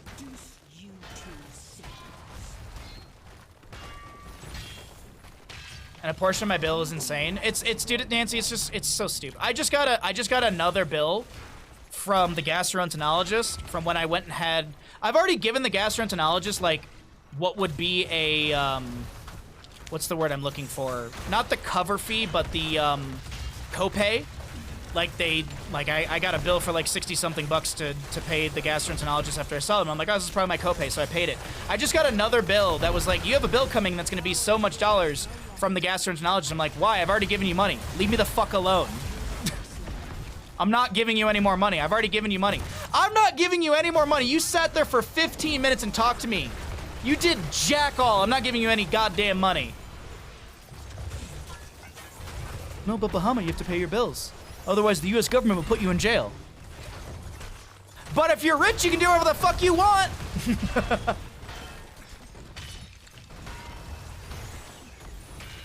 Oh, dude, Worms, I could scream for hours about insurance in this country. I could scream. I could do a. We could replace this entire stream with me just bitching and moaning about the U.S. health insurance scam that it is. Swamp Grotto will fall here. Team kill! And that is going to be another map to the blue team. Dragonshire will fall. A Nubrak Burrow charges in. It's not over yet. A Nubrax, he's going to save the day. It's going to be saved by a Nubrak. Nope, it's a Cocoon. It's not going to be enough. A Nubrak dances. GG, well played. Map number 7 goes over to the side of the blue team.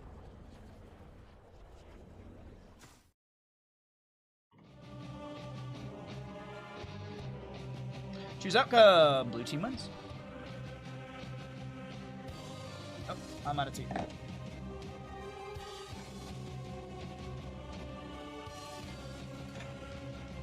that's all my water.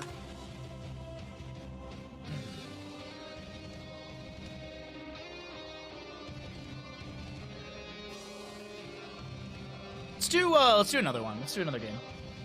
We'll stick around. Stick around for another one. Oh, we lost some subs. Now we're 27 subs away from the Baja Roskilde, from the SGDQ painting. Not a Baja Roskilde, that was yesterday. So that was yesterday.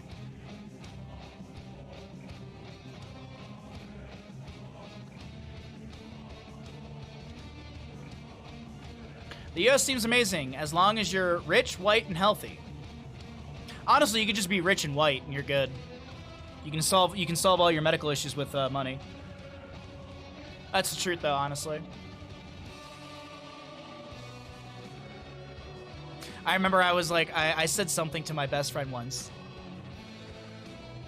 I was just like, oh yeah, you know, it's hard to live in this country if you don't have a lot of money. And he goes, and if you're black. Just. We were playing games together, and he just like we were just talking. I was just rambling about random shit, and then he just leans in the mic, and goes, "And if you're black." I think the inventor of knock knock jokes deserves an award. Yeah? I think we should give them a Nobel Prize. That's good. For those of you that don't know, my best friend is a black dude, so that's the reason he was saying that.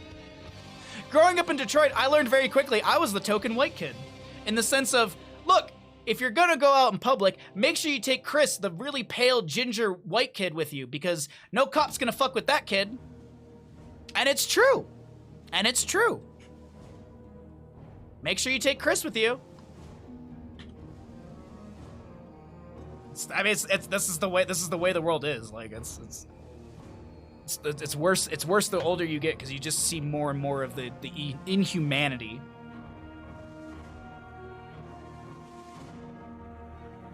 Being rich just matters more?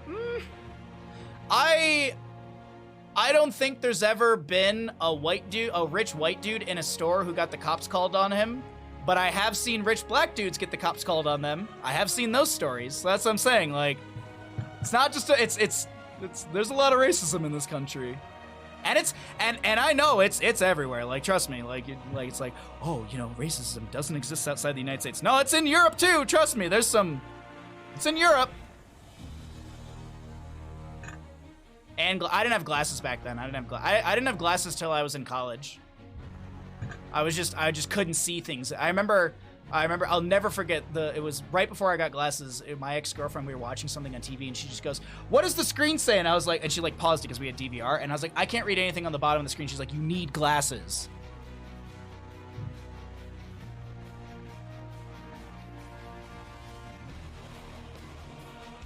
Cops got called on Dr. Trey at his own house because some... Ipsy, there you go. There you go. I'm from Europe. I can confirm racism is also awful here, too. Yep, that's where my family's from. That's where we're from. Trust me, I've been to Europe. I've gone home. I've talked to my Romanian family. I've been at the tail end of the joke. Trust me.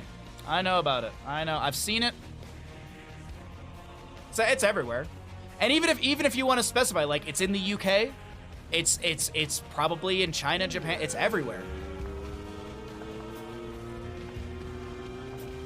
Is that in England? Yes, yeah, Europe is in England. No, the reason I specified is because, you know, the Brexit. Because the English, they're so smart. The English are so much smarter than everyone with their fancy plugs and their culture and their healthcare that actually helps people, that they had to leave Europe, and now they're realizing, like, oh shit, I fucked up. Nancy, thank you for the tier 1 gifted sub. Thank you for 1,439 freaking subs in this channel. You generous human being. Thank you, Nancy, for the generosity. Can confirm we're much better. Bapanada.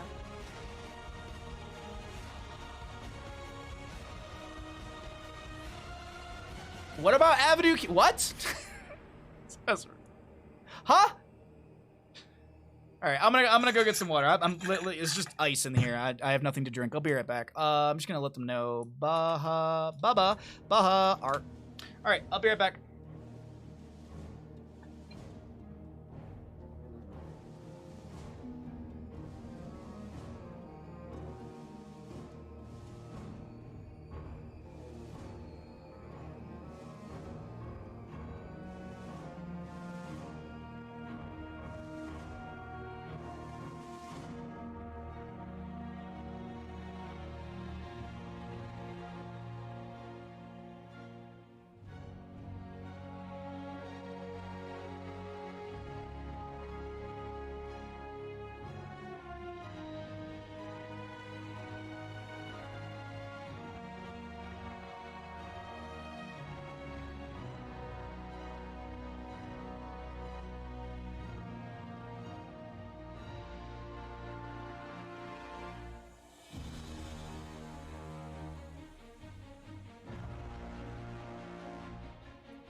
All right, I'm back. Even the British hate the British, to be fair.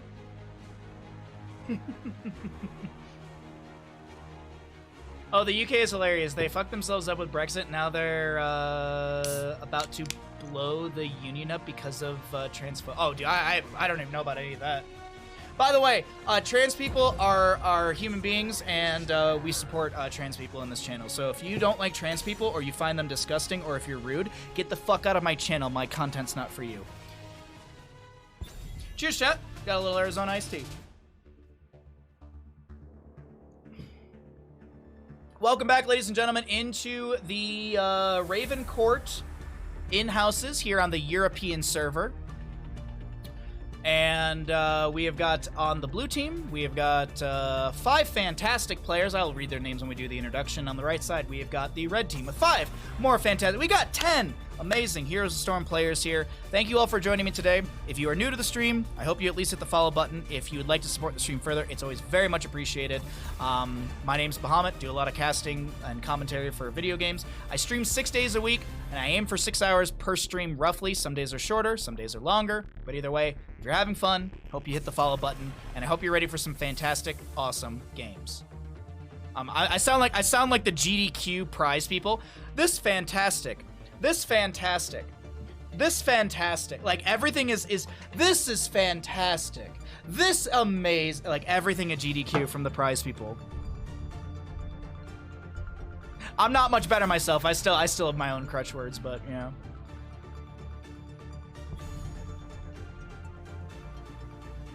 Is High Master SL gonna be dead right now because they're all in houses? I mean, yes? I don't know the answer to that, bud. Sorry. I will fight to my last breath. I guess you could always try and jump into the Discord and try and get into the in-houses. I would say it's probably your best bet. Unless you're looking to climb with points, then of course, you know, then my points move. Fuck yeah, Arizona. The guy, the treasurer, the people who run the Arizona Iced Tea Company, we need to put them in charge of the U.S. finances. That's what we need to do. If Arizona Iced Tea can be 99 cents for God how many decades, we can figure out the U.S. economy by putting that person in charge of it. It's a simple answer. It's a simple answer.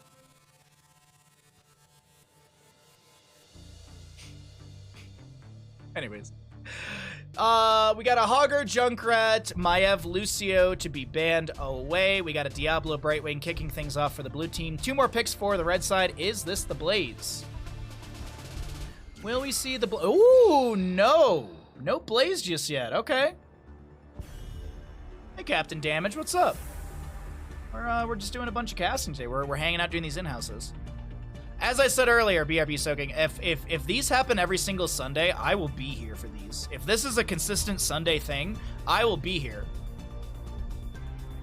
Arizona Tea is 129 now where I live. You can get 2 for 201 at best. That doesn't sound right, Werbs. The only reason I say it doesn't sound right is because there used to be a Chinese food restaurant right next to the liquor store I'd go to. And if you bought the Arizona in the Chinese food restaurant, it would actually be $1 something. It'd be like $1.20, whatever. But if you bought it in the liquor store, it was 99 cents. So I'm wondering if maybe someone's charging extra that they don't technically, or maybe it's just like, I live in California now and there's still 99 cents. I live in a tourist town in California and it's still 99 cents. So that's why I'm like, hold on, that's a little weird. That's like when my friend went to Texas, and in the Texas Hot Topic, he saw Faygo for like $2 and something cents. Faygo is 89 cents. It says it on the bottle. And he was like, why are you charging like 2 something for this? It's 89, like we're fucking swimming in it in Michigan. And he's like, the woman was like, it's a specialty drink. It's like, no, it's Faygo. It's Faygo. There's nothing special about Faygo that beyond that it's cheap and it tastes all right. Sorry, I'm tangent heavy today. Big surprise. All right, I got the prediction pre-written. I'll let the draft finish, and then we'll start the prediction. So a Rhaegar Malthael. Oh, this is a Cho'Gall. Easy Cho'Gall. Easy Cho'Gall. Easy Cho'Gall. Easy Cho'Gall. Nobody tell the Juggalos they'll raise the price of Faygo. Go off. Whoop whoop. Boo! Cowards. Why would blue ban Falstad? Probably because gust value on this map. Like, Falsehood actually is very, very good on Infernal Shrines. Wave clear, Shrine clear. Gust in itself is just a very strong tool. And also that. And also that. Jomain is as good as Cho'Gall. All right, I'm sorry. You know, you might be new to the stream, but I'm sorry. You're getting slapped with a timeout. That is the most rude thing I've ever read in Twitch chat. Get out of here! We'll see you in 696 minutes. Seconds. Not minutes, seconds. How dare you? How dare you? Twitch chat, the gamble has begun. Get your gambles in, everybody. Get your gambles in. Twitch chat, the gambles have begun.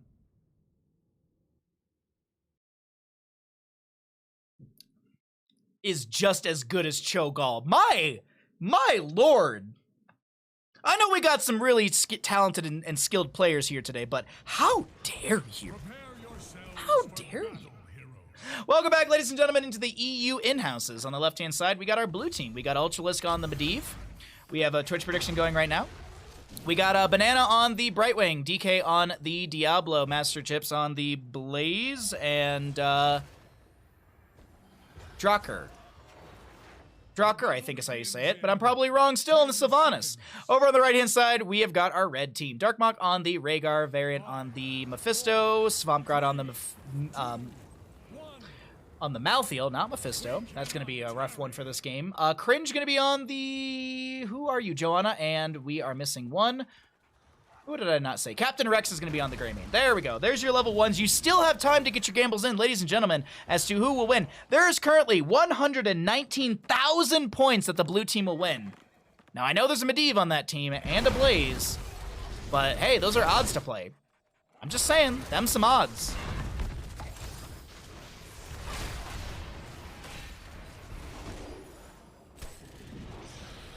It's Porthos has been all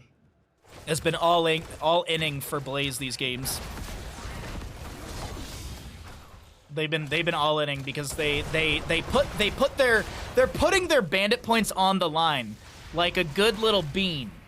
Like, if you make a statement that Blaze wins games and you put those points in the line, that's just mad respect, man. That's just mad respect. I respect people who do that. Now, if you come in here and you're just like, oh, Joanna's just like Cho'Gall. No, you get timed out. And you'll like it. All right, so the top lane's got pressure from Svampgrad on Captain Rex pushing onto the fort front gate. Meanwhile, in the mid to bottom rotations, we will continue to see good soaking between the two. Greymane's probably going to break out of that top. He was just threatening the Blaze for now, rejoining the allies to grab some camps, as we do have a minute and a half to the objective phase. First objective will be Arcane in the bottom lane, so Greymane will start his rotation into camps. Probably grabs this camp, maybe grabs some mid experience or bottom, and then moves over for the Fallen Shaman in the top lane. Over on the left-hand side, Cringe is actually going to force the Sylvanas back. Sylvanas doesn't fully leash the camp, so no health back onto those, but this Sylvanas is getting really low. Brightwing trying to keep some of those pulse healings available as the portal from Medivh is up, and I think this is going to be DK out of there, but the invade into the camp will be yielding the steal as Sylvanas goes down in bottom lane. Greymane finds first blood. First blood. With the Worgen. Cho'Gall is the best healer in HOTS. I mean, he can heal himself pretty good, for sure. Yeah, I agree with that. I'm a forward WWE fan. I have to believe in the shield of Joanna. That one, I don't know what that is. Sorry. I had a small like, I watched it when it was WWF, when I was very young as a kid. And then I watched a little bit when it was WWE. I think, like, pretty much, like, I stopped watching around, like, Brock Lesnar. Like, when Brock Lesnar became, like, it wasn't because of him. It's just, like, that's when I just fell off of watching wrestling, and I didn't try and keep up with it. But there was, like, who's the guy that, was it Chris Jericho? Chris Jericho, was it Chris Benoit, I think was the other guy? The Olympian wrestler who has, like, the whole, like, murdered his family sort of thing, like, hanging over his head the entire time. And Kane was still big. Stone Cold Steve Austin. Triple H was still huge, yeah. was a good 3-man team invade the crowd. Oh, you know what? My favorite was, I don't know, like, I don't remember who was my favorite. Like, I don't think I ever really kind of, like, nailed it down. Hardy Boys and the Dudley Brothers. Oh, that was my favorite duos. And then Mankind was my favorite single wrestler. Mankind, whatever many different names he went through, but you know what I mean.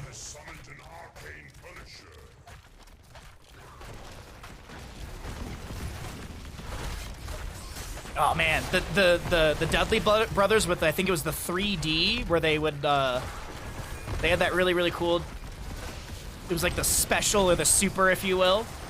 Mick Foley, yeah, he's a great bean. Bottom lane push will continue with the Punisher though right now. Medivh sitting at 18 stacks. He's going to try and keep building those up right now. Portal forward as well. Diablo has the Raven Familiar active from Medivh's level 4 as the Fire Stomps are coming out. Soul to Flame. Good body blocking onto Mephisto, and that'll be another kill in this map number 1. Or this map number 8. Map number 8, sorry. My brain keeps resetting like it's a different best of series. Condemned from Joanna, looking for the slows, does have the Subdue level 4. Medivh is forward here, protection. Greymane, so very low. Medivh, well, 200-something HP for them as well. Christian and Edge were the peak tag. I don't remember Christian and Edge. I don't remember that one. I had such a crush on, who was it? Who was it? It was like the sister of the Hardy Boys. It's like Leia or something. Leia? I forget her name, but I had such a crush on her. Oh. Lydia?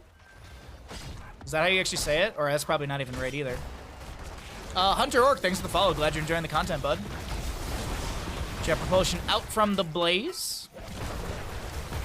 Next objective will be Mortar in the mid lane. Second objective of the game. 10 talent tiers on the horizon. Let's go ahead and cycle through the other numbers.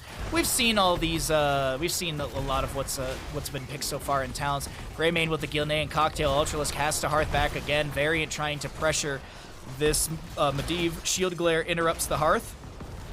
Steal into the camp once again.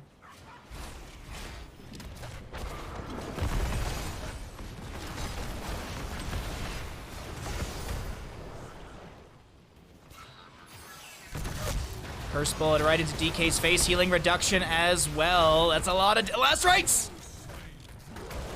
Joanna didn't go healing reduction. That was Mephisto healing reduction, was it not? Gilnean Cocktail through the gate. That's a kill onto the Sylvanas as well. Good double kill. Jet Propulsion from Blaze meets the Joanna. Can she pop an Iron Skin? She's not able to. Diablo does get level 10, so he's got that upgrade for, or the, I guess less required souls is the better term. Leyline Seal into 2. Jet Propulsion to the face of Rhaegar. Ancestor Healing is available. Will he cast it? Does get it. Darkmock using the last bit of mana available for that. Still running in the flames. Those flames hurt. Medivh is done with stacks. Medivh has fully stacked.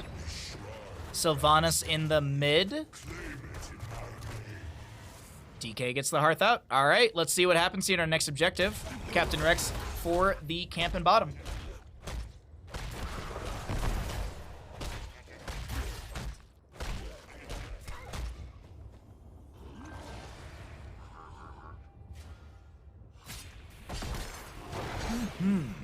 Looking at our... Oh, this is what I want to see as well. Yes, it is. There it is. Touch of Death. Activate to reduce the healing received by heroes afflicted by Reaper's Mark by 50%. Not affected, afflicted. God, that's such a hard difference to understand.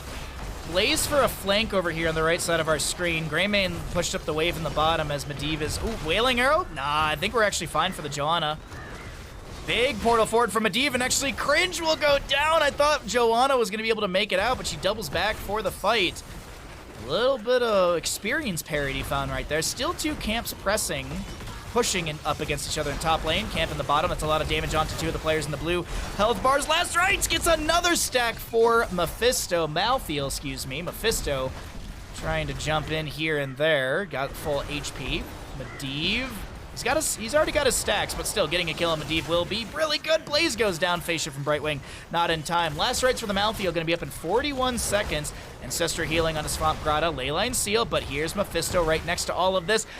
Hey, there's the reset. There's the jump, I mean, excuse me, with the Shade of Mephisto, and Mephisto's able to get that kill. And as I mentioned, Medivh's already done with stacks, so he doesn't lose those, but still, it is always a good feeling to kill a Medivh.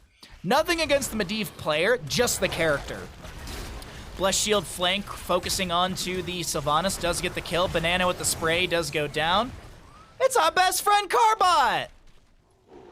Fallen Shaman in top lane will make its way over to the fort over here. Greymane gonna manage that later on as we have the 14 to 12 in levels. 13 talents here advantage to the red team as they press on in through mid.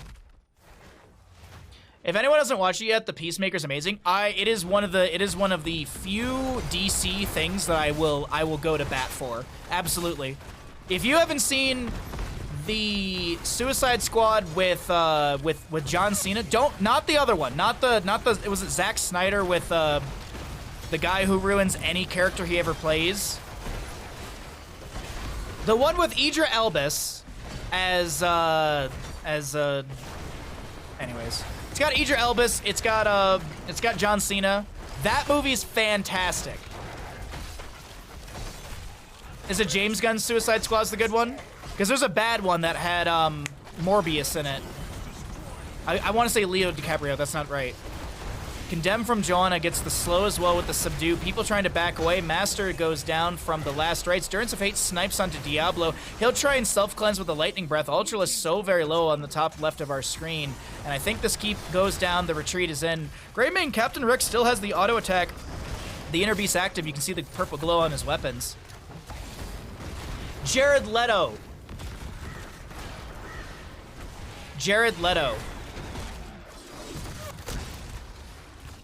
Yeah, the Suicide Squad with Jared Leto is absolutely a trash can.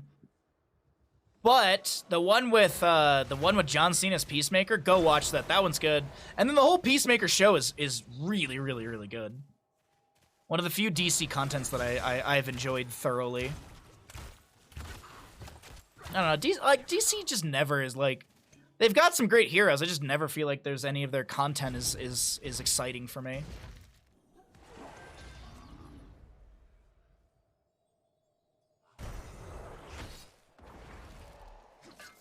Well, yeah, didn't he like do the Joker in that one Suicide Squad movie and it was just horrendous? Are you a doctor? I am a doctor. So stupid. Captain Rex is gonna try and run away here, but I don't think it's gonna work out too well for them. Bye-bye. Oh, Nexus Force is too OP.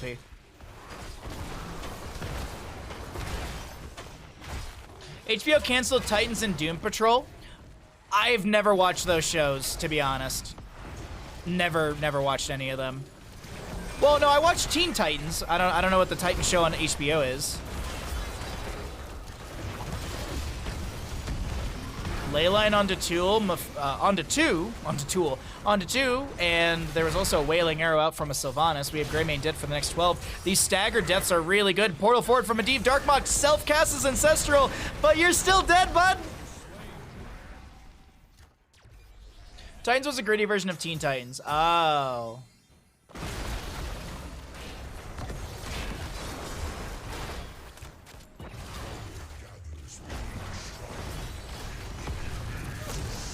Nice curse bullet, dive in from Greymane. Brightwing does go down. Shield glares, the reverse chase is in. The reverse Uno has begun. Svamkrada's got last rites. There's some really good targets here. Portal forward from Medivh. Protection status by the way. Jet propulsion onto the Malthael. Jet propulsion onto last rites. We're just playing catch with dad. We're going this way, we're going this way, we're going this way. DK gonna take some armor reduction from the hits of the fort right here. Protection status by the way. Curse bullet.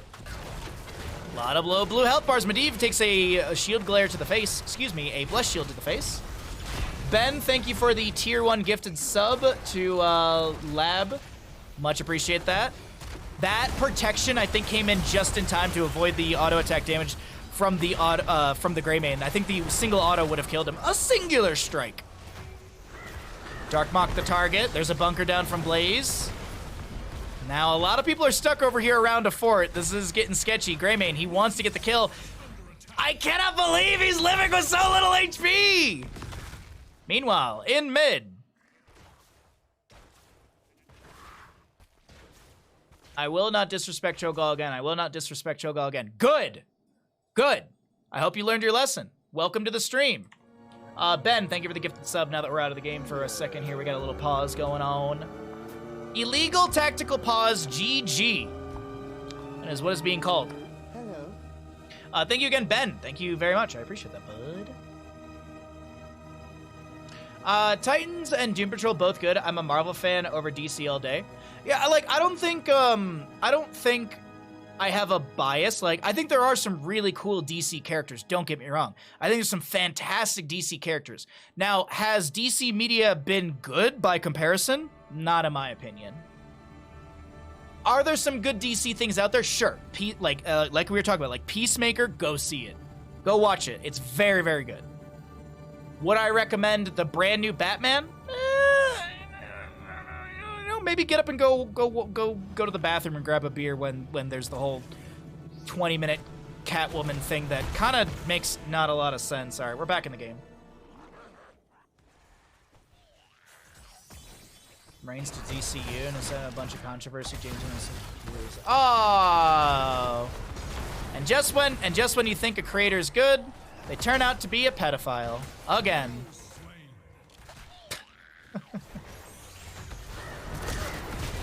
Well, that's a huge durance of hate right there from Mephisto, but oh, Captain Rex stays alive.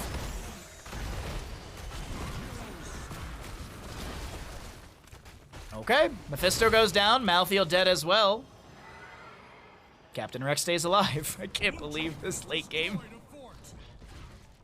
It's very far detached from DC. I just judged on something, which is good. I mean, like, I will say this: the new Batman movie was like 3.5 or 3 hours or whatever. Are there some issues with it storyline wise? Absolutely. Was it a pretty fun watch? Yeah, I think so. I had a good time with it. I'm actually really excited to see like where it goes. Like I will go see whatever sequel comes out for sure. Now, am I tired of us constantly using the Joker, the Riddler, the Penguin, Bane, Poison Ivy? Yes. Can we get like any other Batman villains, or does it have to be the things that are known in media so that way we can sell movie tickets? Because it's probably the latter of the two things. We keep repeating the exact same villains because they sell tickets. Jesus Christ, how did that get... I was kind of talking like this is going to be the beginning of the end, but holy shit, no, it's the beginning of the end. Oh, look at Greymane. Oh, dude, bring Mr. Freeze back. Yes, make him Arnold Schwarzenegger as well. My opinion, there'll never be a better Batman movie than The Dark Knight. That's the one with that's the Joker one, right? That's the second one in the Christopher Nolan series. That one's fantastic, absolutely. The second Batman movie in the Christopher Nolan series, so very good. The first one, it's all right. Ra's al Ghul is the bad guy, it's all right. Third one with Bane, I just didn't care for because it was almost the same movie twice. It's like, Batman has to go and live in this dark well and climb out, and then he has to go do the exact same thing again, like halfway through the movie. It's like, huh? Didn't we already do this? Your favorite Batman villain is Scarecrow? I think Scarecrow's a really cool character. I think they made him super boring in the first Christopher Nolan movie.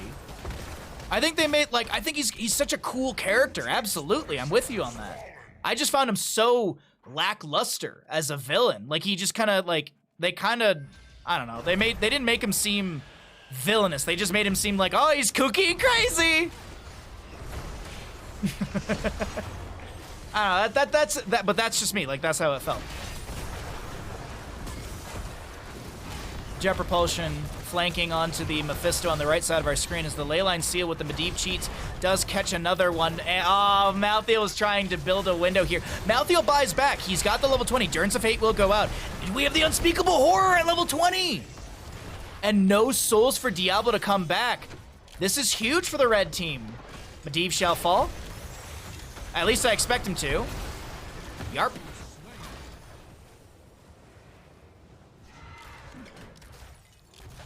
It's just because of Heath Ledger? I don't think it's just because of Heath Ledger. I don't think the reason the second Christopher Nolan movie is good just because of Heath Ledger. I think that's a little rude to a lot of other factors of that movie. I think the story for it is very good. The plot is extremely well done. The visual, like when it comes to like visuals and like the actual like presentation of the media, so very well done. There's tension within it. Like, there's so many more factors than just Heath Ledger. And those factors will yield a kill on Sylvanas. Team kill!